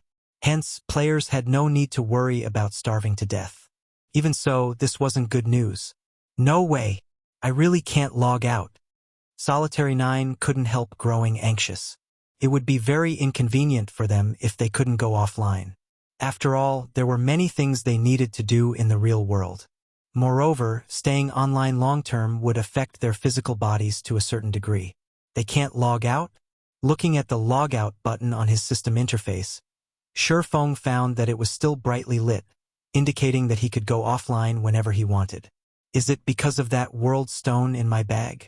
After some thought, the only explanation Feng could come up with for this situation was the world stone. After all, this item could stabilize the principle of all things, which meant that he should be able to bypass the rules of this world. With this, it seems I don't need to be too anxious. While the ancient God's Domain was indeed excellent, he also had many things he needed to do in the real world. He couldn't stay online long-term. With the World Stone, he could now feel relieved. Feng then conversed with Luo about the basic information of this world, particularly about information relating to legacies.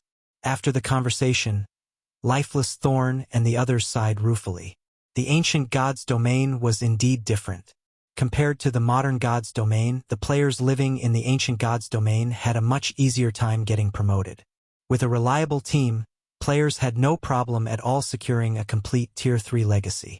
In fact, with enough rare materials, one could even seek out a Tier 3 instructor to exchange for a complete legacy. The only limitation of this method was that players could only exchange up to 3 legacies. As for the promotion to Tier 4, while it was significantly more difficult than that to Tier 3, it was still much easier compared to the process in the Modern Gods domain. At the very least, players didn't have to seek out a legacy land in the middle of nowhere. They could simply head to a Tier 4 instructor and choose to challenge their Tier 4 promotion quest. They would then be teleported to a Tier 4 legacy space.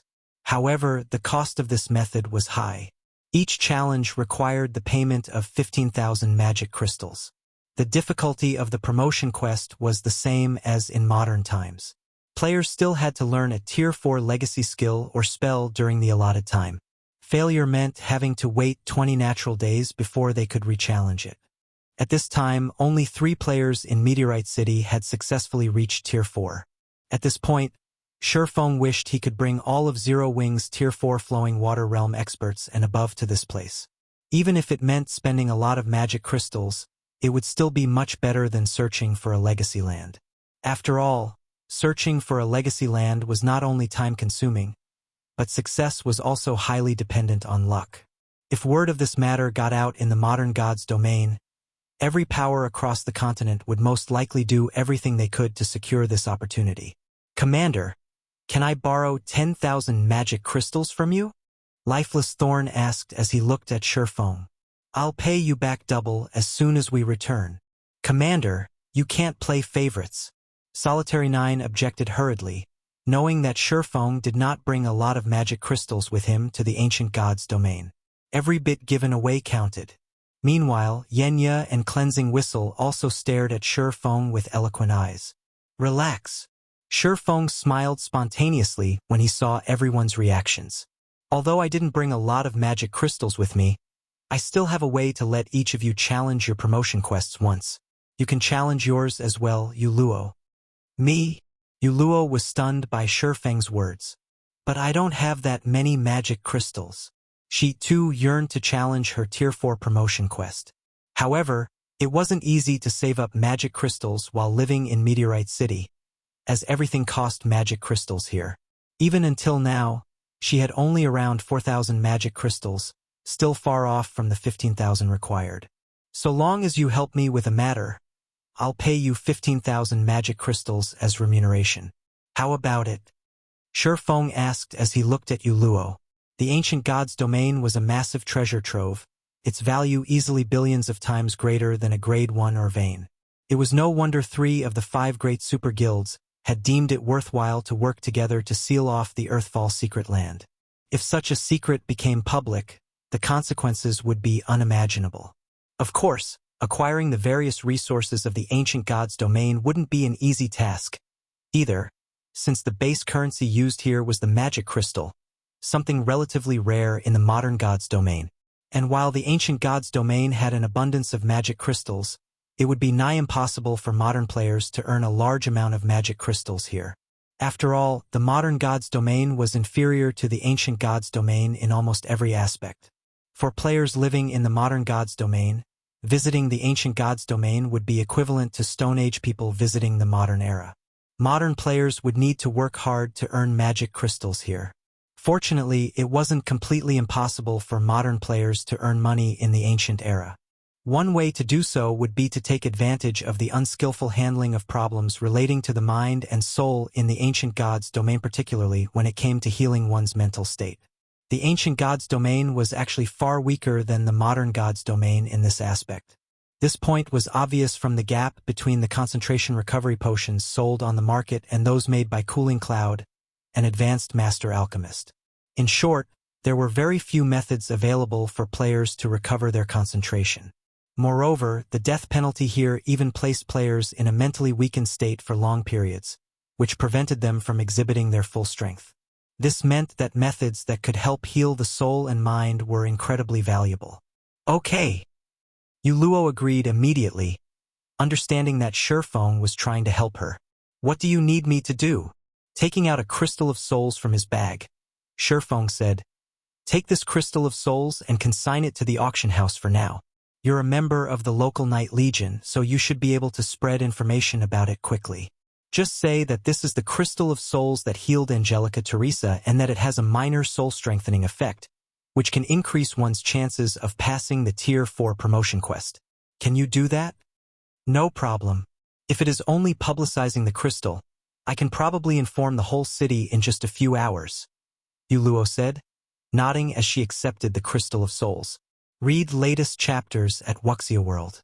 She had personally witnessed the Crystal of Souls' effects, so she knew that Feng was indeed telling the truth. As for the aid the crystal could provide in the Tier 4 promotion quest, it was partly true. After all, if one's soul got strengthened, one's learning ability would improve as well. Hence, it couldn't be considered an outright lie. Meanwhile, spreading this news throughout the city was a piece of cake for her as a member of the local Knight Legion. Yuluo left the hotel room to get the word out, while Lifeless Thorn and the others went to their respective rooms to sort out their thoughts and prepare themselves to challenge their Tier 4 promotion quests. Once Feng was alone in his room, he took out a memory crystal from his bag. This crystal was none other than the complete legacy guidance crystal he had obtained from killing Tadelia. The effects of this room sure are excellent. My perception is strengthened by a further 30% compared to the outside world. Now that I have some time to myself, I can give it a try. Immediately afterward, Feng took out 100 magic crystals and activated the Legacy Guidance Crystal. Chapter 2772, Breakthrough inside the quiet and spacious living room. As Feng continuously poured mana into the Legacy Guidance Crystal in his hand, divine runes and magic arrays began appearing all over the crystal one after another. A short moment later, the mana inside the room started surging toward the memory crystal. Afterward, the crystal radiated a dark blue glow that enveloped Feng. What a powerful legacy! Feng was astonished when the blue light engulfed him. This was because the owner of this legacy wasn't an ordinary person but someone known as the Saint of the Ice World. The quality of this legacy was far superior to that of ordinary legacies. In addition, the Ice World Saint's legacy explained a lot about the ice element's operating principles and described some basic methods to construct one's mana body using the ice element as the basis. This sort of legacy guidance was incredibly rare in God's domain. In most cases, legacy guidances only provided a demonstration of the manipulation of magic elements and some explanations of their operating principles. The chances of a legacy guidance containing a demonstration of how to construct a mana body from scratch were less than 0.1%, let alone a saint's guidance and demonstration. Existences holding the title of saint were either gods or existences approaching gods. Some saints were even existences that gods feared greatly because a saint represented the epitome of a certain aspect in God's domain. Not even gods could match a saint in their specialty. In other words, while a saint could be a god wouldn't necessarily be a saint. The requirement to become a Tier 6 god wasn't to achieve the extreme of a certain aspect. Instead, one only needed to reach a certain threshold. As to what that threshold was, only those who had actually reached Tier 6 would know.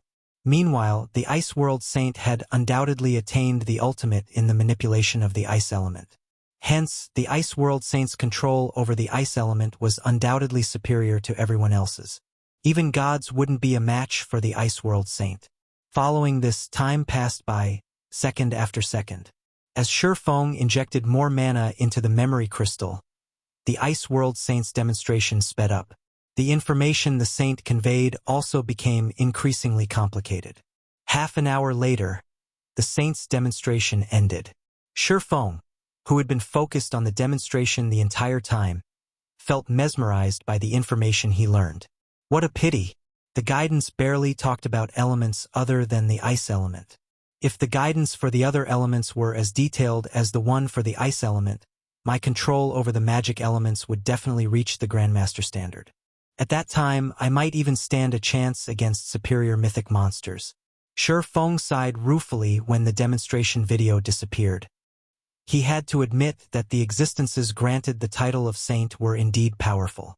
Saints who had reached the ultimate in control of a specific magic element were especially amazing. Their understanding and explanation of magic elements were incredibly enlightening. However, The Ice World Saint's explanation became increasingly complicated as it progressed, and Feng found himself struggling to understand the lecture. It felt as if the Saint's explanation had gone from talking about one dimension to 2 dimensions to 3 dimensions to 4 dimensions. He could still understand up to the 3rd dimension, but when the explanation progressed to the 4th dimension, his mind failed to comprehend the Saint's thinking. Despite understanding the surface meaning of the Saint's words, he couldn't understand how to apply them in practice. Hence, Feng could only treat the magic element usage methods explained at the end as gibberish. Nevertheless, he had still made massive gains. At the very least, he had made qualitative improvements in manipulating and understanding the ice element. Now, all he needed to do was experiment with his newfound knowledge. This Ice World Saint's legacy is truly extraordinary. I will have to get Violet Cloud and the others to study it earnestly. It would simply go to waste if given to someone without an affinity with the ice element. Feng now placed even greater importance on the legacy guidance crystal in his hand. He wouldn't have if it were any other legacy guidance, but this was a saint's guidance they were talking about. The Ice World Saint's guidance even provided such detailed information about the magic elements. Giving this legacy guidance to someone without an affinity with the magic elements would be a complete and utter waste. In fact, had he used this legacy guidance crystal in the modern god's domain instead of the ancient god's domain, he would have wasted a precious opportunity.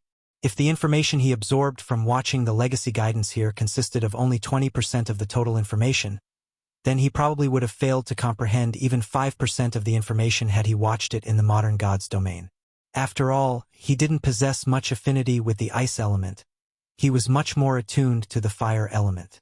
Fortunately, the environment in the ancient god's domain was excellent, and it drastically improved his affinity with and perception of the ice element.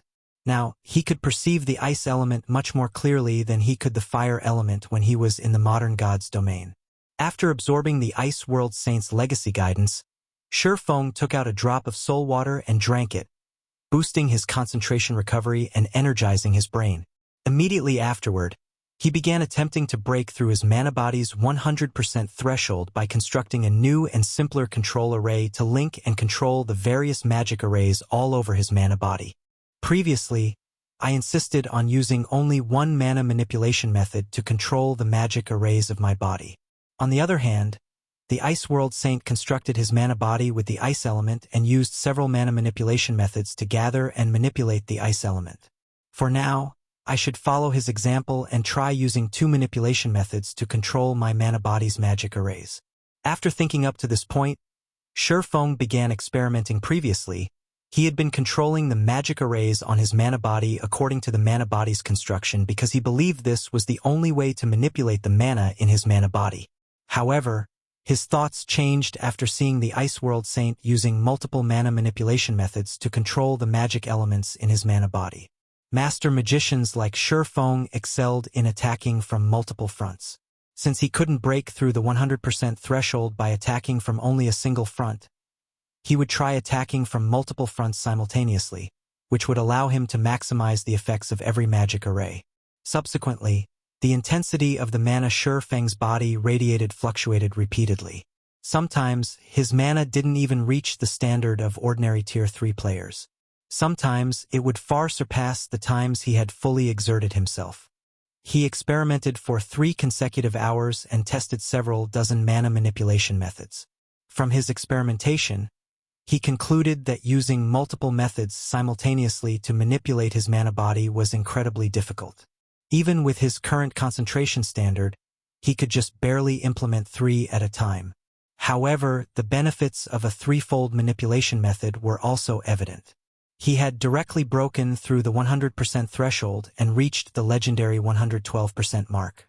Unfortunately, when implementing a 3-fold manipulation method, his mind would be so occupied that he couldn't execute a bronze combat technique, much less a mana technique.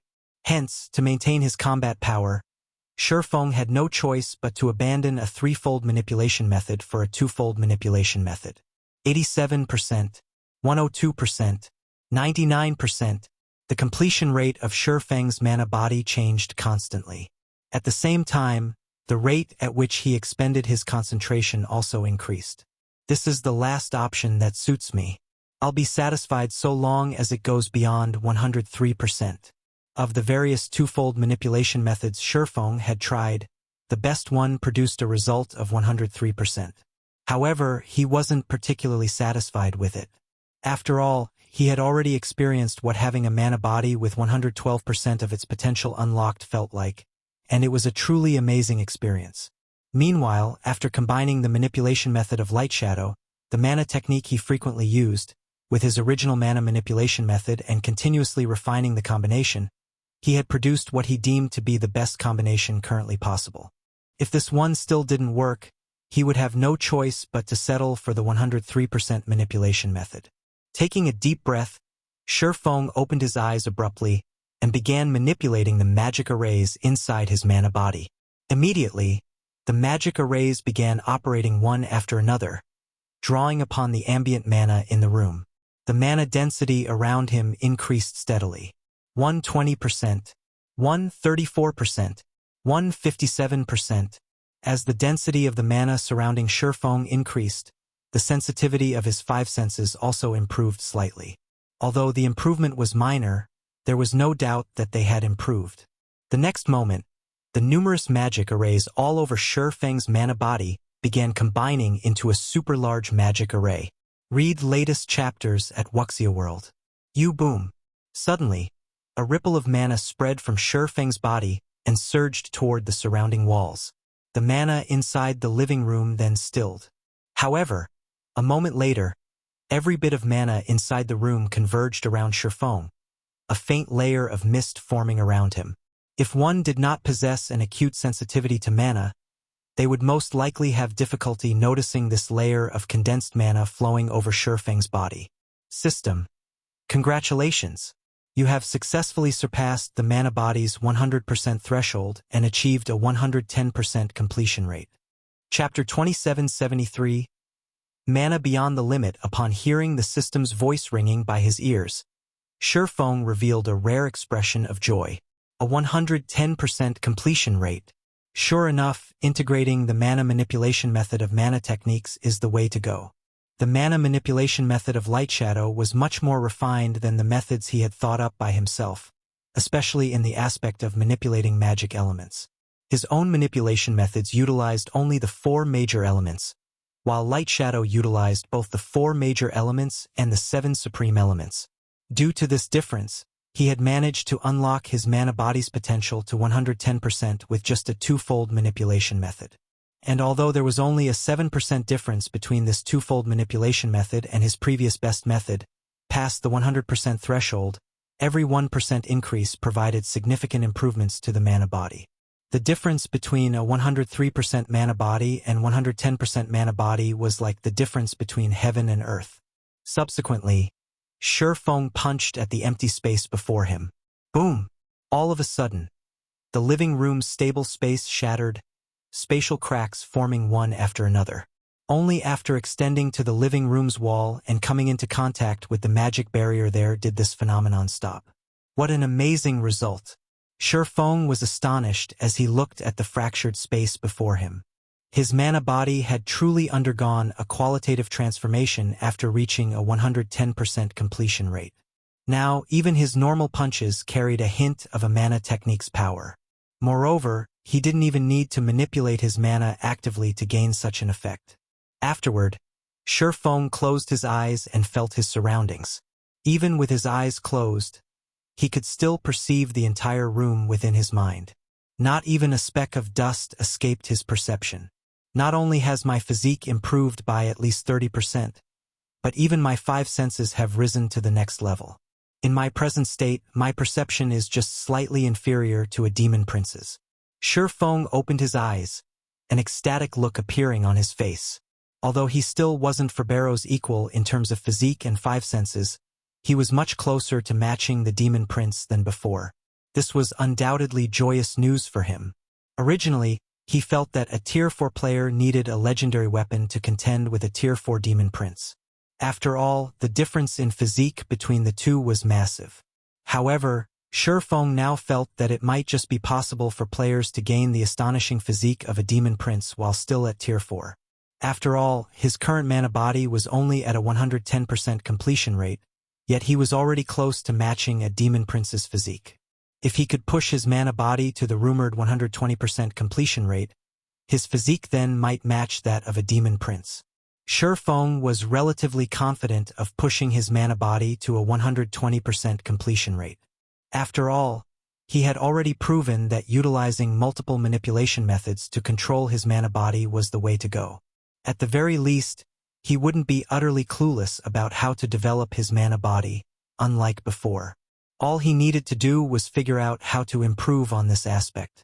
Now that I've reached the limits of twofold manipulation, I'll need to raise my concentration standard so that I can execute threefold manipulation fluidly. This way, I'll have a high chance of achieving a 120% completion rate. At that time, whether it is that Divine Dragon's trial or that mysterious NPC, I won't be utterly helpless. At this point, confidence welled up within Feng. However, for safety's sake, I should first gather the Solomon's Sword fragments. If I have the complete Solomon's Sword, I won't have to fear going up against even true Tier 5 existences. After thinking up to this point, Feng felt that he needed to resolve his matters in the ancient era quickly and return to the modern era to secure the remaining 2 fragments of Solomon's Sword. Previously, he still hadn't been particularly confident of securing the 2 remaining fragments. However, now that his epic mana body had reached a 110% completion rate, he could probably solo even superior mythic monsters of the same level. The reason for his confidence was the qualitative transformation his mana had undergone. Originally, the mana flowing inside his mana body was merely gaseous, albeit of incredibly high density. However, after his epic mana body had reached a 110% completion rate, the mana flowing within it had thoroughly condensed into a mist. Moreover, it had achieved this state without him needing to manipulate external mana. Since God's domain's foundation was mana, the strength of a player's mana had a huge impact on their combat power, especially when using skills and spells. A skill powered with mist-like mana wouldn't just be 30% or 50% stronger than a skill powered with gaseous mana. Instead, the two would be on completely different levels. Why were superior mythic monsters so much more powerful than mythic monsters of the same level? It was because their physique and the quality of the mana inside their bodies were superior to ordinary mythic monsters. Currently, although Feng's physique still wasn't a match for superior mythic monsters, the quality of his mana was already on par with theirs. That, combined with the weapons and equipment he possessed, made it entirely possible for him to offset the difference and fight against superior mythic monsters on an equal footing. As Feng was immersing himself in the effects of his improved mana, Yuluo suddenly contacted him. Guild leader Black Flame, information on the Crystal of Souls has already spread across Meteorite City. Many player forces and even NPC forces have expressed interest in the crystal. All of them are requesting to purchase it at a high price, Yuluo said excitedly. The Skyflare adventurer team, one of the top 3 player forces in the city, contacted me, saying they are willing to purchase the crystal for 150,000 magic crystals. If it were in the modern god's domain, 150,000 magic crystals would be equivalent to 60,000 gold. That was already enough money to arm a 100-man team to the teeth. In Meteorite City, 150,000 magic crystals could still fully gear a player in level 150 epic equipment. That won't be necessary. Since we said we would auction it, we will do just that. If they wish to buy it, they can buy it through the auction, Feng said, shaking his head. The offer of 150,000 magic crystals was indeed incredibly high. If the Crystal of Souls were to be auctioned in the modern god's domain, it definitely wouldn't sell for such a high price. In fact, it would be a miracle if he could sell it for 50,000 magic crystals. However, it was a different story in the ancient god's domain, where methods to recover from a mentally weakened state were incomparably rare. In fact, the streets of Meteorite City were littered with players in mentally weakened states. All of these players could only rely on the city's dense mana to slowly recover. After players fell into a mentally weakened state, a full recovery would take a very long time, even with the help of dense mana. If these players were willing to stay cooped up in Meteorite City without leaving to grind even once, they would still need around 2 weeks to recover. Yet, it was simply impossible for expert players to stay inactive for such a long period. A period of 2 weeks was already enough to create a huge gap between expert players. In fact, even dying twice wouldn't cost as much as remaining inactive for 2 weeks. Hence, an excellent recovery item like the Crystal of Souls was considerably precious to the Ancient Gods Domain's players and NPCs. Meanwhile, his purpose in holding the auction this time was simply to find out the market price for the Crystal of Souls. Only after doing so could he maximize his profits. After all, he didn't have a lot of Crystals of Souls on hand since he didn't kill a lot of monsters that were 5 levels higher than himself and at the Great Lord rank or above. Not to mention, he would also use some of the crystals normally. As a result, he only had 43 Crystals of Souls saved up. On the other hand, he had plenty of soul water. At this time, he already had 2,764 drops accumulated. This was the fruit of long-term accumulation. Although he had given out a lot of soul water to the guild members using the bronze and silver legacy tablets, he still had a lot remaining. However, the soul water's effects were significantly inferior to those of the Crystal of Souls. If the Crystal of Souls couldn't sell for a high price, then the soul water naturally wouldn't sell for much either. But now that Skyflare is also competing for the Crystal of Soul, both player and NPC forces will most likely step aside out of respect for Skyflare. After all, aside from Skyflare's commander, one of Skyflare's vice commanders is rumored to have also reached Tier 4 already, Luo explained. She naturally understood Feng's thoughts. Read latest chapters at Wuxia World. The various powers won't pick a fight with Skyflare just for one Crystal of Souls. If you go through with the auction, I'm afraid it won't go for a high price. This world was different from the world they came from. The NPC cities here were separated by great distances. Only after reaching Tier 4 would players be able to travel between NPC cities without worry. Tier 3 players could only roam the vicinity of the main city they belonged to. This meant that players residing in the same city would often come across each other. Meanwhile, Tier 4 combatants were considered true powerhouses in God's domain. Even NPCs feared them greatly, all the more the player forces. If one angered the Skyflare adventurer team, one shouldn't even think about leaving the city to grind for levels anymore. A player force is suspected to have 2 Tier 4 players? Feng was surprised by this revelation. He never thought that the player forces in the Ancient Gods domain would be so powerful to actually have 2 Tier 4 players, one more than what Zero Wing had. Although the search for legacy lands played a huge factor in this disparity, it wasn't so easy for players to complete their Tier 4 promotion quest, either. Immediately, he said, "How about this? I'll rent a hall at the auction house, and we'll organize a small auction of our own. Announce that we will be selling a total of 5 Crystals of Souls, in addition to 50 drops of soul water, which is a slightly inferior version of the crystals. If we do that, Skyflare adventurer team will have difficulty monopolizing everything."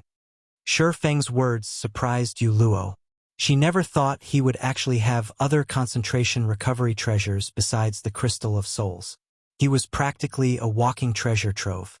Moreover, if Feng were to sell so many Crystals of Souls and soul water, Skyflare would indeed have difficulty monopolizing everything. There was no way the various powers in the city would step aside in the face of such numbers. After all, aside from being useful for healing the mind, these treasures could also increase by a small margin one's odds of completing the Tier 4 promotion quest.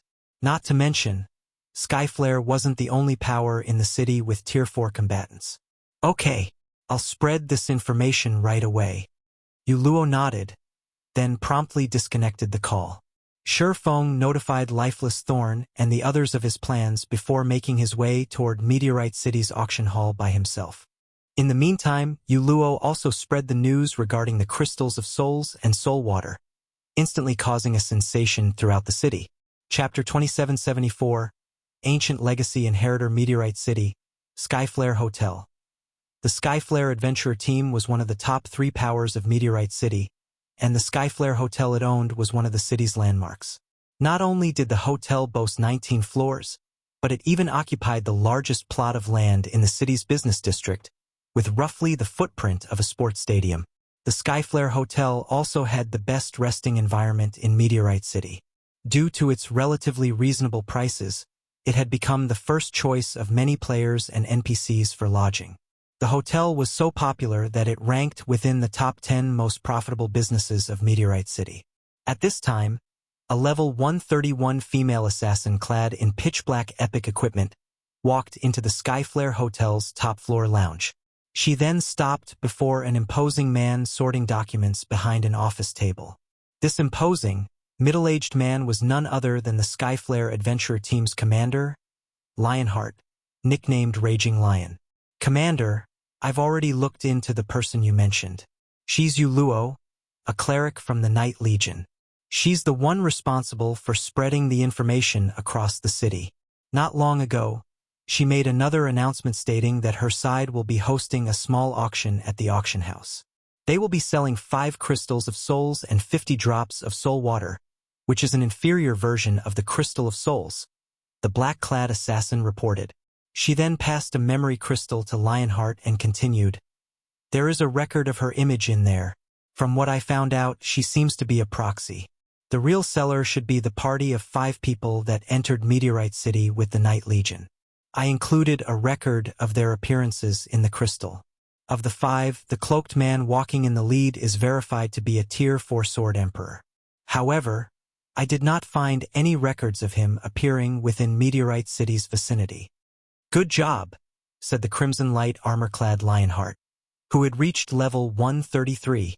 After glancing at the images recorded in the memory crystal, he nodded and looked toward the several vice commanders inside the lounge. He then asked calmly, "What do you guys think of this matter? They're simply picking a fight with Skyflare. We've already shown a lot of respect to that Sword Emperor by offering such a high price, yet they still refuse to reciprocate," sneered a gloomy man standing beside the French window. "I think we need to teach these outsiders a lesson. If they wish to mingle in Meteorite City, they need to know their limits. The treasure in question can increase the success rate of completing the Tier 4 promotion quest. We absolutely cannot let the other powers in the city get their hands on it." The 3 other vice commanders present nodded in agreement with the gloomy man, Wind Chaser. Although Wind Chaser was a cold and ruthless person, he was incredibly loyal to the Skyflare Adventure Team. Most importantly, Wind Chaser was a Tier 4 Nightwalker. When it came to assassination, he was undoubtedly the best player in Meteorite City. In terms of top combatants, the Skyflare Adventure Team was already the strongest player force in Meteorite City. Simply put, this was the best opportunity for the Skyflare Adventure Team to consolidate its grip on Meteorite City. Hence, how could they let other player forces gain an opportunity to rise up? Now that the several outsiders were showing no respect to their adventure team, they definitely needed to teach these outsiders a lesson. It didn't matter even if the other party had a Tier 4 Sword Emperor on its side. After all, not only did Wind Chaser hold a peak hidden class, but he had even inherited a special mana technique. So long as he was hidden in the darkness, he could potentially one-shot even Tier 4 MTs, let alone a Tier 4 Sword Emperor. Well, let's go over and talk to him first. If we can agree on a good price, everybody can be happy. If not, it won't be too late to take action, Lionheart said after giving the matter some thought. Lionheart, too, agreed with Wind Chaser's opinion, especially about the Crystal of Souls, which could strengthen a player's soul by a small margin. After all, the strength of a player's soul would greatly affect their learning ability. Even a small boost to the soul would be a great help to players learning a Tier 4 skill or spell during their promotion quest. Hence, Skyflare had to obtain the Crystal of Souls. The 4 vice commanders present all nodded in agreement with Lionheart's decision. "Billow, find out that Sword Emperor's current location. I need to know right away," Lionheart ordered the black-clad assassin. "Commander, don't you know how I operate?" Smiling, the petite assassin named Crimson Billow added, "As soon as you told me to look into this matter, I set my sights on that Sword Emperor. Hence, I had people keep track of his every move. Currently, that Sword Emperor is at the auction house. By the looks of it, he plans to rent an auction hall to host a small auction." "Good." Lionheart nodded in satisfaction as he looked at Crimson Billow. "Billow, you and Chaser will follow me in secret. I'll meet with that Sword Emperor in person and find out his origins and purpose." Truthfully, he felt very curious about the Sword Emperor mentioned. Tier 4 players were still incredibly rare in the current God's domain. According to Skyflare's information network, most main cities had only one Tier 4 player. The main cities with 2 or 3 Tier 4 players were all cities with massive populations. Logically, after a player reached Tier 4, the first thing they should do was expand their influence in their city as much as possible, capitalizing on their advantage. However, this foreign sword emperor had actually chosen to visit another city. It was simply inconceivable. Understood. Crimson Billow and Wind Chaser responded respectfully. Meteorite City Auction House. Meteorite City was a large trade city, and the auction house could be said to be the most prosperous place here. Not only was the local auction house much larger than the ones found in the modern God's domain's royal capitals, but its visitor traffic was also massive. A huge variety of products was on sale, including mana ore, which was quite rare in the modern God's domain, sold by the stack at dastardly cheap prices. One stack of 200 mana ores cost only 49 magic crystals. If sold in the modern God's domain, it would be bought out instantly. After all, mana ore was a byproduct of certain ores, and the chances of acquiring it were low.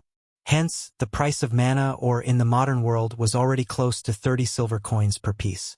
Even then, supply was still tight. It's a pity I can't travel freely between the two worlds. Otherwise, I could definitely make a killing, and Zero Wing wouldn't have to worry about lacking funds and resources anymore. Feng sighed ruefully as he looked at the available items in the auction house. According to the old man's words, only 10 people could visit the ancient God's domain at a time. Moreover, while first-time visitors could get in for free, the second visit onward had a price. It might be fine if the price was reasonable, but if it was exorbitant, his visits to the ancient era would be limited. Although he could leave the visits to other people, the importance of the ancient God's domain was too significant.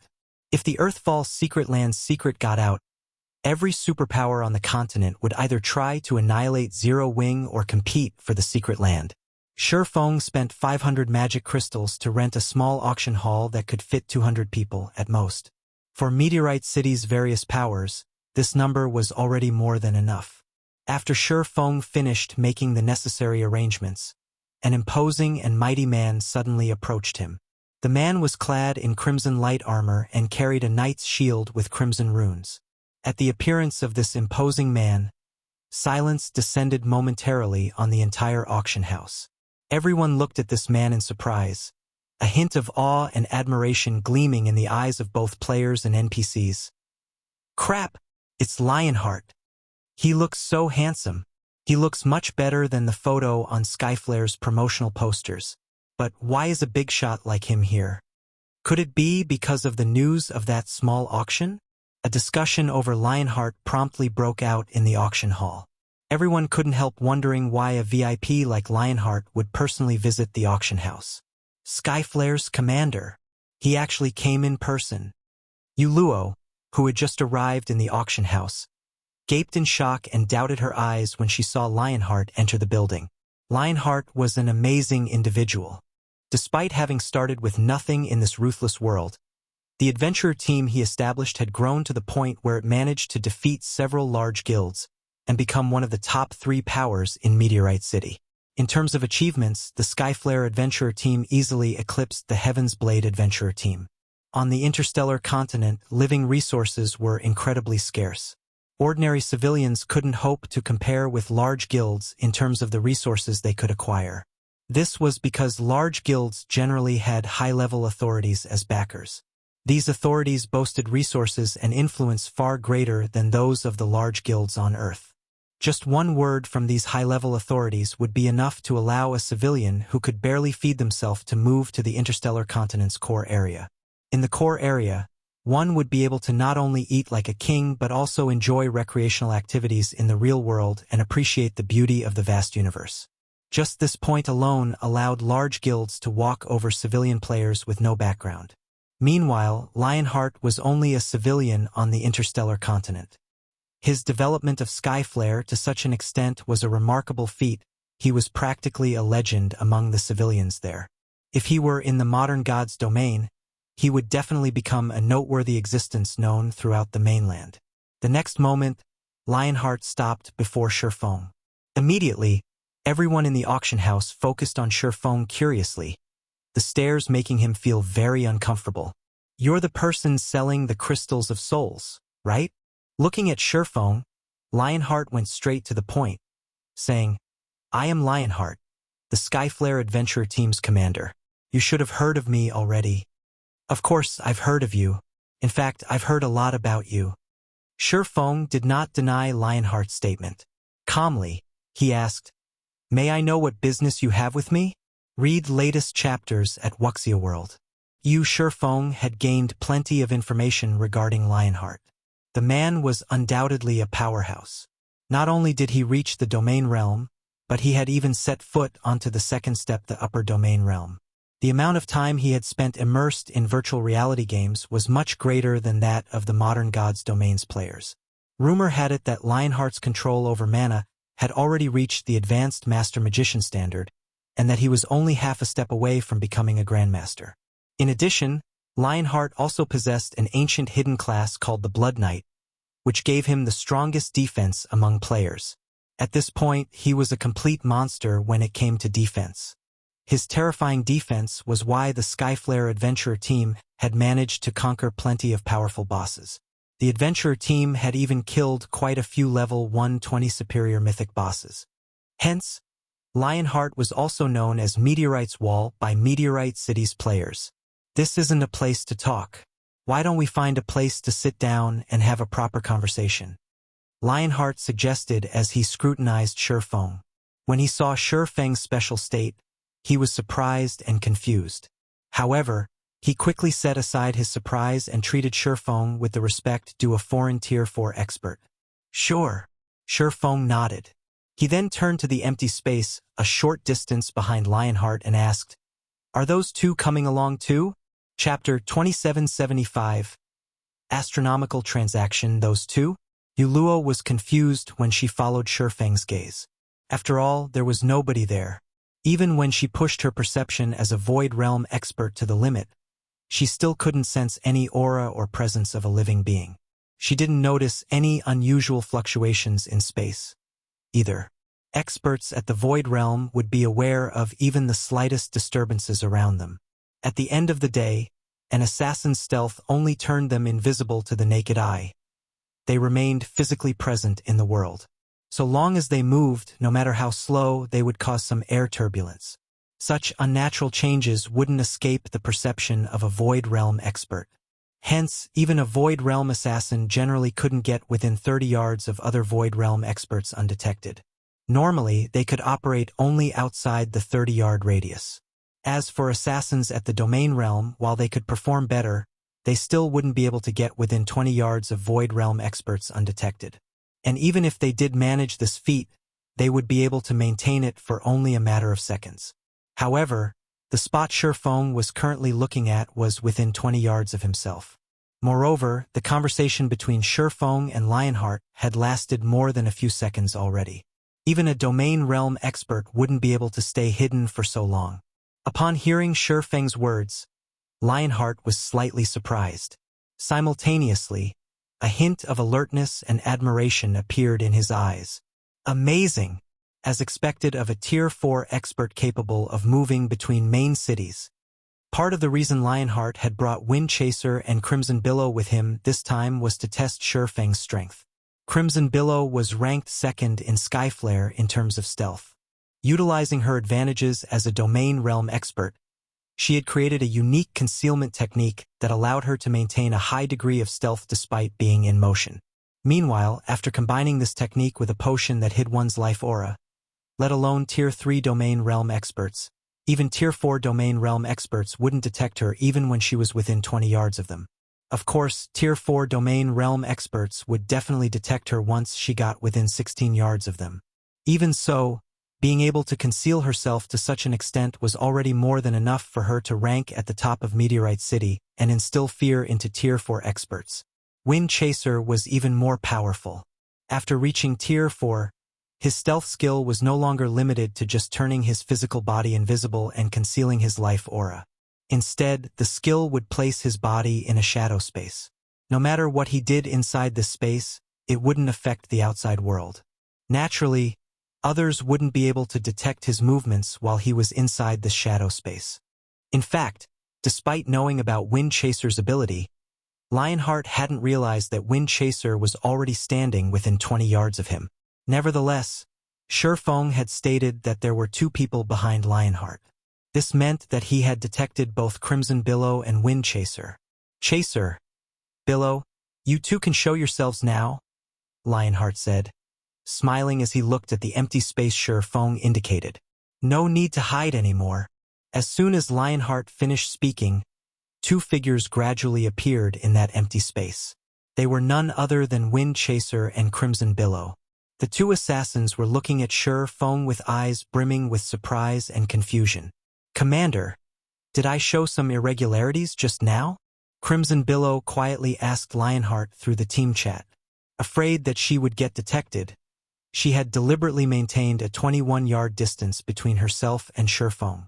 After all, she hardly knew anything about Feng, apart from the fact that he was a Tier 4 expert, and she didn't wish to ruin Lionheart's attempt at probing Feng's strength.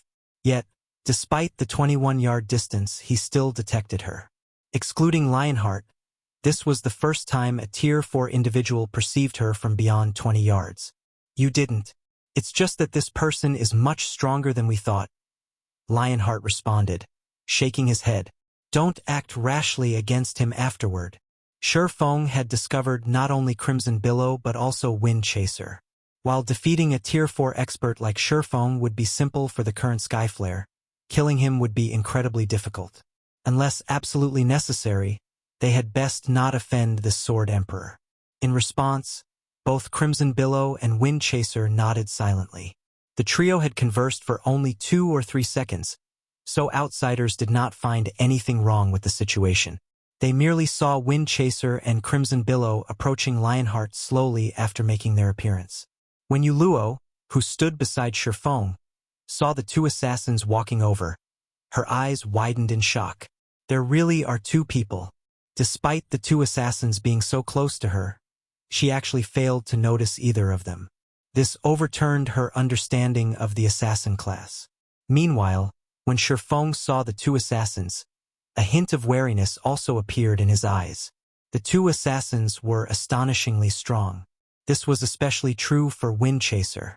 If not for the recent breakthrough Feng achieved with his mana body, which granted him a physique and perception far superior to ordinary Tier 4 individuals, he would have most likely failed to notice Wind Chaser's presence. If Wind Chaser really were intent on targeting a specific player, it would be a nightmare for the said player. After all, the Tier 4 assassin was capable of suddenly appearing within 20 yards of his target without giving off any indications, a distance that any Tier 4 combatant could cross in the blink of an eye. If Feng was not careful, even he might end up falling prey to Wind Chaser's ambush. "Let's head to a reception room to continue our conversation," Lionheart suggested to Feng. Feng did not object to the proposal. His original goal in coming to the ancient god's domain was to acquire a large amount of resources. Meanwhile, the best way to do so was by partnering with a local tyrant. He could gather resources much faster this way than if he did it by himself. In fact, he could even gain access to items that normally wouldn't appear on the market. Lionheart's taking the initiative to seek him out was naturally good news for Feng. Lionheart led Feng and Luo to the top-floor reception room he had reserved beforehand. "Commander Lionheart." After taking his seat, Feng went straight to the point, saying, "Please just say what you have to say. There is no need for us to waste both our time by playing around with words." "You really are a straightforward person, Brother Black Flame." Lionheart smiled at Feng's words. "I was thinking the same thing. In that case, I'll be blunt with you. Skyflare wishes to purchase all of the crystals of souls and soul water you are selling." "It seems you are very ambitious, Commander Lionheart. You actually plan to monopolize Meteorite City?" Feng didn't feel particularly surprised at Lionheart's declaration. Calmly, he said, "Of course, we can go with such an arrangement as well. Only, I have quite a number of these items, and I'm afraid your adventurer team can't swallow them all." As soon as Feng finished speaking, Wind Chaser, who stood behind Lionheart, laughed. "What a joke! There is nothing in Meteorite City that our adventurer team cannot swallow. Looking at Feng, Wind Chaser sneered. Of course, that is under the premise that your price is fair. At Wind Chaser's provocation, Feng simply shook his head and smiled. Truthfully, even at 150,000 magic crystals per crystal of souls, you won't be able to afford everything. Not to mention, there is still the soul water. He had a total of 43 crystals of souls. If he sold each for 150,000 magic crystals, that would equate to 45 million magic crystals.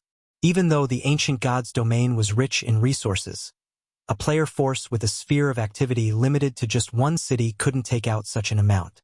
At Feng's words, Wind Chaser, who initially planned to probe Feng further, fell silent. There was no way a Tier 4 expert like Feng wouldn't know about the Skyflare adventurer team status and general wealth in Meteorite City. For Feng to say such words meant he had absolute confidence backing him. Meanwhile, after hearing Feng's response, both Luo and Crimson Billow couldn't help gasping. They never thought that Feng would actually be so wealthy. They had already investigated the Crystal of Souls, so they knew it was a precious treasure that wasn't obtained easily.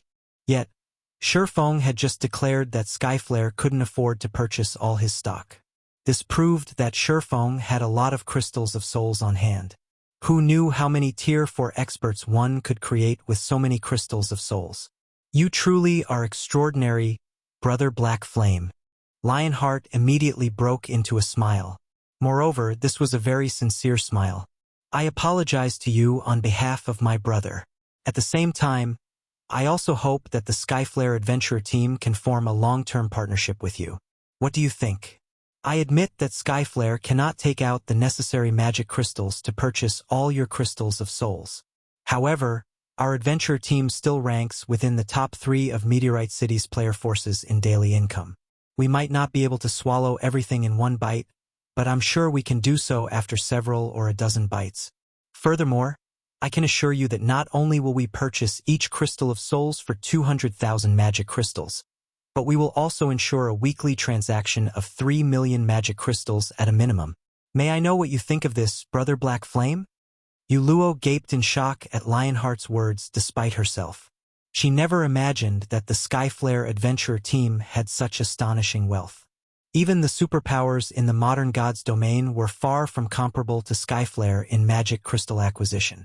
Moreover, Lionheart even raised the price of the Crystal of Souls to 200,000 magic crystals. Skyflare was probably the only power in Meteorite City capable of offering such a price. After all, a piece of fragmented legendary equipment cost only around 500,000 magic crystals, while fragmented legendary weapons cost around 1 million magic crystals. Lionheart's promise of a weekly transaction of 3 million magic crystals meant Skyflare was trading away 3 fragmented legendary weapons every week. Commander! At this time, even Wind Chaser was stunned by Lionheart's offer. The Skyflare adventurer team operated only in Meteorite City's vicinity, and there were only so many resources available in the area. If Skyflare really pushed through with this transaction, the adventurer team would have to tighten its belt and strictly limit its future expenditures. Read latest chapters at Wuxia World. Okay. I can agree to those conditions, Feng said, nodding. After giving the matter some thought, he felt that this price was probably the best he could get for the Crystals of Souls. Even if he could get a higher price at an auction, it wouldn't be much higher. However, before this, I wish to test you, Commander Lionheart. We can verify our transaction depending on your performance. What do you think? Test our commander? Feng's words infuriated Wind Chaser. Crimson Billow's complexion also darkened, a hint of hostility appearing in her eyes as she looked at Feng. Even super guilds would not dare say that they wished to test their commander's qualifications for cooperation, yet a person of unknown origin actually did so. Feng was utterly looking down on the Skyflare adventurer team.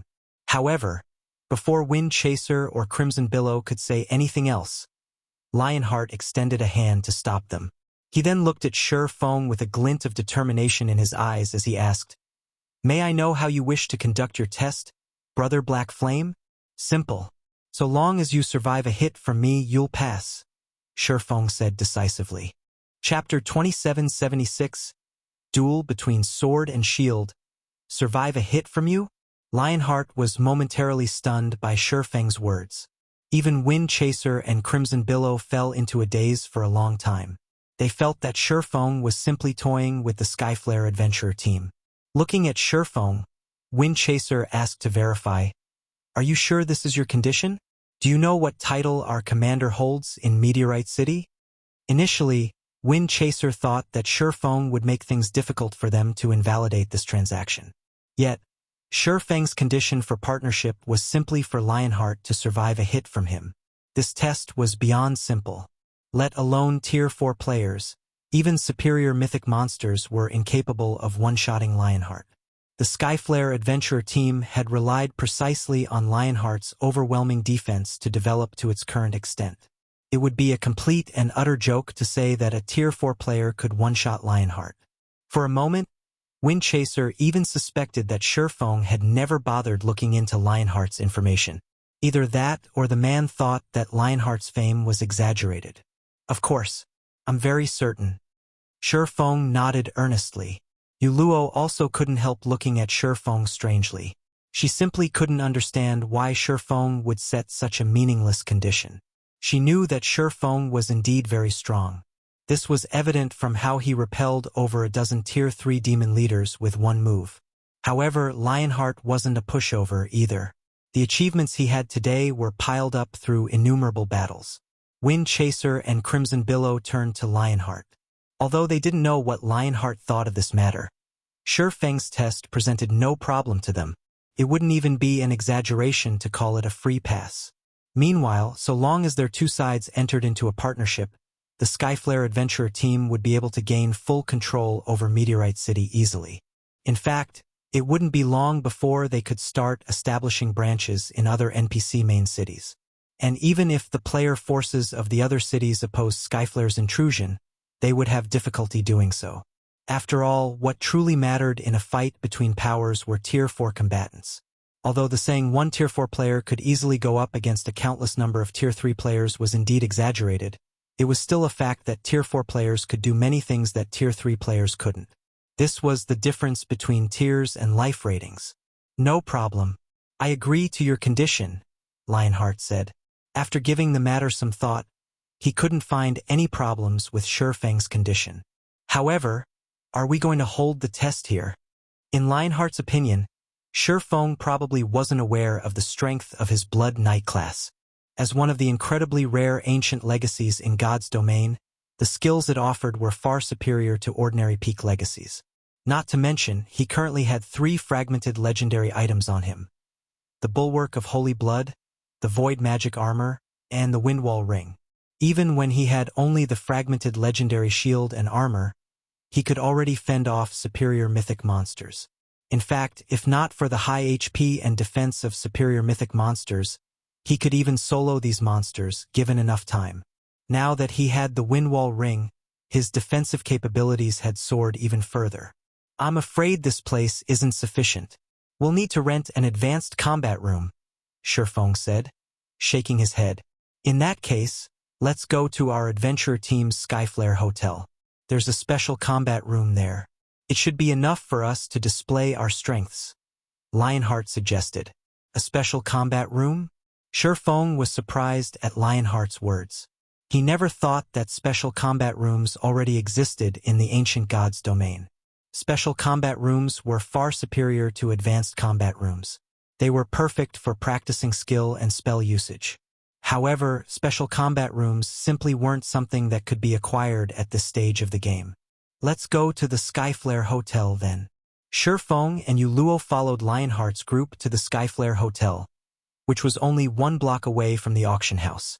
The instant the group walked into the Skyflare Hotel, Yuluo grew a little excited. The Skyflare Hotel wasn't a place just anyone could enter and rest at. Aside from Skyflare's members and the members of partnered powers, who received a 50% discount, visitors would be charged the full price when staying at the hotel. Meanwhile, even the most basic room here cost 400 magic crystals per day. Even a Tier 3 Void Realm expert like herself wouldn't dare stay here for no good reason. Only when she needed to verify some theories and techniques she thought of would she make an exception and stay here. As for Feng, he felt as if he had just walked into a sacred training ground. The density of the mana here was truly amazing, much more than even in Stone Forest City's Freedom Hotel. In fact, the boost he got for his perception of magic elements was roughly 20% higher than what he got from the hotel he was currently staying at. No wonder he's so confident of being able to take out 3 million magic crystals per week. At this time, Feng finally understood why Lionheart was so confident in the Skyflare adventurer team's abilities. Meanwhile, along with Feng and Yuluo's arrival, an uproar occurred among Skyflare's executives. I heard that guy named Black Flame wants to test the commander. What? That guy must be crazy. He thinks the commander is someone he can test? Even if the commander just stands there and does nothing, he won't be able to injure the commander in the slightest. It's not a standard PvP though. He only wants the commander to take a hit from him. It seems this person is trying to show his strength to our adventurer team. He must be worried that he can't beat the commander, so he came up with that kind of condition. At that time, even if he fails to injure the commander, he could still salvage his reputation somewhat.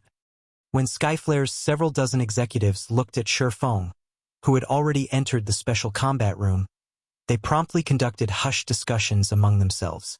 They all felt that Feng was pulling such a stunt because he wished to gain respect yet was also worried about making a fool of himself.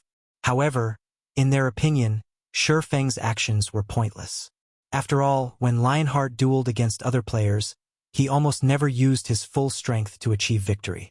Even Wind Chaser, who had reached Tier 4 as well, had been almost helpless against Meteorite's wall.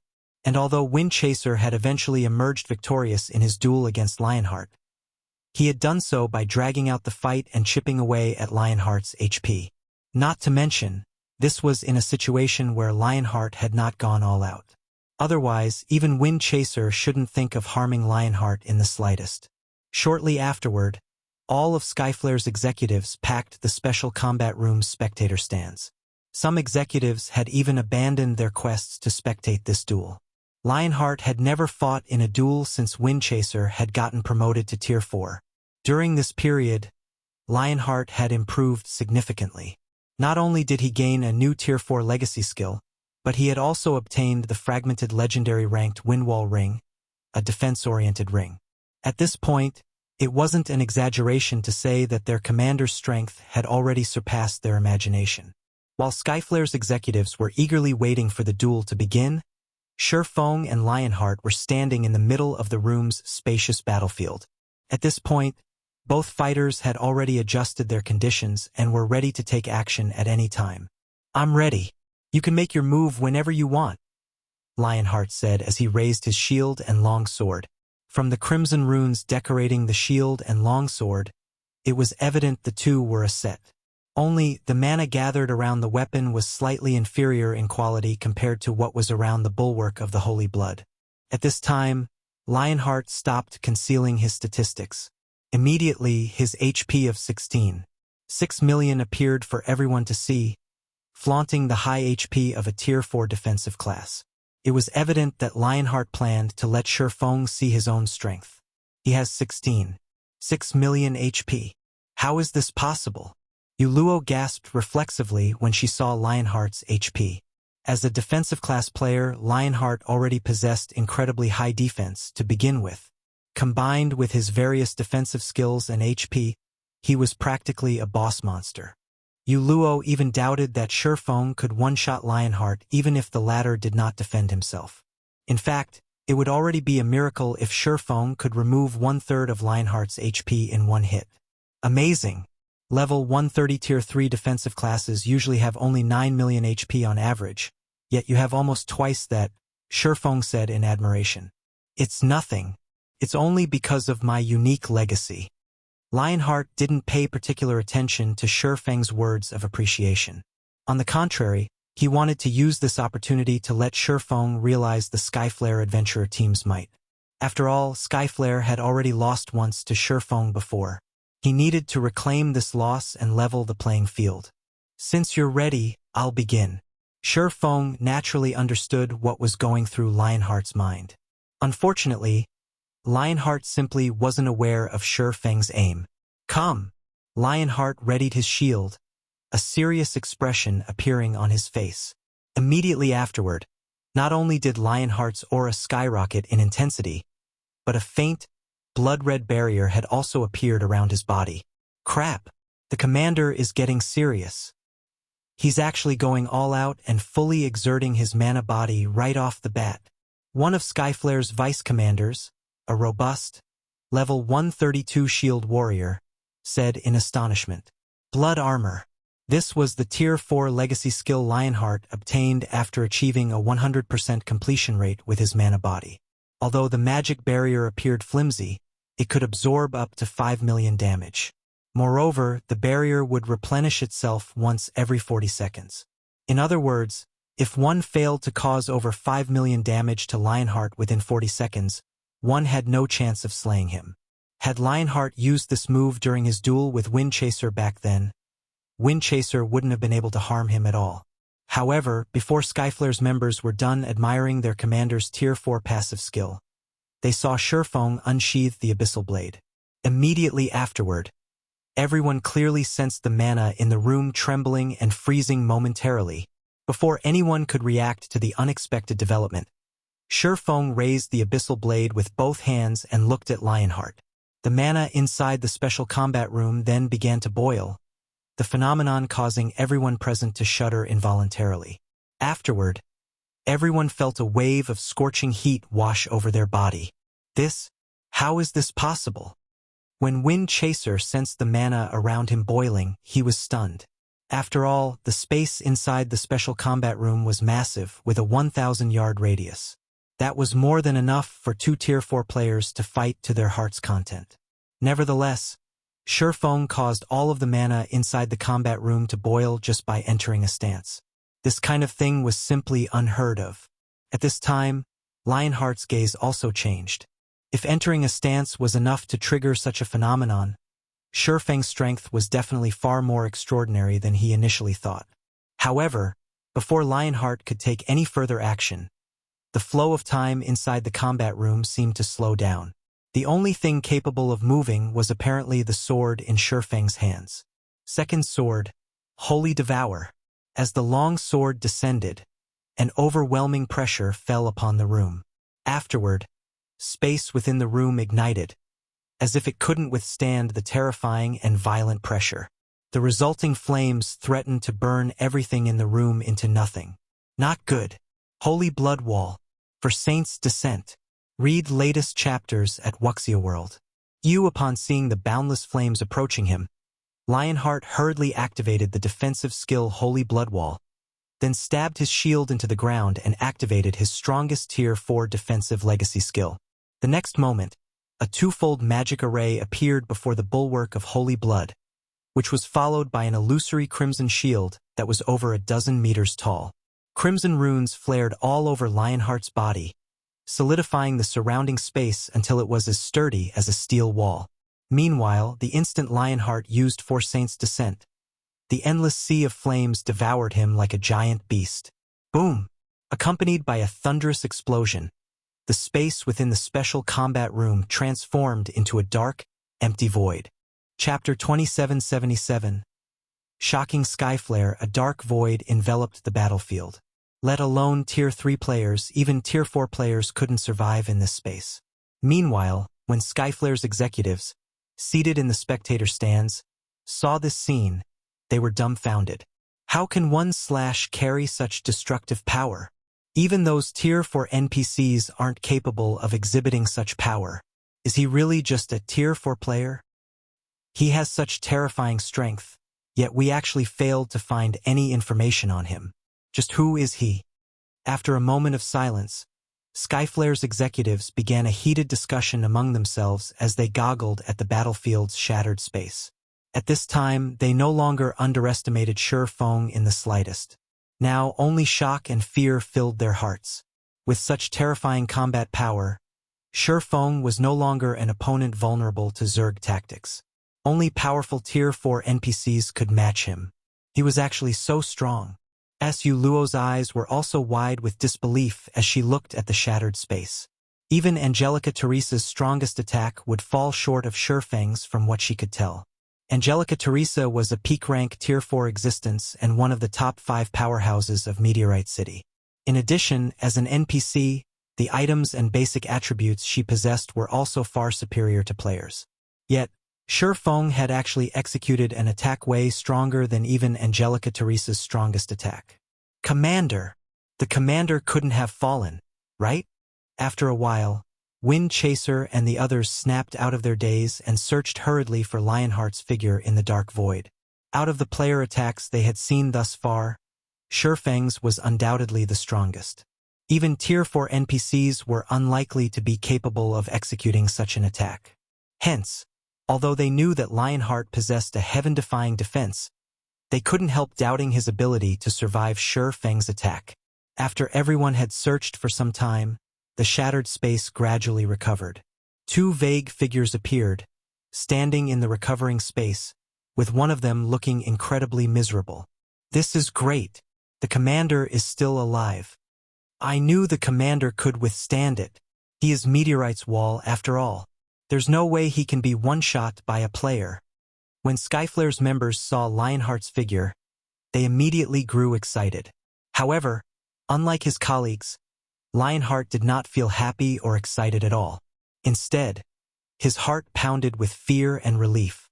That was too close. If not for the Windwall ring, I would have definitely been one-shot. Lionheart smiled bitterly when he looked at his remaining HP. Currently, he had less than 6 million HP remaining. While this might seem like a lot, he had only managed to retain this amount of HP thanks to the Windwall ring's passive skill. The Windwall ring's passive skill, Wind's Protection, was capable of reducing all the damage he received by 35%. Even if he received a Tier 5 attack, its damage would still be reduced by a full 35%. Wind's Protection was also the Windwall ring's only skill. The Windwall ring was different from other equipment with passive damage reduction skills. Although the alternatives might even have skills offering much greater reductions than Wind's Protection on paper, there were hidden limits to these skills. Generally, their upper limit was Tier 4. Once an attack reached the Tier 4 standard, their effect would be significantly weaker. And against Tier 5 attacks, their effect was practically negligible. However, that was not the case for the Windwall ring's Wind's Protection. The skill's description clearly stated that it could reduce the damage of even Tier 5 attacks by 35% and not 1% less. On the other side, after Feng executed Holy Devour, his complexion had paled significantly. Is it still too much to execute this move? When Feng sensed that more than half of his concentration had disappeared, he was shocked. He had already developed his epic mana body to 110% completion rate, yet he still had trouble gathering and condensing the mana required to execute Holy Devour.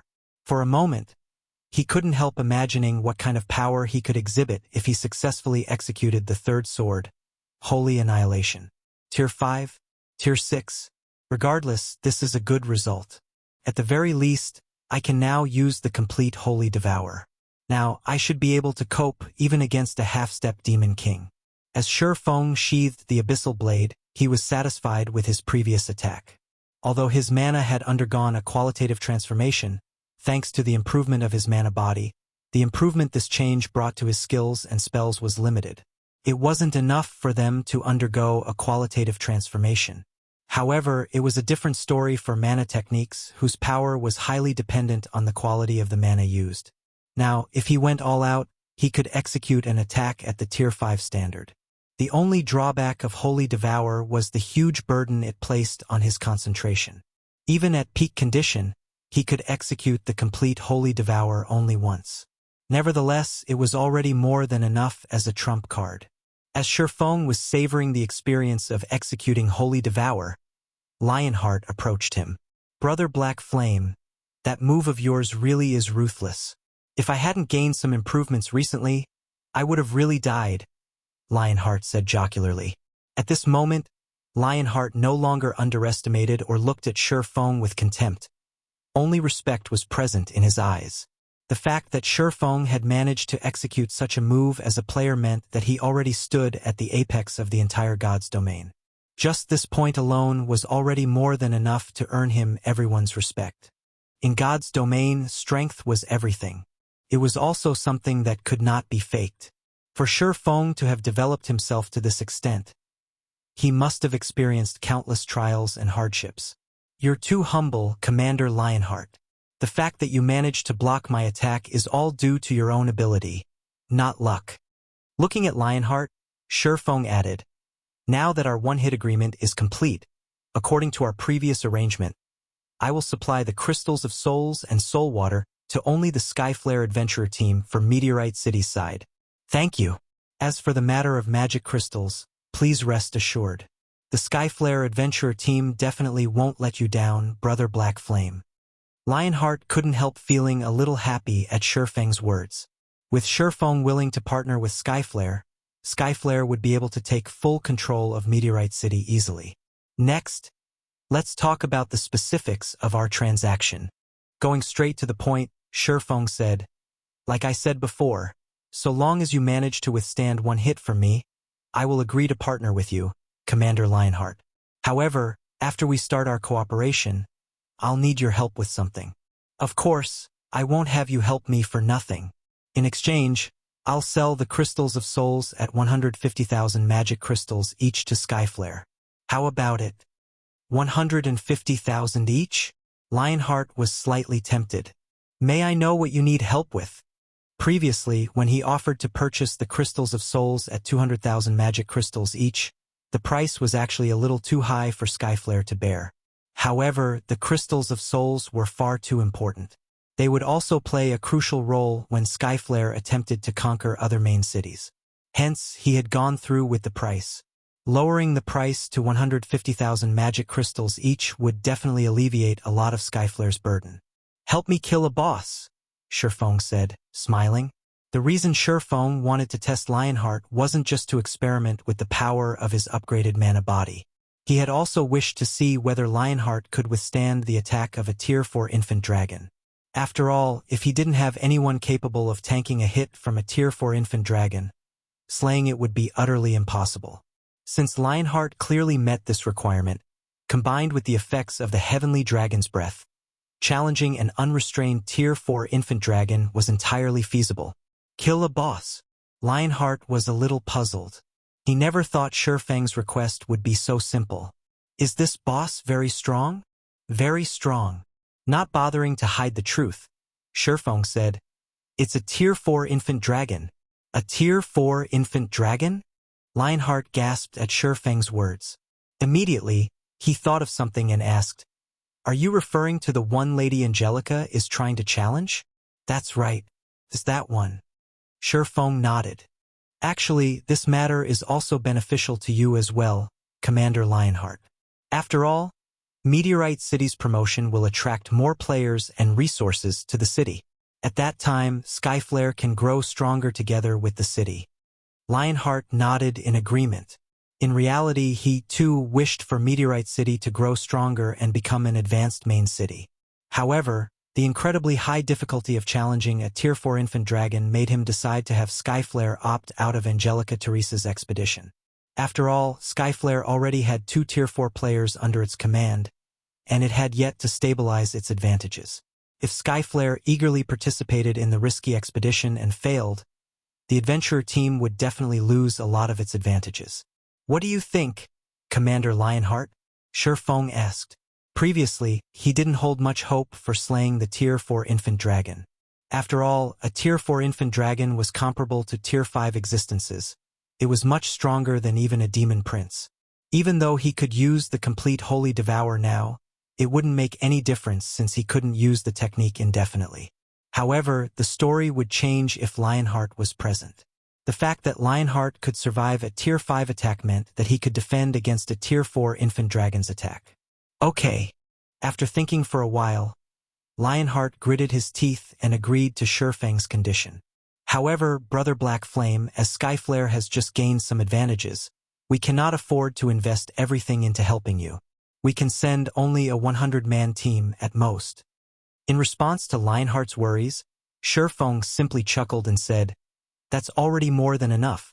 In fact, it's fine so long as Skyflare can dispatch its 2 Tier 4 players, let alone a 100-man team. May I know when we will begin the operation? Lionheart asked. Raiding a Tier 4 infant dragon was an important matter. Preparing the necessary manpower and supplies would take a lot of time. We're not in a rush right now. I'm afraid it will still take several days before we can set out, Feng said, shaking his head. I'll notify you when the time comes. Commander Lionheart. Challenging a Tier 4 infant dragon with just 3 Tier 4 players would be outright suicide. It wouldn't matter even if they had a large number of Tier 3 players supporting them. Fortunately, the ancient god's domain did not require players to search for their legacy lands to challenge their Tier 4 promotion quests. So long as he had Lifeless Thorn and the others challenged their promotion quests and some of them succeeded, he would have a much greater chance of success. All right, if that's the case, I can make more preparations on my side. Lionheart breathed out a sigh of relief at Feng's words. Read latest chapters at Wuxia World. EU afterward, Feng signed a partnership contract with Lionheart to the effect that Skyflare would purchase crystals of souls from Feng at 150,000 magic crystals per crystal and soul water at 30,000 magic crystals per drop. For the first transaction, Skyflare purchased a total of 20 crystals of souls and 50 drops of soul water, the total expenditure amounting to 4.5 million magic crystals. When it came to magic crystals, Skyflare was wealthier than most superpowers operating in the modern god's domain. When the transaction was completed, Feng couldn't help his elation. After all, he now had the 8 million magic crystals required to construct the small mobile fortress. Afterward, all he needed to do was collect 2 million pieces of mana or 30,000 mana stones. In addition, he also had a chance to raid the Tier 4 infant dragon. Leaving the Skyflare Hotel, Feng looked at the additional 4.5 million magic crystals in his bag and smiled. Now that I have the money, it's about time to have Lifeless Thorn and the others undergo their promotion. Chapter 2778. Semi-finished Mana Body Meteorite City, Silver Hotel. After Feng received 4.5 million magic crystals from Skyflare, he returned to the Silver Hotel with Yuluo. As for the small auction he initially planned to hold, Lionheart had announced to the public that Skyflare would monopolize all of the products. Hence, the commotion over the auction died down quickly. None of Meteorite City's various powers dared to voice their opinions on Skyflare's monopoly. After all, Skyflare was the sole power in the city with 2 Tier 4 combatants under its command. Previously, the powers with Tier 4 combatants still dared to stand up against Skyflare because Lionheart could not easily kill other Tier 4 combatants by himself. However, now that Skyflare's Windchaser was a Tier 4 assassin, it would be a piece of cake for Skyflare to kill any individual Tier 4 combatant. Hence, even the other 2 of the top 3 player forces in Meteorite City decided to tolerate the situation. Not to mention, while the Crystal of Souls could indeed strengthen an individual's soul, the amount of help this improvement could provide in the Tier 4 promotion quest was minuscule. Even if Skyflare obtained all 5 Crystals of Souls, the adventurer team would, at most, increase the number of Tier 4 combatants it had from 2 to 3. Meanwhile, back in his room, Feng promptly took out 75,000 magic crystals and distributed them to Lifeless Thorn, Solitary 9, Yenya, Cleansing Whistle, and Yuluo. Right, each of you take a drop of soul water as well, Feng said as he took out 5 drops of soul water and distributed them. Once you are done collecting the legacy fragments, drink it immediately. Although it isn't as effective as the Crystal of Souls, it can still clear your mind. You should have an easier time learning your legacy skill. In response, Lifeless Thorn and the other Azura members nodded and accepted the soul water. Yuluo, however, hesitated. She didn't know whether she should accept the soul water, which cost 30,000 magic crystals a drop. Guild leader Black Flame, the soul water is too valuable. I already feel very indebted to you just for letting me challenge my Tier 4 promotion quest this time. I really cannot accept the soul water, Yuluo said, rejecting Feng's gift after giving the matter some thought. Heaven's Blade had cooperated with Zero Wing only once. The 2 organizations couldn't even be considered allies. If she accepted this soul water, she would owe Feng a huge favor. In that case, she would have a difficult time explaining herself to Zwei once she returned. However, in response to Yu Luo's rejection, Feng shook his head and said, "Miss Yu Luo, you must have misunderstood me. I'm not giving you this soul water for free. I need you to help me with something in the near future. If you reach Tier 4, we'll have a higher chance of success." "Help you with something?" Yu Luo was a little dazed. "That's right. I plan to raid that Tier 4 infant dragon. However, Tier 3 players are useless against an infant dragon. Only Tier 4 players will matter. Meanwhile, as you've reached the Void Realm already, your control over mana should be excellent. Your concentration should also be only one step away from reaching the Tier 4 standard. With the Soul Water's help, you'll have a better chance of promoting to Tier 4, Feng said, nodding. "Hence, this Soul Water is my investment in you. I'm not giving it to you for free, so you don't need to overthink things." The upcoming raid of the Tier 4 infant dragon wasn't something Tier 3 players could stick their hands into. Only Tier 4 players could be of help. A Tier 4 healer would be especially useful. Since Feng couldn't guarantee that Yan Ye would succeed in her Tier 4 promotion quest, having a backup plan would naturally be better. Not to mention, he currently had over 2,000 drops of soul water on hand. He could still afford such a small investment. "I understand. If I don't get promoted to Tier 4 this time, I will find a way to pay you back for this soul water," Yu Luo said. With Feng's words, the burden she felt lightened considerably. Truthfully, she would be lying if she said that she did not want the soul water. After all, the Tier 4 promotion quest was no walk in the park. Meteorite City's peak experts demonstrated this point quite well. Among all the peak experts who had challenged their Tier 4 promotion quest, less than 10% succeeded. Not to mention, she was slightly weaker than them. However, if she had the soul water's mind-cleansing effect, she would most likely be able to stand on equal footing with the local peak experts. Yu Luo accepted the soul water, a glint of determination appearing in her eyes. This was because this drop of soul water represented not just hope but also a burden. If she completed her Tier 4 promotion quest, then she would be able to repay all of the favors she owed right away. After all, Tier 4 Great Clerics were incredibly rare even in the ancient gods domain, let alone the modern gods domain. "You guys can go now. Whether you can get promoted or not will all depend on yourselves now," Feng said after Yu Luo accepted the soul water. He then instructed the group of 5, "Remember, act according to your strengths when choosing your respective Tier 4 skills. There is no need to learn the strongest one. Instead, learn the one you're most proficient at." He did not doubt the ability of the 5 people before him to collect the necessary number of legacy fragments. His only worry was their ability to learn a Tier 4 legacy skill within the allotted time. Afterward, under Yu Luo's lead, Lifeless Thorn and the others departed for Meteorite City's Tier 4 instructors.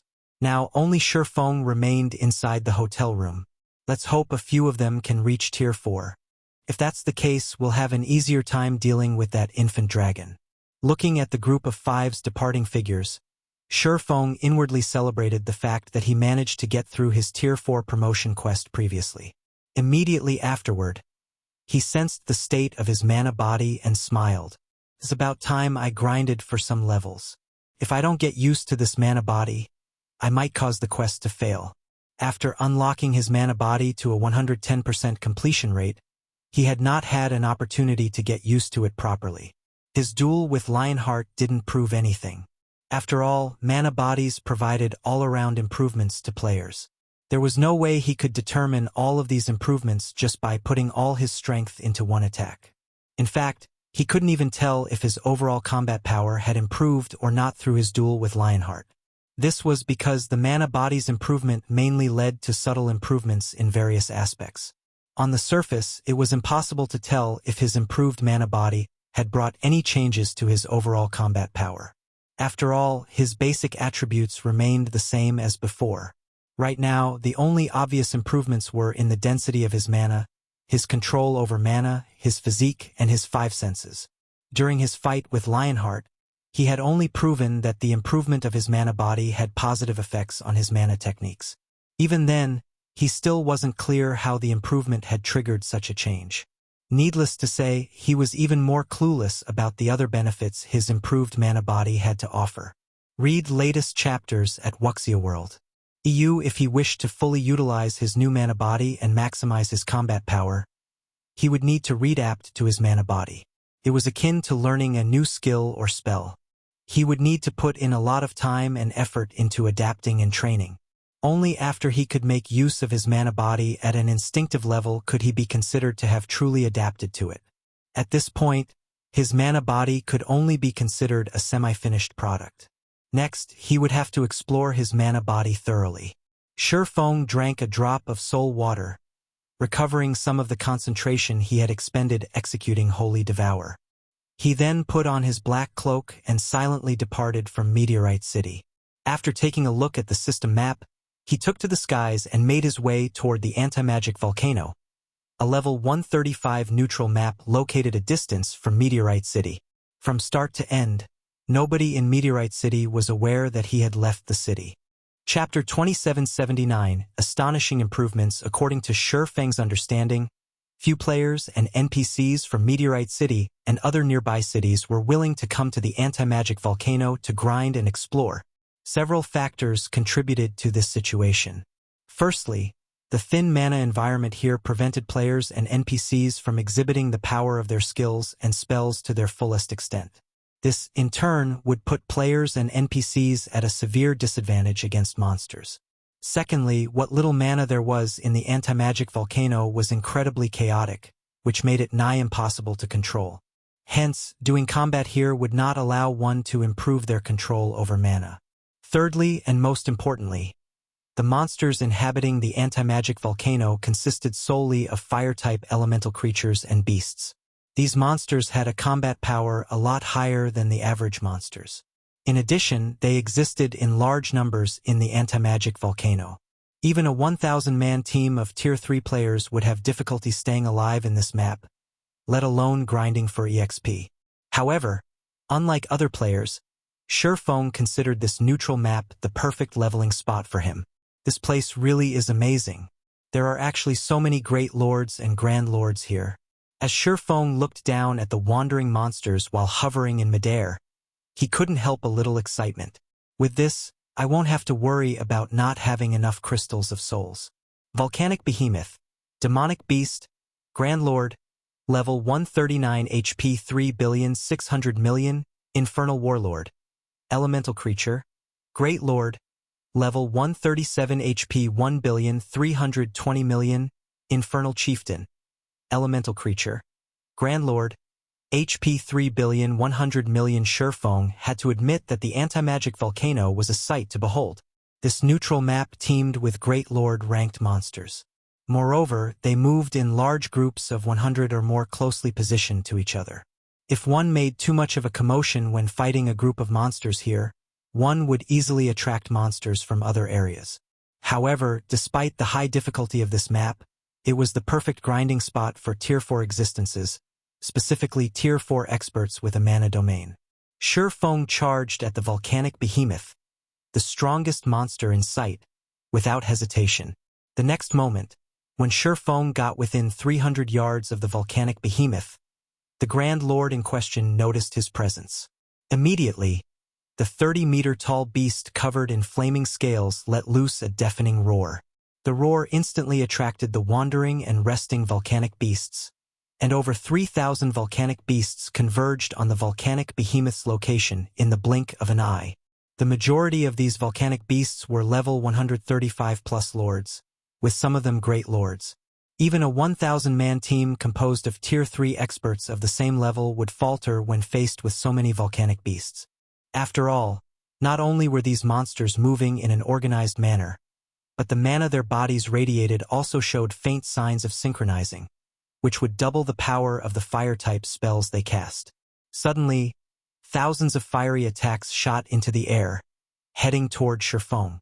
Although the attacks were not fully synchronized with each other, the sheer number still allowed them to exhibit power at the Tier 4 standard. That was more than enough to deter any ordinary Tier 4 combatant from tanking the attacks. However, when Feng saw the several thousand attacks coming at him, not only did he not show the slightest sign of fear, but he even displayed excitement. The next moment, Feng swung his hand and began manipulating his mana body's power. Suddenly, with Feng as the center, a ripple spread into the surroundings. At the same time, a storm brewed in the surrounding space, causing even space to shudder. Boom! Boom! Boom! For a time, explosions echoed throughout the sky in rapid succession. The sky itself transformed into a sea of flames as the storm annihilated the thousands of fiery attacks. Afterward, the volcanic beasts enveloped by the storm knelt on the ground one after another. Only the Great Lord-ranked volcanic beasts remained standing. However, standing was pretty much all they could do, as even moving their bodies took grueling effort. As for the volcanic behemoth, the leader of the volcanic beasts, it didn't fare that much better than the Great Lord-ranked volcanic beasts either. My mana domain has improved to such an extent? Feng was astonished when he saw the thousands of kneeling volcanic beasts and the volcanic behemoth, which had great difficulty moving his current mana domain, was actually capable of suppressing even a Grand Lord to such an extent. Despite being a strength-based demonic beast, the volcanic behemoth had barely half of its mobility left. If he used his mana domain against agility-based demonic creatures, the suppression effect would most likely be even more prominent. After a moment reveling in the improvement of his mana domain, Feng stopped being polite with the volcanic beasts. Immediately, he activated Blade Domain and began slaughtering the volcanic beasts with the 7 summoned magic swords. All his attacks dealt damage in the tens of millions, with critical hits causing over 100 million damage. In the case of the Lord-ranked volcanic beasts, which had only several hundred million HP, they fell after just 2 or 3 hits. In the end, it took Feng less than half an hour to annihilate the 3,000+ volcanic beasts. Even the volcanic behemoth failed to escape his grasp. Since Feng fought monsters of a higher level, his experience bar skyrocketed after the battle ended. Of course, as he had already reached Tier 4, monsters at the Lord rank and below granted him diminished EXP. Only those at the Great Lord rank and above granted him normal amounts of EXP. This could be considered one of the disadvantages of getting promoted to Tier 4. Even so, Feng still reached 34% of level 127 after the battle. His leveling speed was simply phenomenal. At this rate, he could easily level up twice by the end of the day. However, he wasn't the slightest bit surprised by this situation. In God's domain, after one reached Tier 4, leveling up became a very simple task. All one needed to do was search for places with a lot of monsters. Hence, in the past, Tier 4 players would complain about the lack of grinding spots in God's domain. Often, the task of searching for monsters was much more troublesome for Tier 4 players than the task of killing monsters. What was even more troublesome was collecting the monsters' loot. The time it took to collect the loot of the monsters they killed was several times longer than the time it took to kill the monsters. Sure enough, the loot collection process is much more tiresome than the grinding process.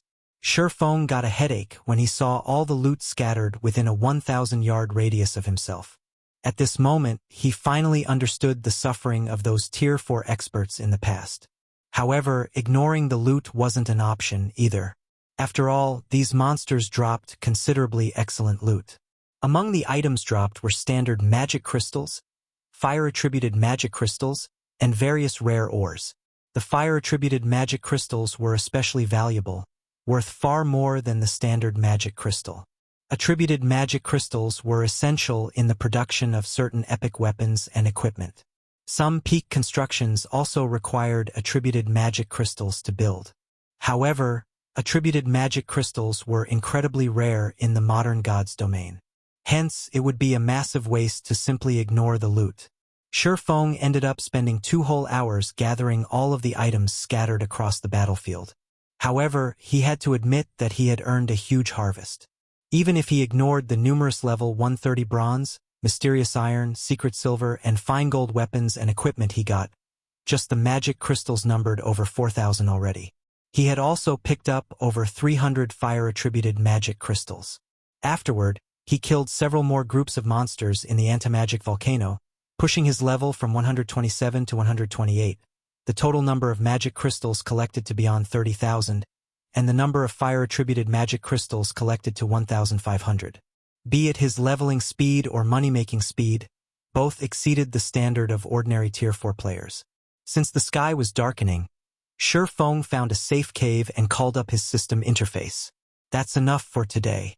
With several more days grinding here, I should be able to exceed the average level of the peak experts here.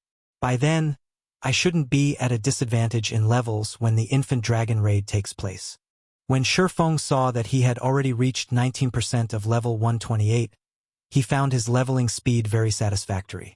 Not to mention, he had managed to produce 7 crystals of souls through today's grind, far more than what he could produce in the modern god's domain. Afterward, Feng logged out of the game to rest. After all, he had already spent more than 24 hours online. Even if he was using the Fearless cabin now, staying online for long periods still wasn't wise. Once he went offline, before he could even climb out of his cabin, a message notification sounded in his cabin. The message's sender was none other than Liang Jing, the person managing Zero Wing's headquarters on his behalf right now. Guild leader, you finally decided to pick up, Liang Jing said in exasperation. I've already brought the 2 vice guild leaders to Yuantian City as per your request. What should we do now? Read latest chapters at Wuxia World. You're here already? Surprised by Liang Jing's swift action, Feng chuckled and said, Okay, bring them to the upper zone's entrance now. I'll wait for you there. The upper zone's entrance? Liang Jing couldn't help growing a little excited at Feng's words. Okay, we'll be there in 3 hours. Feng burst into laughter at Liang Jing's excited expression. However, he understood her mood. After all, the upper zone was a place countless people yearned to enter. But this is a problem. I only managed to get 100 points yesterday, even after exchanging all of the credits I had. If the 2 of them join me, I can't even afford food for the 3 of us. It seems I'll have to convert those 5,000 units of 7 luminaries crystal now. The thought of the food prices here gave Feng a headache. Fortunately, he had earned a killing from mythology. Otherwise, he would have to start begging for food. Feng tidied himself up and hurried to the Green God Tower. Chapter 2780 Minor Character? Upper Zone, Base Layer. Feng enjoyed the scenery of the base layer as he strolled around the residential area he lived in. Contrary to his expectations, he did not see any of the paradisiacal sceneries depicted in the rumors spread in the outside world. Instead, what he saw were only high-rise buildings. The areas not occupied by high-rise buildings held facilities such as restaurants, training halls, and gyms. Moreover, compared to the outside world, almost all of the people gave the impression that they were incredibly busy, and they all had tense expressions on their faces. This could be considered natural. After all, the upper zone wasn't some kind of paradise. Instead, it was a place with far more intense competition than the outside world. From what Feng understood, Yuantian City's upper zone had a population of less than 300,000, nearly a quarter of which were employees of the Green God Company. As for the remaining inhabitants, the majority of them belonged to the various major corporations, and only a small portion were people who had entered the upper zone through special selections or reserved slots. Meanwhile, unlike what the general public thought, one wouldn't live a carefree life after entering the upper zone. On the contrary, one would face even greater pressure than when they lived in the outside world. The reason for this was the upper zone's ridiculously high cost of living. Just the matter of food already gave Feng a headache. Even the most basic meal cost 30 points, equivalent to 300,000 credits. Nobody would pay such an absurd price for food in the outside world. Yet, in the upper zone, this amount of money would buy only the most basic meal. This was still only a small problem in the upper zone. The truly troublesome aspect was the various training resources available here. Just living in the upper zone wouldn't be enough for a person to achieve longevity. One still needed to include various exercises and medicines into the equation, all of which cost a lot of points. Without sufficient wealth and resources, one couldn't live in the upper zone at all. Those born in the upper zone were allowed to live freely until the age of 12. Afterward, they had to undergo a series of tests until they reached 15. If they failed the tests, they would be banished from the upper zone. Moreover, passing the Green God Company's basic assessment would only qualify one to work at the lowest level of the Green God Company. Only if one conquered the mental path before the age of 20 or made a great contribution to the Green God Company would one gain authority and be considered an ordinary person in the upper zone. If one wished to live longer and better in the upper zone, and perhaps even gain influence and become someone respected by the major corporations, one would have to head to the middle layer. Otherwise, one would only be an ant living in the base layer. After all, the base layer's average lifespan might be 150 years, but that didn't mean every individual would live up to 150 years old. Moreover, there was also the matter of retaining one's youth and physical vitality. For residents living in the base layer, even if they could live a fulfilling life and constantly supplement themselves with the various resources available in the base layer, they could retain their youth until the age of 50 at most. Afterward, their physical fitness would decline. By the time they reached 100 years old, they would have entered old age. However, in the case of people living in the middle layer, they would still retain their youthful vitality even at the age of 80. Appearance-wise, they would look like they were just entering their 30s. In other words, the middle layer's residents got to retain their youth for nearly twice as long as the base layer's residents. And even at the age of 120, they would only be middle-aged and look like they were just entering their 40s. Who wouldn't go crazy at such a temptation? After strolling about for a while, Feng rode one of the upper zone's free levitating smart cars and arrived at the Green God Tower roughly 20 minutes later. At the end of the journey, he had to admit that the upper zone was truly amazing. The various transportation facilities here were completely free, and the cars were even equipped with fully intelligent navigation systems. He could travel anywhere he wished with just a word. Feng made his way to the Green God Tower's 7th floor, which was where all resource exchanges took place in the base layer. Everyone seeking to convert credits into trade points, exchange rare resources for trade points and contribution points, or exchange points for the various medicines the Green God Company offered would come here. Upon arriving on the 7th floor, he found that the hall, which was the size of 8 basketball courts, was crowded with thousands of people. Compared to the registration room he visited previously, this place was many times livelier.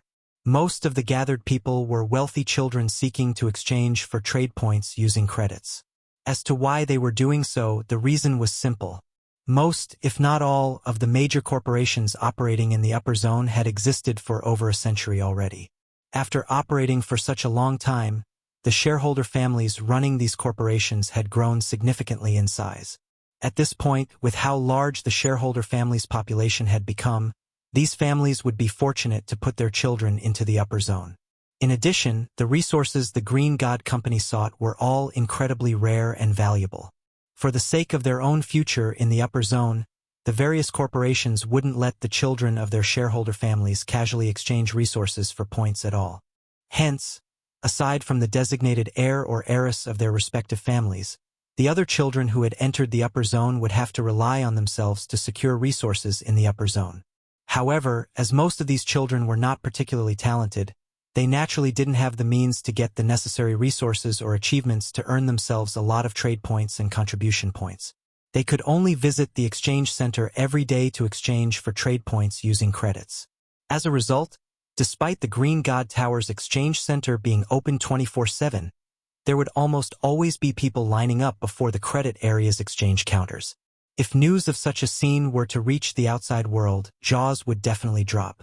After all, every one of the wealthy children lining up in the exchange center was a prince or princess of a major corporation. Normally, they would have numerous people at their beck and call. Yet, in the exchange center, they had no choice but to behave like normal people and stand in line themselves. And even more surprisingly, none of these wealthy children in the queue was making a fuss. Unlike the credit area, there was only one exchange counter in the contribution area.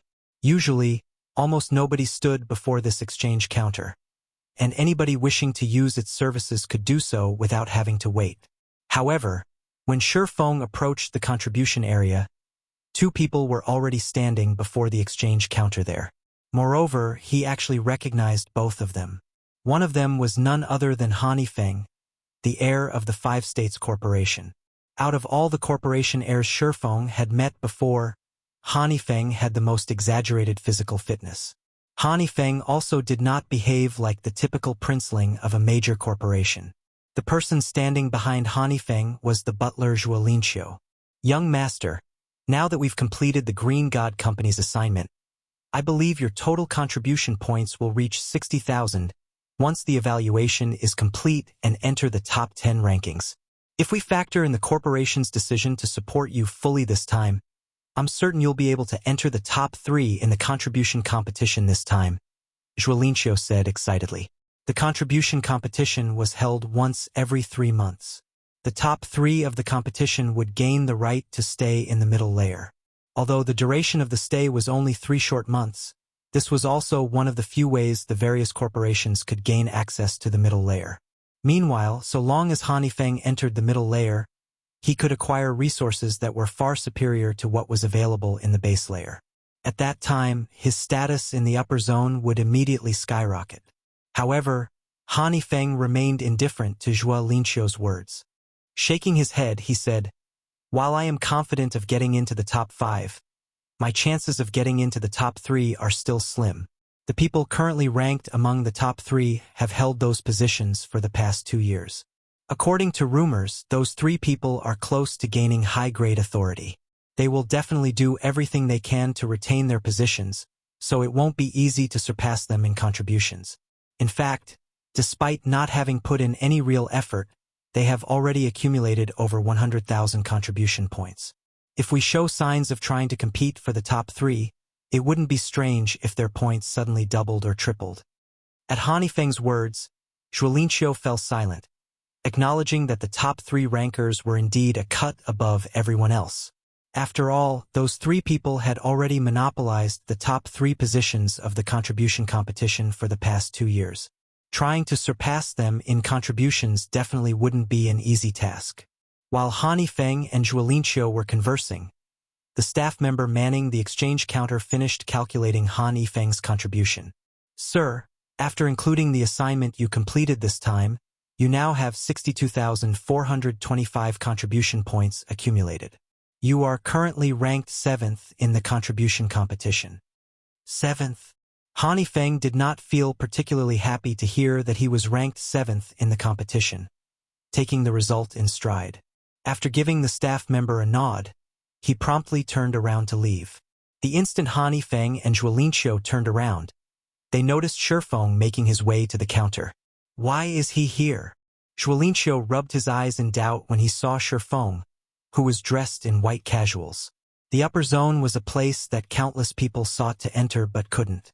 The guild leaders of many superpowers didn't have the qualifications to enter the upper zone even now. Yet Feng, who was merely the guild leader of a pseudo-superpower, had actually entered it. This was simply incredible. At this time, let alone Zhuolinqiu, even Feng revealed a rare look of surprise on his face. When Feng last met Feng in Fenglin City's Redstone restaurant, the latter was merely an insignificant minor character in his eyes. After all, Feng and his subordinates simply weren't capable of reaching the playing field Feng fought on. At best, he could only use Zero Wing as a pawn to hinder his opponents. Even when Zero Wing developed rapidly and became enemies with many superpowers, he still thought nothing of the guild. After all, what the various major corporations were truly competing for wasn't God's domain, but the upper zone's resources. Yet now, a minor character like Feng had actually set foot into the upper zone. This situation was as unbelievable as a fairy tale. Did the Boulder Corporation give him a reserved slot? Feng muttered in speculation. That should be the case. Otherwise, there's no way someone like him, with no background, can enter the upper zone, Zhuolinqiu said, nodding in agreement. In the recent struggle for the reserve seats of God's domain's 12 great guilds, Frost Heaven had surpassed everyone's expectations and secured itself a seat, instantly becoming a true titan in God's domain. The biggest contributor to Frost Heaven's victory was undoubtedly Zero Wing. Hence, it wouldn't be strange for Frost Heaven to grant Zero Wing a few of the upper zone's reserved slots in gratitude. After thinking up to this point, Feng and Zhuolinqiu calmed down. Meanwhile, as Feng walked over, he merely glanced at Feng and Zhuolinqiu before continuing on his way. He did not take the initiative to say hello. After all, he wasn't exactly familiar with the two. He was also in a hurry right now. Read latest chapters at Wuxia World. Yu Zhuolinqiu's expression turned ugly at Feng's response. He never imagined that Feng would actually show so little respect to Feng. The man didn't even bother saying hello and merely walked away like a stranger. Feng simply didn't place the Five States Corporation in his eyes. However, before Zhuolinqiu could vent his anger, he was stunned to see Feng stop before the contribution area's exchange counter. What is he trying to do? Feng was confused when he saw Feng conversing with the staff member at the counter. That's the exchange counter for the contribution area. Did he come here to exchange for trade points because there was no line here? Sure enough, he is a minor character. He only knows how to head to places where he can gain advantages. He thinks he can save time by coming here, yet he is wholly ignorant of the rules. Zhuolinqiu sneered as he looked at Feng, who was still conversing with the staff, in contempt. However, no sooner had Zhuolinqiu finished speaking than the nearby staff member suddenly exclaimed in a loud and excited tone, "Congratulations, Mr. Shi! You have gained a total of 50,000 contribution points and 5 million trade points this time. You are currently ranked 10th in the contribution competition.